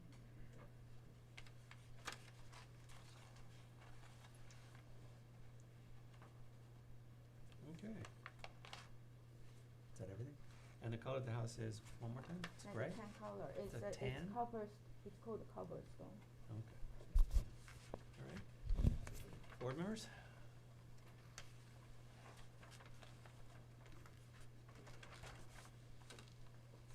Jeff? It's a simple house on a small lot, so I think it works. Maybe if anything, the dental, those things. The corbels at the top? Yeah, although it, I guess it's an attempt to look like, are those supposed to look like exposed rafter tails or corbels? It's a little bit of corbel, but I can take it out. I well, can. I don't know, It gives it a little it may distinction. actually give it some definition, because again, it's a very simple design, so maybe a little definition there doesn't hurt. And they're not close, so, Yeah. so And they're, I just want, and they're I just restrained. bring it up in case anybody had a, a concern. And I appreciate the fact that, you chose not to go up to the max, and I wish, in retrospect, we had applied that against some other houses that we've approved recently, at least one that bothers me. Yeah, I know which one you're talking John, about. Jane? The front door looks strangely narrow to me. Is that just? No, Yeah. It's just 3 foot wide. It's just a simple. And did you say front it's, door. is it solid or glass? It's actually I didn't really discuss with the homeowner, Okay. but I think it's gonna be solid. Okay. Well, we would need to know that. Yeah, we would. Also, lighting on the front door. Are there any fixtures on either side of the door or overhead? No, we're probably just gonna put it underneath the overhead. Okay. 'Cause I know everybody wants dark sky. There's, here. there's no probably. Yeah. So is your plan to put it in the soffit? Yes. Okay. The only comment I have on the rear elevation is the placement of the columns. Why would you have one column obstructing the view from the doors, or is it just I'm not looking at it the right way? Oh, gosh. Why did I do that? Yes. You've got a weird pairing of columns, and you have it, but then all of a sudden, yeah, and then all of a sudden it disappears into a bracket on the other side of the door. I don't think that's successful. Yeah, it might be. I think there are two columns. Well, there's two columns, and a flying roof with a bracket to the left of the rear door. Yes. That's not just to- successful. Just to cover the, to Right. cover the door. It's a But bit I- awkward. It's awkward, and I think you need to find another solution for that, because normally your columns should go to the end of the overhang, but they don't, because your overhang is not going over a door.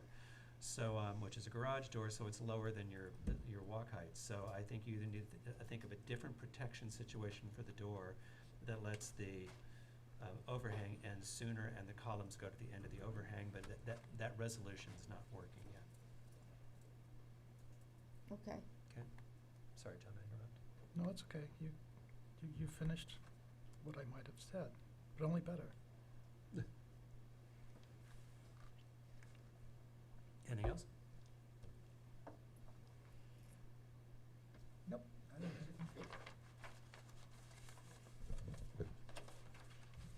And I'm just curious about, next to those two columns, there's 4 windows, or? Those are sliders. Those are sliders? Okay.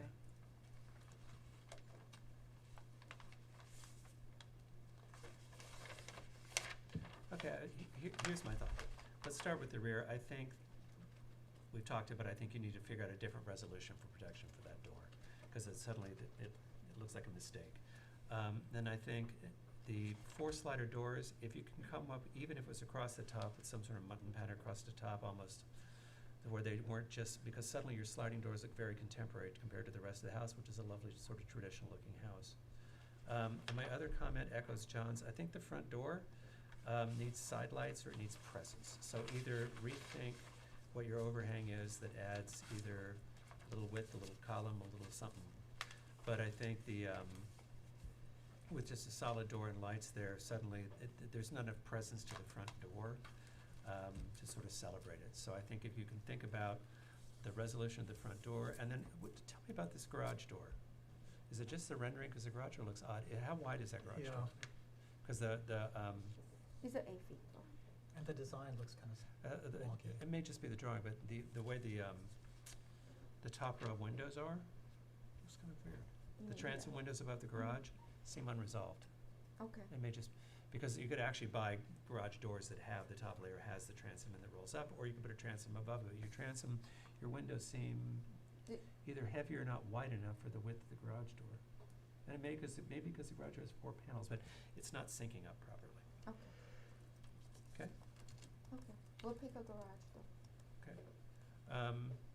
What is that? Are those windows built into the door? Are they a panel that rolls up, or is that? We were thinking it's built in into the door. Is it built in and goes up? Yeah. Okay, yeah, because I think maybe either a 3-panel door or just something and maybe how it's rendered, but we need to see a picture of it because it just We'll looks. get a better. yeah. We'll Should get be a in line better with the door. panels. And do I have any comments from the public? Sir? Just briefly, hi, I'm Michael Zinder. I'm the next door neighbor. I'm at 36 Pulaski Street. The house that's currently there is rather unappealing. It's a simple ranch that's kind of fallen into disrepair a little bit, so we very much appreciate what the architect and our neighbors are doing. We think it would actually improve the neighborhood. Obviously, since it's a simple ranch that's there now, we appreciate also that they're not building to the max, but the lower it could be, the better, because it obviously affects our light, but it sounds like they're in compliance, but I would just note that obviously the lower the better from our perspective. The only thing I'd ask is 2 things that may or may not be within the purview of you guys, but first of all, is there any demolition protection or anything for neighbors? Like what happens with demolition of a house with, That's a building department issue. building department? That you should talk to the building department about, because sometimes silt fences are required in one thing and another, but that's really in the purview of the Okay, building I just want to department. make sure that all No. precautions are taken so No, that sure. nothing can happen. And And what about sequencing? So like, do you guys get involved in that, or is that also the building department? So That's for the example, building- because that's our the building street has department. like a million things going on, I'm just like, We get to say Join what the they look club. like, we don't get to say how they go up. It's, yeah, it's unfortunate. so literally, you could approve 5 houses on a block at the same time. Sequencing for its construction from that perspective, that would still be a building department issue, because the building, that would be Gotcha. determined by the building permit, which would be determined by Okay, the I building. appreciate that. The only Yeah. thing, other thing I would mention is, by the way, when everybody keeps on coming up to this desk, I was on Zoom earlier, the people online can barely hear what's going on up here. There's some way you could get a mic here someday for the future. It would be great, because it's very hard to hear what's going on up there. There's one there. I think if people are just hovering, almost covering the microphone when they're Is that a mic? presenting. Yeah. Yeah. Oh, yeah, they don't really That's, use it. yeah, we'll be Okay. careful of that. But thank you. This is why my friend Sage in the back is pushing everyone to present electronically so we can hear them better, because they present from the podium. Just putting that out there. Well, that is a good reminder that we are considering the demolition. Yes. Yeah, and which reminds me of a question I should have asked on some other projects. Is there any change in the setback of this house versus where the current house is? We actually moved away from this side, away from the east side. The front yard setback is closer The to the street. front yard setback is basically the same in and out. The existing house is non-conforming, so we actually bring My it back question to was, certain is there any difference in the setback of the house from the front of the house, from the current house? A portion of it is a little bit closer, portion of it a little bit further away. Okay, so what's the, Right. how That's close a you? great answer. So is your setback from the street, did it go from 38 feet to 40 feet, 40 feet to 36 feet? No, I'm actually further away from it. I think if. But to if- what degree? How many inches, feet, yards? Let me look. Yeah, so CU, the dotted line on the site plan that you gave us is the existing structure, is that correct? Yes. Okay, so the left facing on the east side of the property, it's being pushed back by, it looks like maybe a foot. A foot 7 inches. A foot, okay. Thank you. And then on the west bulk of side, the house, it's gonna come forward a little bit by 10 inches. 10 inches, okay. Fine. So, a relatively small amount. That answers my question. Thank you, Jeff. Okay, because you're at 27.7 off setback off the street. Yes. Okay. The setback is, I believe, 25 feet. Okay. All right, any other public comment?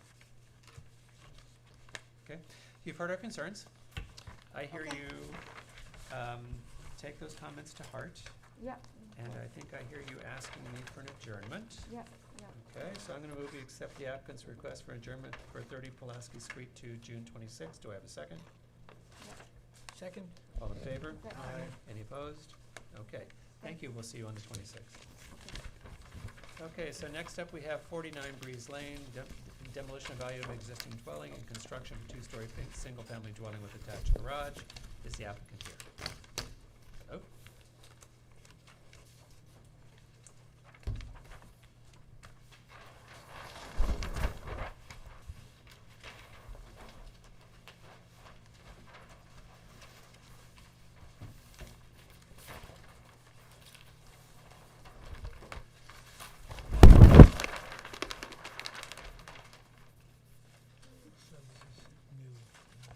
Oh, the affidavit's in order?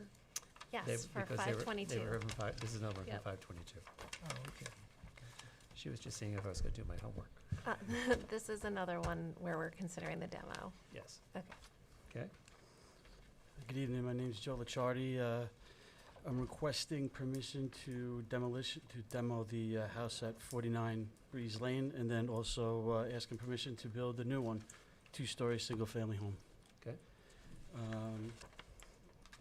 I've given a lot of pictures of what we're, Do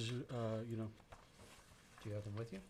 I have the new pictures. I have the pictures of the old house that we want to remove. Okay. Just put on the table facing us, please.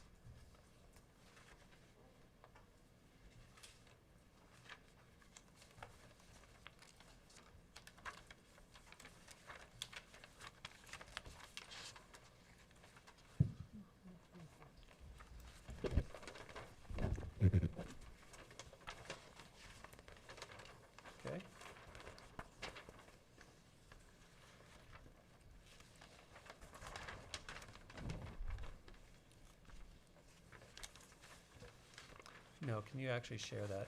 If you've gotten the file, are you in the Zoom meeting? I'm not, I'm just Okay. showing this as. Okay. I don't know if the public will be able to see that. Alex, are these files in the Dropbox? Yes. Oh, let me check. Because the public's not, because normally what we ask people to do is they sign into Zoom, and when they go, they share their file, and they go through the system. Okay, thank you.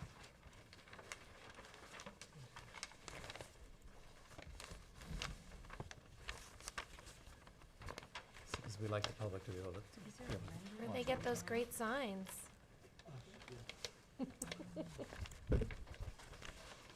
There are many pictures in the Dropbox. It does look like a lot of these were previously submitted. Okay. Do you have pictures of the plans and elevations? We can pull them from the file. Hang on. Okay, so sorry about that.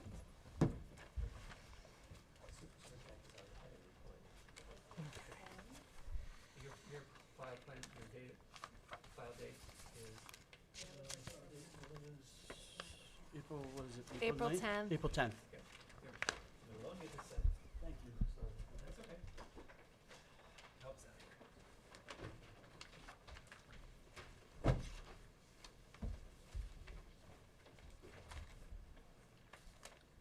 So the new house.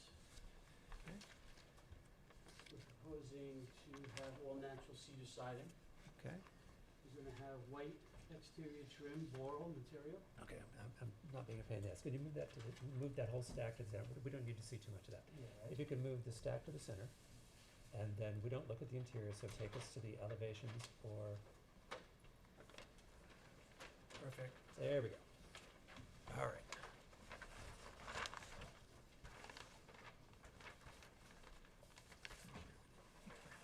So, the siding will be natural cedar. We're gonna have white exterior trim, boral material. Windows will be white. Trim around it will be white as well. We have bifold exterior doors in the back of the house on the west elevation. We're gonna have a mahogany screen porch with bronze screening. We're proposing a galvanized galvalume standing seam roof on the main upper roof. Diamond-shaped gable finishes on the gables. We're gonna have bluestone patios throughout. The existing house that we want to remove is 1,150 square feet, and the new house that we want to build is 3,027. Okay. Take me to the exterior. It's clapboard? What's your exterior cladding material? Exterior siding is cedar protection shingle. Okay. All right. Board members.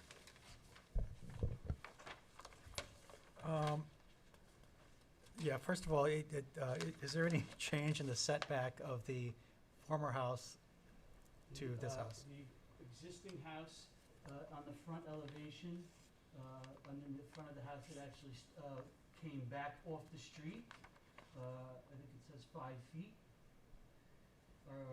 No, it's asking what. Our new side setbacks are 20 feet and 21. There was an existing garage that was basically on the property line, on the south side of the property that we're moving.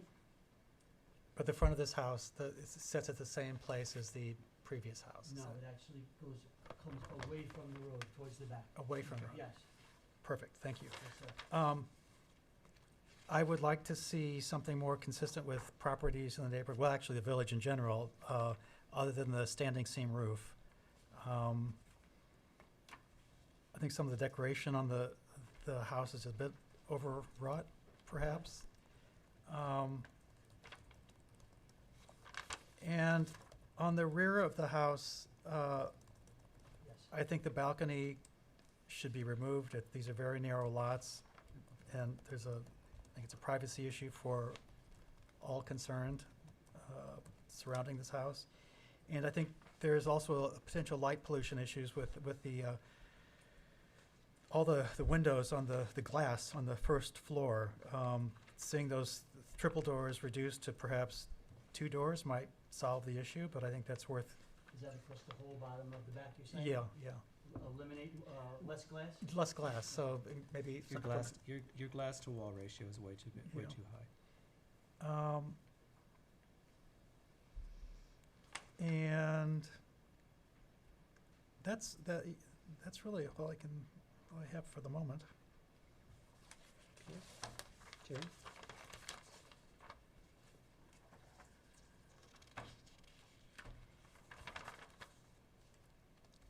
And the garage is facing the east? The garage is facing the east, yes, towards Breeze Lane. Which is the same as the current house, is the garage is facing the Right. street as well. Yeah, except there's a freestanding garage, yes.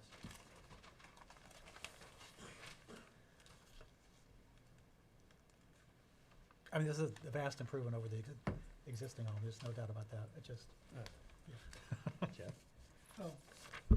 Okay, so, to John's point, your decorations, the treatment of the sloped gable, the diamond top portion, the dentils or corbels, and then so that seems to be a bit much on a very small property. Simplifying that, taking out perhaps some of the curvature. I think it. Anyway, I think it's an overstatement of a particular style. The steel roof is something that does not exist on that street, or if it does, it's only on, on some very shallow eaves, so that would be out of character.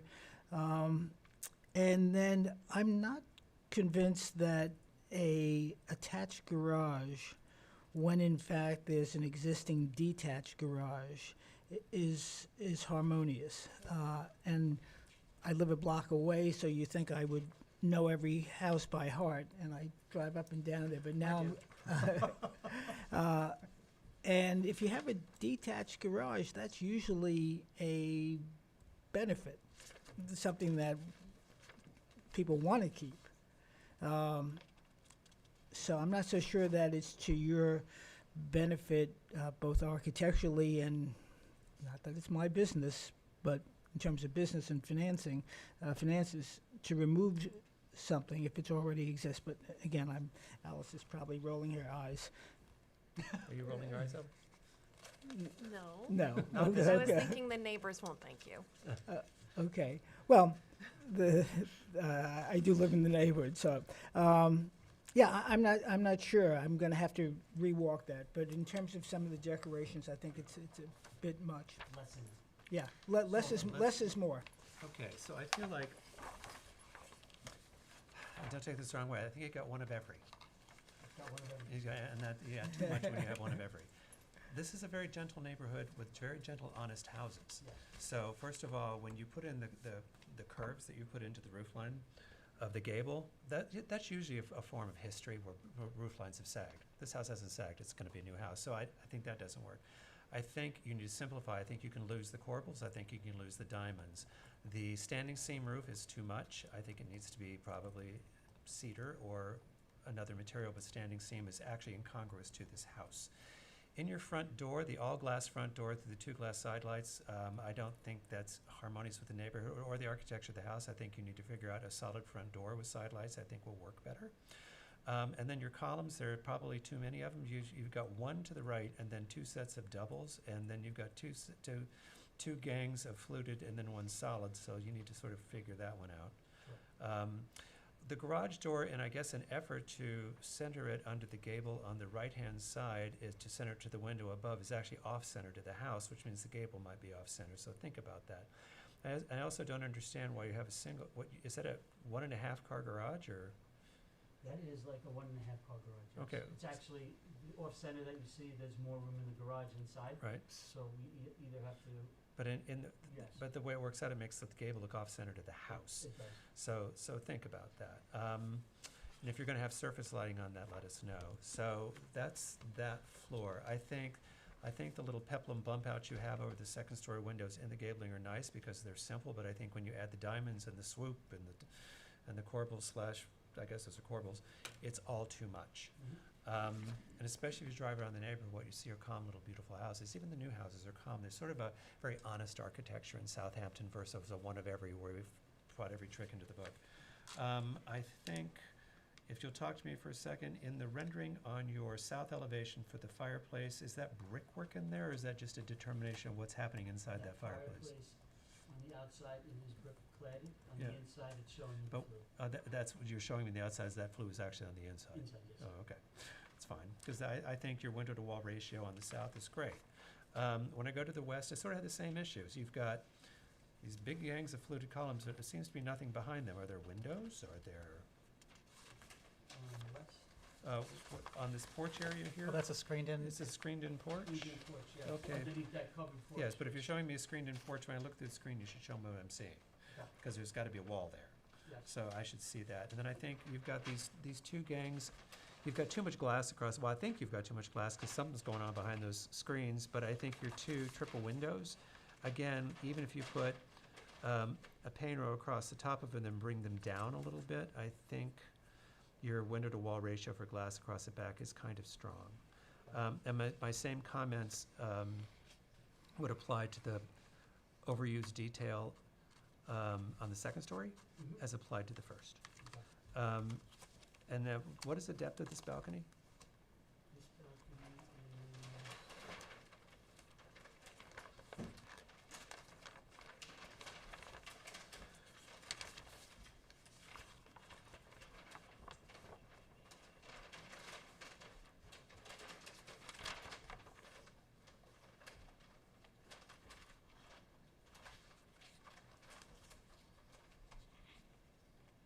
12 feet. 12 feet wide or 12 feet deep? We got 12 feet deep by 17 foot 11 wide. Yeah, okay. That's a party deck that's just never going to be approved. So you can come back to us and ask for a small maybe, or you can figure out how to bring the roof line out, or that to protected something that we might talk to you about, but you'd have to look at it, but we're never going to allow balcony that big back there because the neighbors are too close. One of the things we protect is sight lines, light pollution, noise pollution to neighbors, and that's just never going to happen. So I know that's a lot, but I have one other what I question. would urge you to do is drive around and sort of look at the architectural language and the style and the energy that you see in the neighborhood in which we're going to build, because we need to be harmonious to that. And right now, we've got a little Disney going into the neighborhood, and you just need to bring it all back. Okay. One other question on the demo plan, will the large tree remain as is? The large tree that is to the south, is to the north. To the north. It's diseased and damaged. I can show you, you can look. It goes like this, and inside it's rotted out. But yes, its intention was to come down for him and for the neighbor. But if, there's an issue with that, I'll let them know. I hate to see any. There's actually one other big tree towards the back too. That you're Sorry. saving or you're taking down? That I would like to save, that the one in the front, it's by the neighbors and it is rotted in the middle. So we were gonna take it down. But I will wait until I hear from you guys. Right. if need be. I'll just make one more comment on the balcony. It's less to do with the dimensions than its presence. So for me, a balcony on that lot, in the proximity of the other lots, I'd like you to design it out. I think that would be appropriate, and we've been pretty consistent on that. So a flat roof with no access On the top. on the top. No access from the second floor. No access from the second Flat. floor. Flat roof, yeah. But I can put handrails around it to make it look nice? Oh, yeah. As long as there's no. Yeah. What they're saying is you prefer not to see access to it, which means no door. No door. Yeah. Okay. Public comment? Yep. Public comments?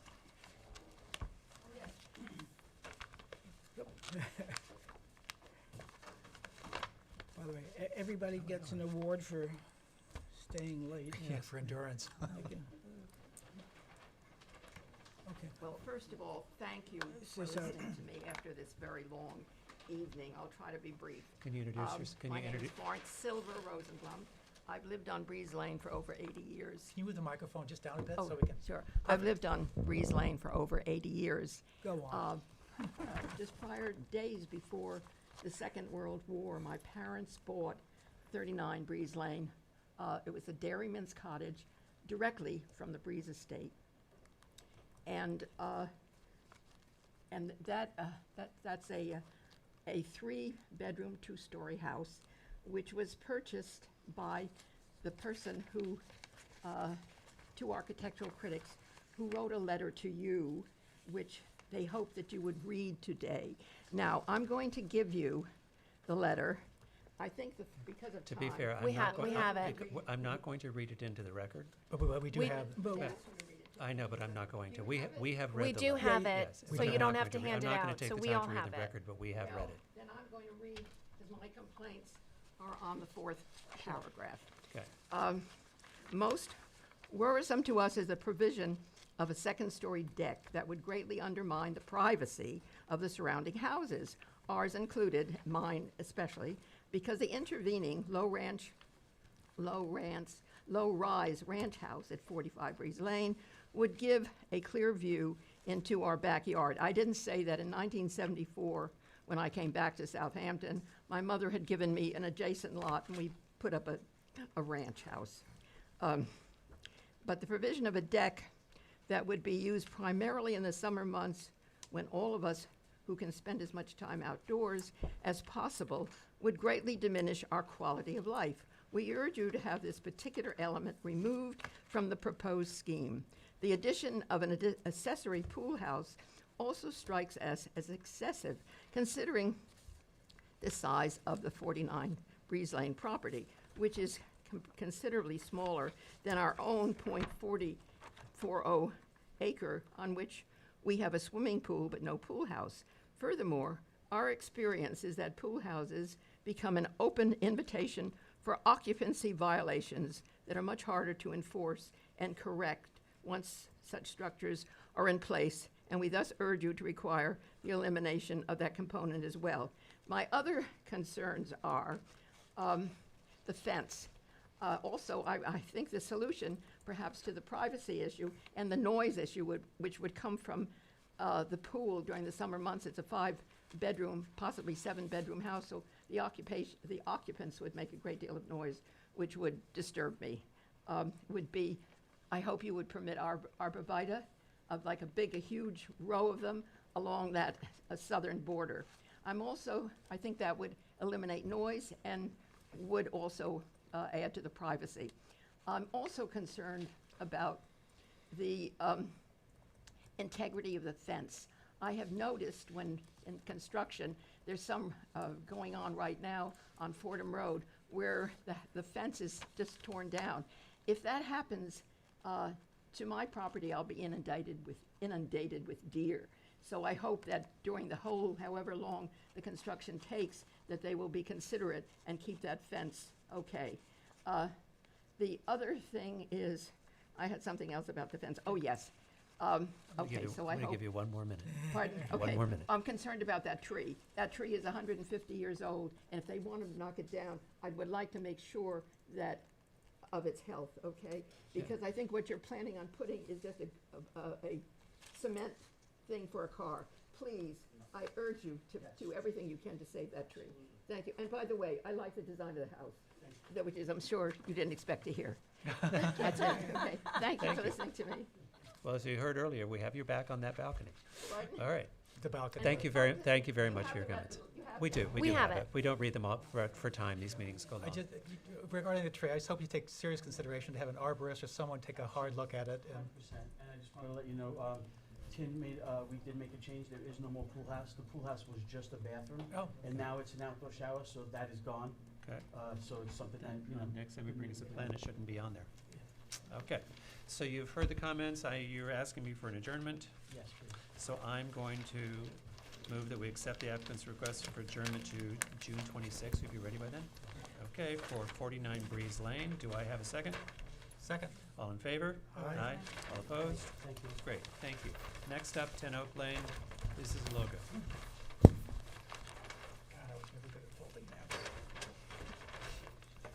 I saw you out there. I was out there, I was sleeping.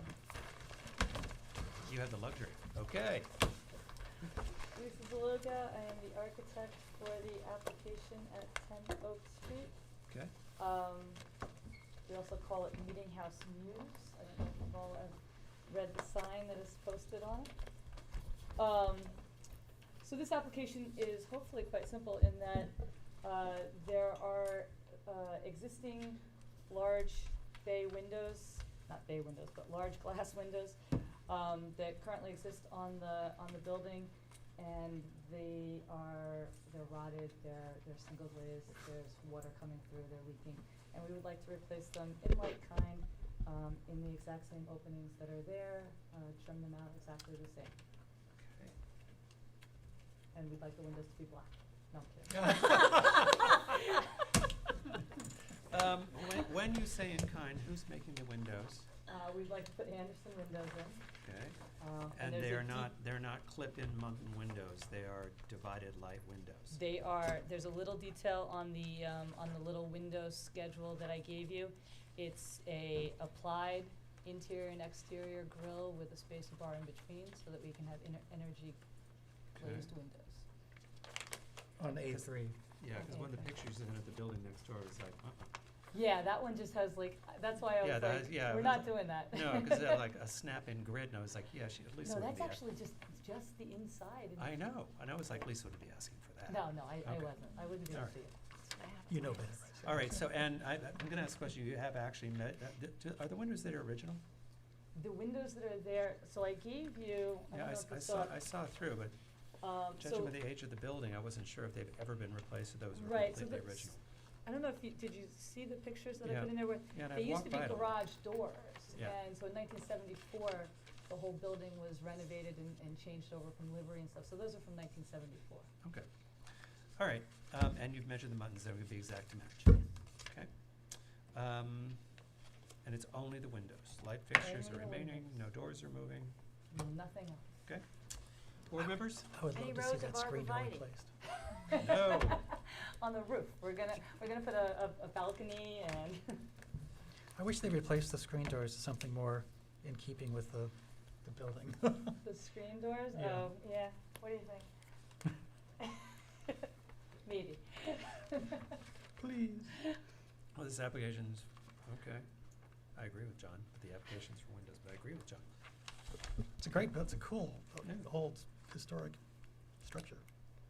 No objections. Okay, no objections from me. Okay, so Good night. I'm going to move, we accept the applicants, the application, approve the application for street to 10 Oak Street to replace the existing windows in kind. Oh, wait, did we take For public written comment? decision? Oh, sorry, Public comment. public comment? This is not historic. Okay, I'm sorry, continue. Okay. I move we accept the application for 10 Oak Street to replace existing windows in kind. Do I have a second? Second. All in favor? Aye. Any opposed? There you go. Thank you. Good night. Thank you. Okay. You didn't Thanks. say you didn't say Gracie. All right, next up is 117 Wickapog Road, exterior alterations.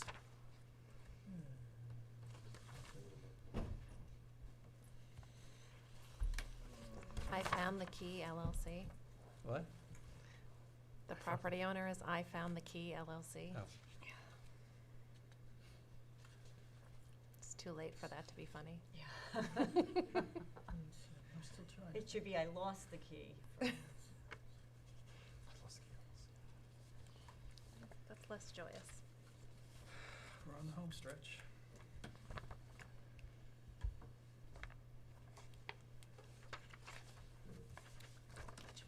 Who did the written decisions? Which one is this?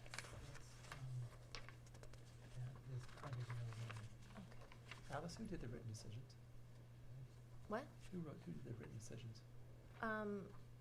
For what? Yeah, 'cause well, they all have Sarah Latham on them.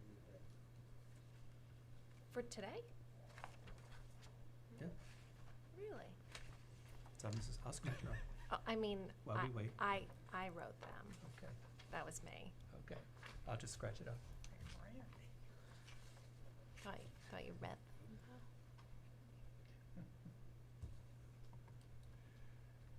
Okay, is the applicant here? He's Oh, on the I don't screen. think he Okay. has his, Can we hear you? he's not unmuted. Oh, yeah, they do, sorry. Sir, we cannot hear you. How about now? Yep. Oh, yeah, there you go. Okay. Okay, can we, one more time, can we hear me? Yes. Yes, sir.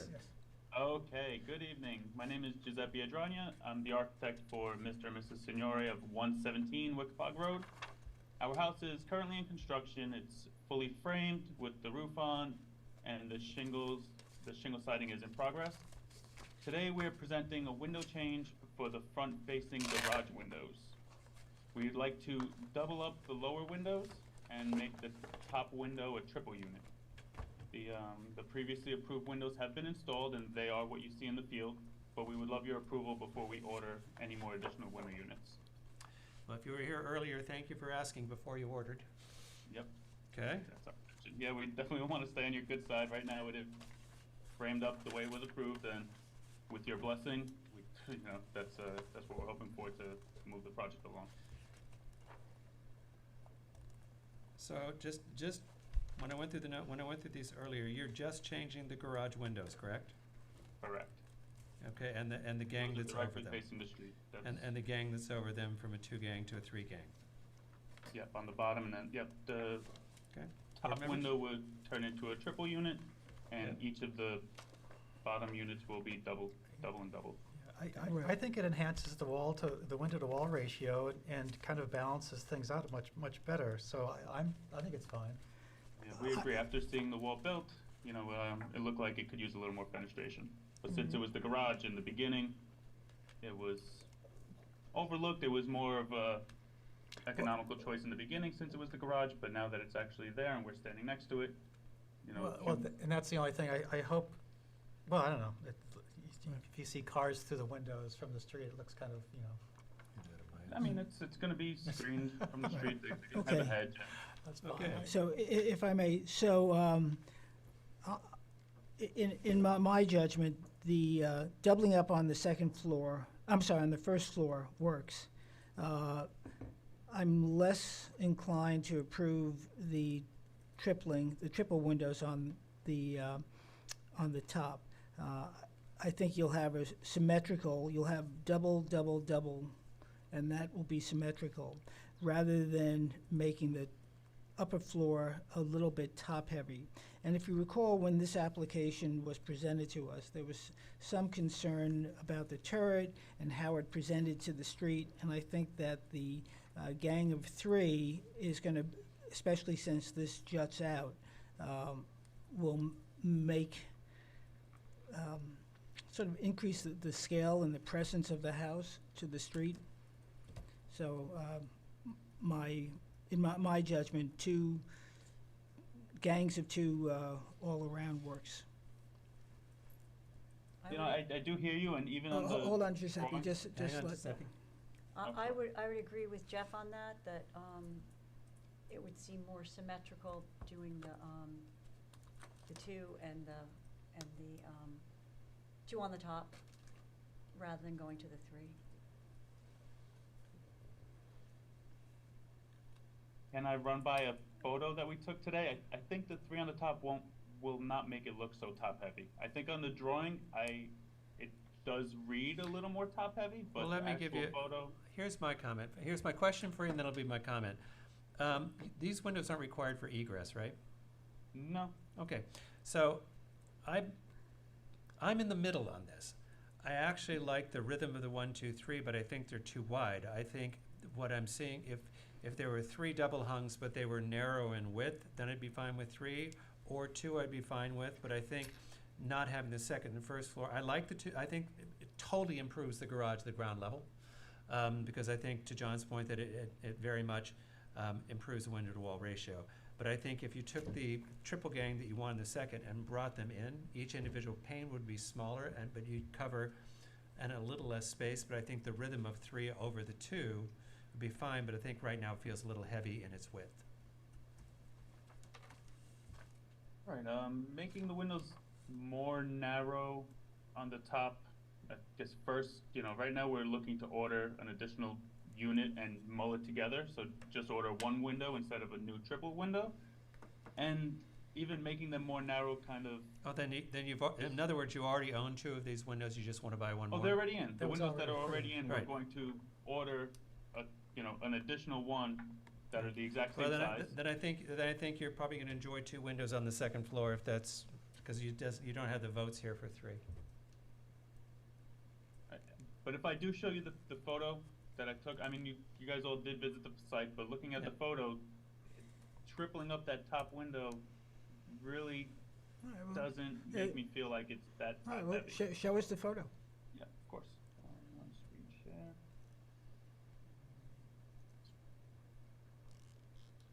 So I'm looking at this area. If it is a triple unit, obviously it would all be centered. I think Okay, window to wall ratio is still. Yeah. Oh, sorry. Here you go. So if this, can you see the screen? Yep. All right. So if this is a triple unit, I think the window to wall ratio is still not overwhelming. I don't think it's too much glazing. That looks shorter than Actually, the- well, Yeah, they look too high. one In they the look a elevation in the little 2D bit. drawing. They look a little bit high, but you showing me the photo makes me even more convinced that 2 works better than 3. Really? No. No, Okay. really. Let me ask you a question. Yeah. How deep are those windows? How What- deep? No, how tall? How tall are they? You're Yeah. asking? They're 4'5" tall. 4'5" tall. Well, on your plan, you've asked for 411. Oh, let me look at the elevation. Excuse me. Because on the plan, No, on the that's- plan, that's not right, only sorry, are they, 4 foot. on the Okay. plan, so you don't have those windows. You haven't ordered those windows, because on your plan, the original Right, I plan is see that. approved, they were 4.5, and the 3 that I'm looking, on the plan that I'm looking, they're 4.11.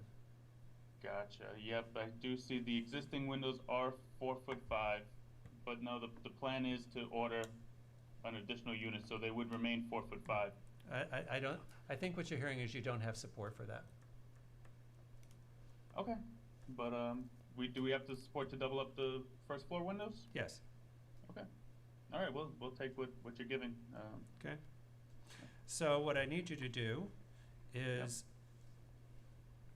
I can approve this pending receipt of updated drawings, but I won't sign off and you won't be able to move forward until new drawings are in. So if you want to bring us drawings that show what you're showing on the bottom, but the second as 4'5" double existing windows as approved.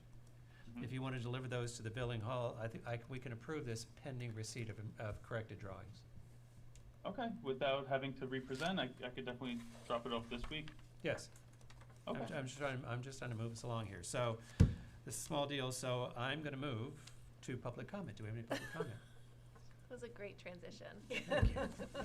Okay, so I'm going to move that we accept the application for 116 Weckapog Road pending the receipt of updated drawings for double windows on the first floor in the garage, and the 2 4'5" windows on the second floor remaining as is. Do I have a second?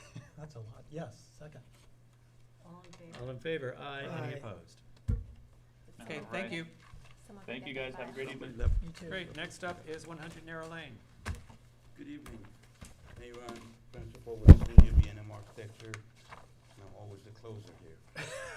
Oh, no. Oh, no. No, that's Ramon. Our friend is always the closer. No, it was me. Yeah, really. Yeah. He's always the last man standing. Okay? We have the affidavits in their Not- order. Are they from May 13th? No, These are new affidavits, and new affidavits. excellent. And this application does involve demo evaluation, and you have a form and Yes. proposal. Yes. Yeah, Alex wants us to vote on those. Tonight? Well, whenever we're ready, Right. we should vote on those, but, you know, sooner rather than later. Okay. You do have the rendering, right? Yes. Yes. Yes. You do have the- Be careful of the I'm just gonna put out microphone. one for the, Very exciting pool. Your paperwork's over the microphone. I will tell you, sir, the microphone. oh, I'm sorry. All right, so,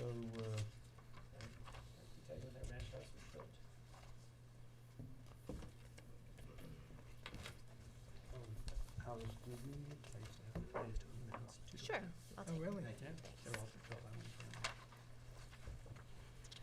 good evening again, Mayron. What you see before you, these are the existing pictures which we took off the internet, Yep. because I was notified very late. And this is the existing survey. Is this part of the approval tonight, part of the demolition approval? Well, the demolition approval is part of the plan. That, according to the demolition as you filed, what year is that house built? What year? What was it built, constructed? I'm not certain about that. I wanna say, by looking at the house, it's probably mid-seventies. No, I used to own the house 2 doors down, and these were Right. 4 ranch houses owned by one family that farmed the farm behind it. Mhm. So it's not pre-53, I'll tell you. Most of them were, I'm just asking, most of them were built between 58 and 63. Okay. So All right. we're not within the 53-year Okay, rule. I wasn't sure Yeah. about that. It was the You Downs, were the fa- Mark, I the think the it's about Downs family. 1967, according to our Yeah, records. that'd be about right, because they were all built by the Downs family. Okay. So would that be? Okay? Sure, here. Yeah, let's move on to the, Okay, so what we're proposing is a 2-story house within the current setbacks, and this is the proposed rendering. We follow today's setbacks, which gives us a very shallow footprint of about 28 feet. The house is probably a very simple house in our opinion, one of the simplest houses that we've designed, I've been involved with. 2 stories, 3,700 square feet in footage. The siding, the wall siding would be perfections, 5.5-inch exposure, left natural. Windows are gonna be white, with white casing. Not sure about the material, AZAC or pine, but they're gonna be white. Roof is gonna be a wood roof, cedar roof as well.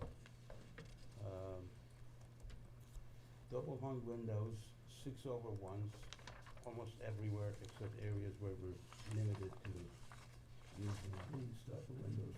Excuse me, there's a staircase behind it, but for the most part, all double hungs, 6/1s.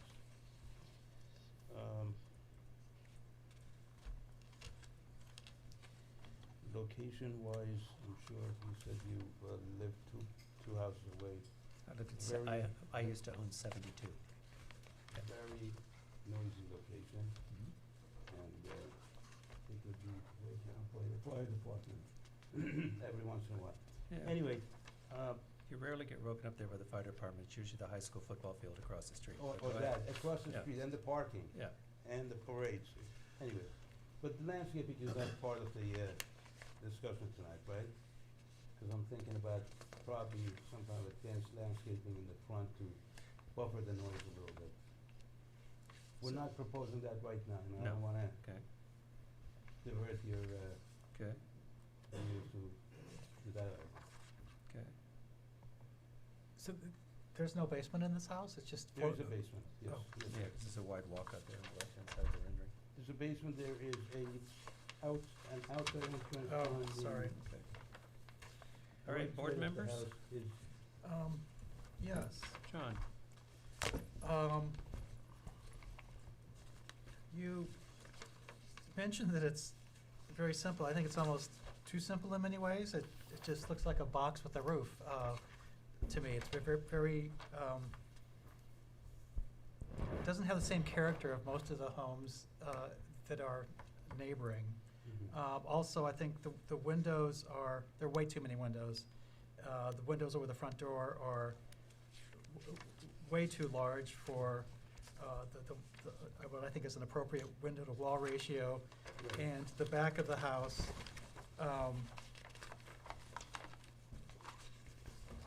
I feel that the same way. The first level has a lot of glass, and I see that as being a potential light pollution and privacy issue for the home behind. Do you know how close is this house from the property line in the back? How far is it from the property line? To the house in the back of the property? 60 feet roughly. Yes, these are fairly narrow lots. Yeah. I just think it's, it presents a problem, a potential problem from a privacy and light pollution issue. And like I said, there's gonna be landscaping. You know what, let us take comments from everybody, and then we'll go from there. Okay, Jane? I would concur with John that it's too simple, too boxy, and way too many windows. It just doesn't seem to go with the There's nothing to break up the massing of the house. yeah, It's- and the neighborhood just does not call for that type of structure. So I would We understand that too simple. Is that good for everybody's comments? Yeah, Go ahead, Jeff. thank you, Myron. I'm pretty much repeating the same thing, and because you've been before this board numerous times, I know you're capable of creating something that has the character that John was looking for, and perhaps has a better window to wall ratio, which in this case, all the windows aggravate the massiveness or the boxiness of it rather than giving it openness. And the fact that you've got the three elements coming forward, the three gables forward, and then the recess, I think it adds to it. It doesn't, it's interesting, it doesn't break up the scale or the massing from the street. It seems to aggravate it for some reason. Anyway, I think to the extent saying it could use more character, I mean, that's not a ton of a direction, but on the other hand, I think it says a lot. Okay. All right, now my turn. Not yet. All right, on the front, I'm assuming those two narrow windows to the left of the front door, not the side light, but two windows, is because you have a bathroom there? No. If you look Is at there the a floor closet? plan, there's a staircase going up. They're right at the platform level, Okay. 8 inches off the platform. Well, okay, so what, the front door almost looks accidental because you've got those narrow windows Mhm. next to it. It's very odd for a front door. You're not celebrating the front door entrance of the house, which is more normal for that part of the Hamptons, because you've got a single front door with side lights, and then the way that those, by the size of the windows to the left of the front door, that looks like they either go into a bathroom or a closet. So I think you need to rethink that. I think when you look at the size of the massive window that you have on the second floor there, it's just way too big and needs to be brought back. At least you have some movement in scale and size from the massing across the front, though I think that small sort of design pediment over the set of triple gang windows to the left of the front door is superfluous and needs to go away because it doesn't really serve a purpose. When you get to the elevation that's facing south, your window-to-wall ratio, you have very few windows. I'm assuming that's because those are bedrooms and those are probably bathrooms. The bathrooms can have windows. But you have very few windows along that wall of the house, which is kind of strange to Which me. wall are you talking about? Over here. Oh, that's right, yeah, the bedrooms. Yeah. I don't know if you have the floor plan, which you should have the floor plan, I but probably yes, do, one but is we a don't. bedroom, one Yeah. is a part of the den. Okay, what I'm saying is from the appearance of the house from the outside, because is that your window-to-wall ratio is very odd there. Now, across the back, the reason it looks like a box is because it is a box. But one of the things I would tell you, you have the break in the front, but because the way it is just a completely square box in the back, that the gables at either end of the house look diminutive to the width of the house because there's no break in the back wall of your house. That's easy to achieve. but Right, keep so, going. okay. Right. And then I also think the massing of those great big windows, and there's also no protection anywhere in the backyard. There's no overhang, there's no. I don't have the room for it. There's no presentation to it. Well, I'm just telling you what, you decide where you have room. I'm telling you what's Right. wrong. It's your job is gonna have to tell us how to fix it. But that's why I see this long flat. It looks like, it actually looks like a shoebox with a roof on it because you've got this long flat. Now, you managed to find some undulation in the front, but the way that back of the house sets up, your gable widths look off. So, those are my questions. My comments. My understanding is the window-to-wall ratio here is too much for the board. Just picturing this as two, immediate remedy. Okay, we're not, No, don't I'm take this not, wrong, just, yeah, no. yeah. Two, then it would be too much wall. I think the window that's most egregious is the one that's over the front door. So that, I agree with the board. Yeah. 100%. But All right, we're gonna revisit this. One comment that I have, Mark, and I appreciate everybody's comments, and I've been here many times. The reason for the scale of the house, in order to get a 5-bedroom house, 28 feet wide, you had to kind of pull it this way. And, kitchen, dining room, Oh, I understand. wall thicknesses, 28 feet. Remember, I owned the house 2 doors down. I Right. know about And the depth, and we it's- had the same depth lot. Yeah, we don't wanna walk in and see a door or window in front of us. So that was kind of challenging and pulled the house east-west, if you will. Right. So, A yes. 4-bedroom house might solve that. Maybe you don't need a 5-bedroom house, but our job is just to tell you what needs to be fixed. Very Okay. good. Yeah. What about all right, I'll come back. I'll come back Okay. with, Yeah. And what I'd like to say is when you drive around, you've got, it looks flat to me from the driveway to the front door. There's a 6-inch step.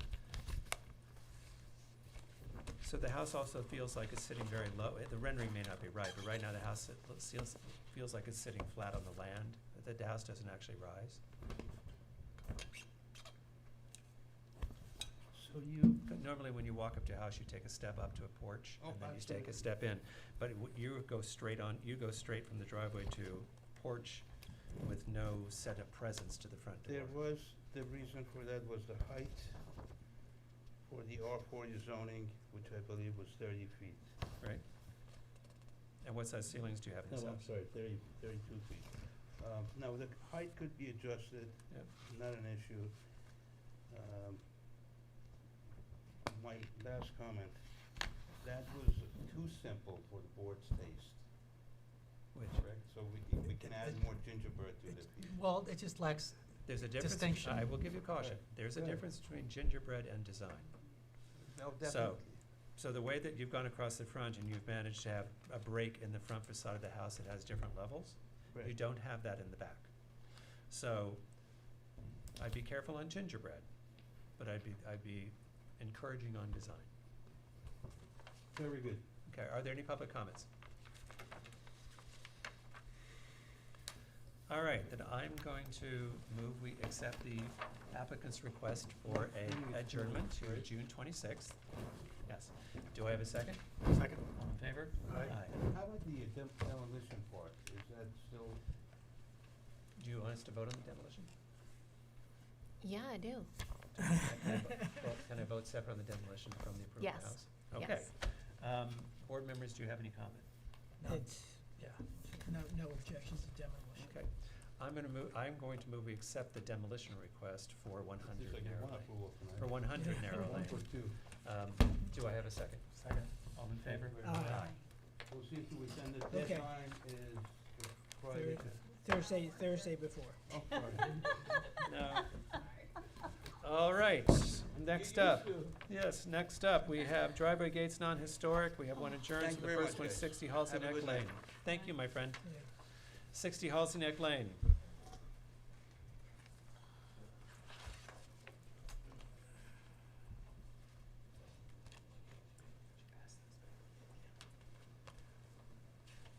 Am I What meant to do these? What? Am I meant to do these?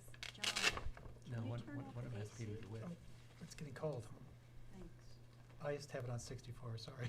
It is not getting cold. Okay, I'm so like I have 1,000 nobody here for degrees. 60 Halsey Neck Lane going once? Okay, Good evening. okay, There's someone here. great. Hello? Matt Horvath, landscape architect at LaGuardia Design Group. Great.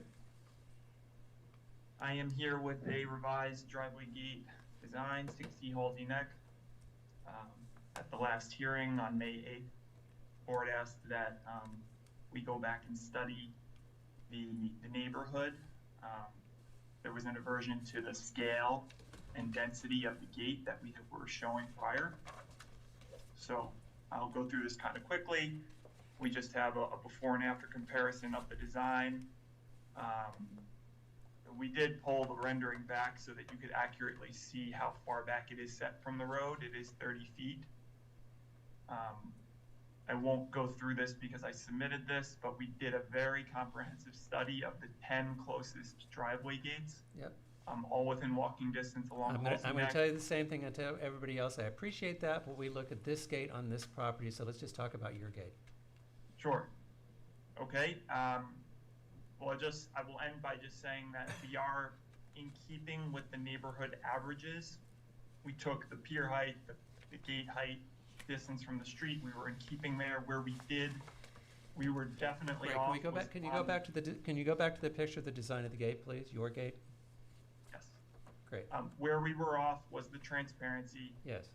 So we did open that up pretty dramatically. It was a 1.5 inch gap prior. We've opened that up to a 5-inch gap. Far more welcoming, I think you'd agree. And we're really happy with where we are here, and hope you are as well. Okay, board members. Great improvement. Okay, John? And this is, what's the frontage of the property? How many feet is The size of the lot? Yeah. Yep. It is It's well beyond 40,000. 14. Oh, got it. Yeah, I think it's fine. Yep. I think I find it harmonious with the property now that you've increased it, the transparency of the gate. Thank you for that. Jeff?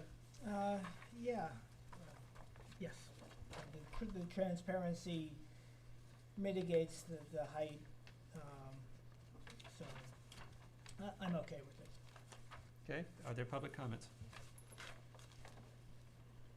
Okay. I mean, yeah. So I'm gonna move we accept the applicant's request for driveway gate at 60 Halsey Neck Lane. Do I have a second? Second. All in favor? Aye. Any opposed? Great, thank you. Thank you so much. Good night. Next up is 101 Toilsome Lane driveway gate. Hello. Hello, everybody. I have failed you.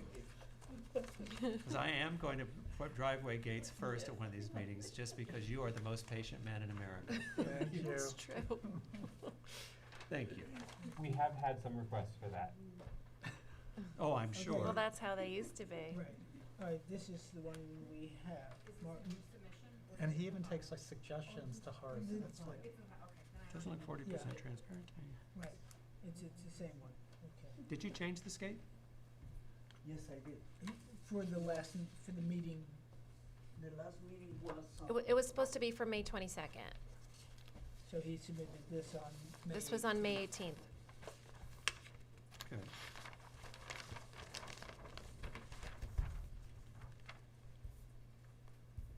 Yes, sir.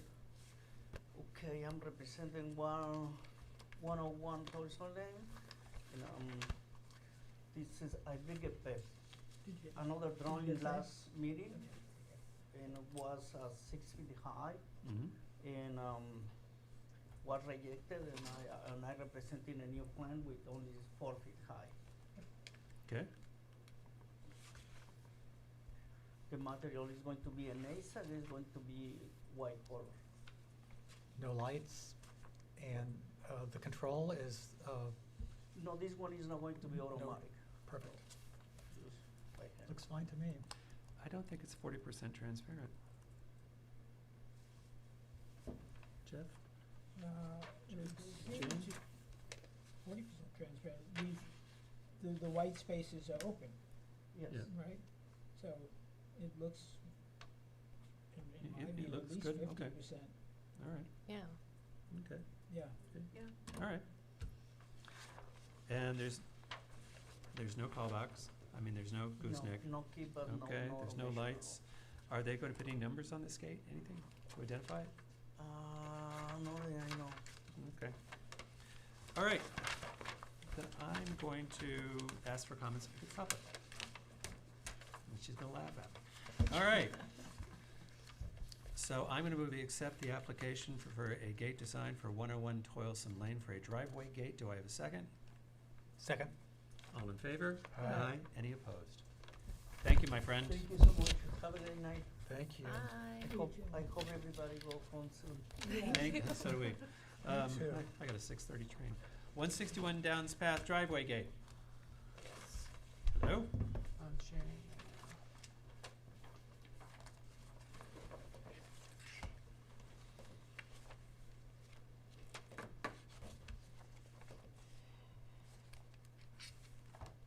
Okay, So my name's Harry Gornto. I'm here on behalf of Michael Davis Construction and SHRE LLC at 161 Downs Path. We had previously submitted this driveway gate, which was inspired by 593 Flying Point Road, which is nearby within walking distance. We were rejected for the transparency, which we have updated to drop the bottom rail. We have lost the tongue and groove, and now it's completely slatted within the inside. And I can show you the inspiration. That's okay. Can you tell me the height? Yes. Because again, we look at this gate on this property. The height is 6 foot to the top of the gate. And do we have a survey?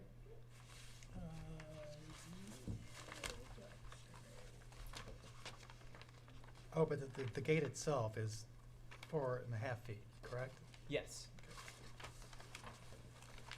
There was a survey submitted I can also pull up. And the posts are 6 foot 7 inches? He's got the frontage. but okay. Eight. All right, board members. Yes. Is this already in place, or is this just a rendering? No, this was. No, there is a photo of the inspiration at Flying Point Road down the street. It Got almost it. exactly matches now.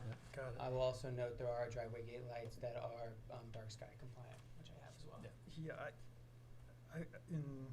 that's my only, I would like to see it without the lights, but that's my only issue. Okay. Is it a deal killer or you? No, I just think the less light, the better.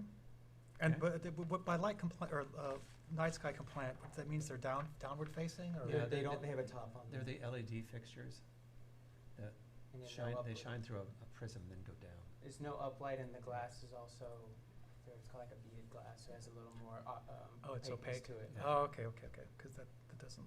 It's more of a glow, not a shine. If that's the case, if it's not a clear glass, then I think it's fine. Oh, and the control is on the post? Yes, it's not away from the gate. I'm sorry, It's not, it's on the driveway column itself. There's not a gooseneck. No. No goosenecks. Okay. The gate is 4 foot, but the pillars on the side are 6? Oh, I'm sorry, no, the pillars can't be the 6 feet. They're gate is 6 foot. There is about an inch to 3 inch gap below, and the pillars themselves are 6 foot 7. The gates are 6, 7. Well, the- pillars The are gate 6, is 7. 6, the pillars are 6, 7. Oh. Yeah. That's what I was asking for. It's It's a 60,000 square foot lot with 159 feet of frontage.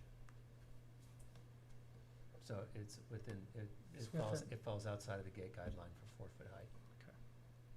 So it's okay? Yeah. All right. Okay. Do I have comments from the public? The transparency makes up for the height, I think. It's. All right, so I'm gonna move we approve the application for driveway gates at 161 Down Path. Do I have a second? Second. All in favor? Aye. Thank you. Thank you guys for your time. Okay, 3 approvals in a row, that never happens. All right, next up is new matters. 118 Harvest Lane was postponed. 127 Moses Lane driveway gate. Oh, 127. Great.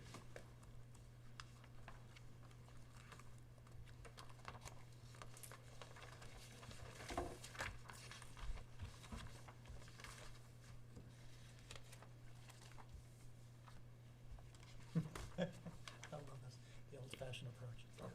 Except I can't tell what the transparency is. Hello, coming in? Hi, Hi, how are you? You can't see me, can you? we are tired, that's how we are. No, we can't see you yet. Yep. There you are. Yep, there I am. Hi, good evening. Sorry I couldn't be there in person tonight. I commend you guys for a long day. Thank you. I've been with you most of the way, actually. Oh, My name's Jeff brave Price. man, I could have given you 3 hours back. All right.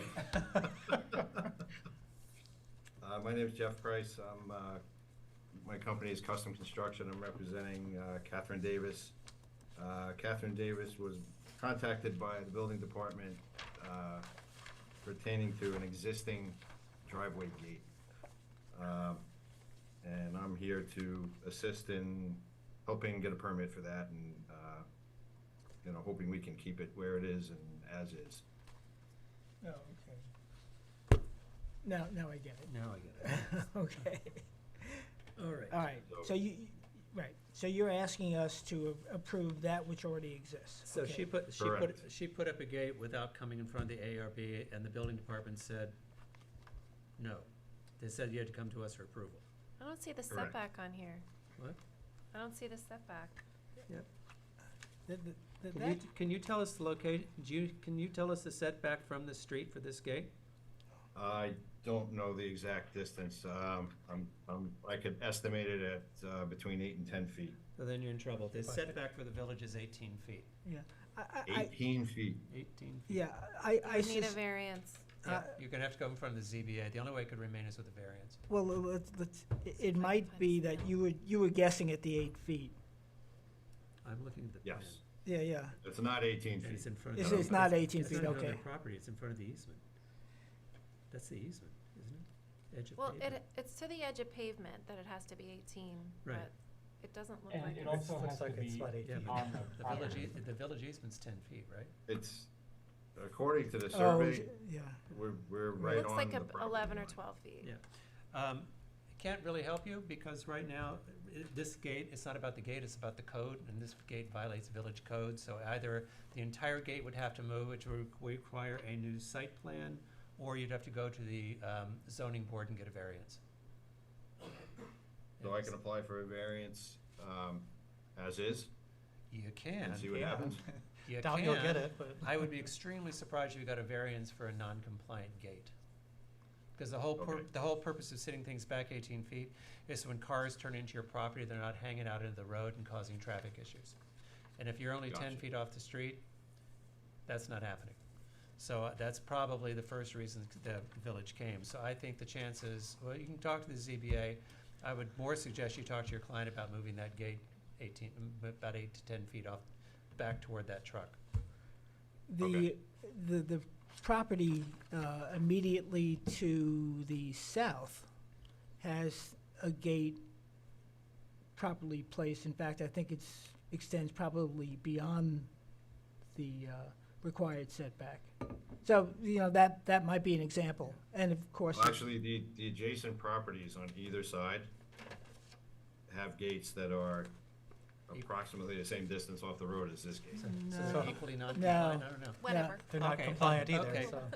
sorry. I'm sorry you stayed up so late. To be honest, this shouldn't have been in front of us because it's not compliant, but I'm sorry you stayed up so late. So No worries. I've been taking jurisdiction. What do I need to do here? Because we're sitting in zoning.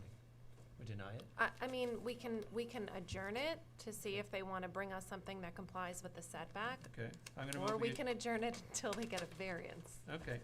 We're gonna adjourn the application for 127 Moses Lane pending receipt of a variance from the ZBA. Or a compliant plan. Or a compliant plan. Well, can we adjourn it to a specific date and then we'll reevaluate where they are then? Yeah, 6/26. No, it's never gonna happen by 6/26. That's not gonna happen. What's the second He's meeting not in gonna what's apply the for a second meeting in variance. July? What? He's not going to apply for a variance. All right. There's no Okay, point, actually. we'll adjourn to 6/26 and you can just move it. Do I have a second? Second. All in favor? Aye. Any opposed? No. Sorry, good luck. All right, thank you. Have a good night. All right, you Aye. too. Good night.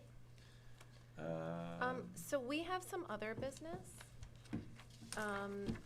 This is the approved construction plan for, We have the construction protocol, and we also do have, I don't know if you want to vote on these other demolition evaluations. We've got 3 of them that we didn't vote on.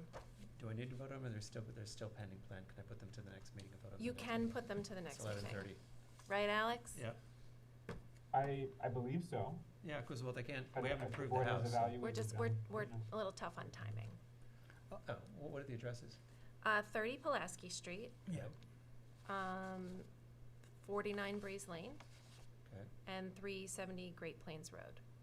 Okay. I think we did discuss it, Right, but we yeah. didn't Discuss actually them, vote yeah. on them. I don't know if any of those is an objection No. to the demolition permit No. for. So we may as well So approve it would it. help us Can with timing, so why don't we do it? Okay, so for 30 Pulaski Street, Okay, so I move we approve the demolition permit for 30 Pulaski Street. Do I have a second? Aye. All in favor? Aye. Aye. Any opposed? Okay, okay, the next one is 370 Great Plains Road. okay. I move we accept the demolition request for 370 Great Plains Road. Do I have a second? Second. All in favor? Aye. All opposed? Okay, Okay, and 49 Breeze Lane. I move we accept the demolition request for 49 Breeze Lane. Do I have a second? Second. All in favor? Aye. All opposed? There you go, Alex. All right, great. Thank So you. All right. I'm those gonna are move we- done. I'm going to move we close. No, we got to do the 760. construction protocol. Okay. Yeah. Comments? My comment is, how hard would it be to move it to the next meeting? I mean, they submitted the construction protocol a while ago. Yeah. And if you haven't read it, then we should wait, but we do have to approve it as one of the conditions. It's an important structure, so Yes. I recommend you take a look at it. Okay. They submitted covenants, which I had comments on and sent back, so that's a long-winded way of saying you Okay. probably have a minute. Good, Here's my 'cause long-winded I saying, think when you this is actually one sent of it to the- us, I actually read it, but I have forgotten because it was so long ago. yeah, I need to take That I care of it. actually, to be fair to the applicant, I'm gonna ask that we move it to an agenda item and look at it in the next meeting, and I will look at it again. Okay, Because it's been so long, I'm not fast on what it said, and it's 11:30 at night. yep. And it's not necessarily going to delay anything, Okay. correct? So I'm gonna move we close Yeah, the June correct. 12th, meeting of the Southampton Village Board of Architecture Review and Historic Preservation. Do I have a second? I will second it. All in favor? Aye. Any opposed? Okay,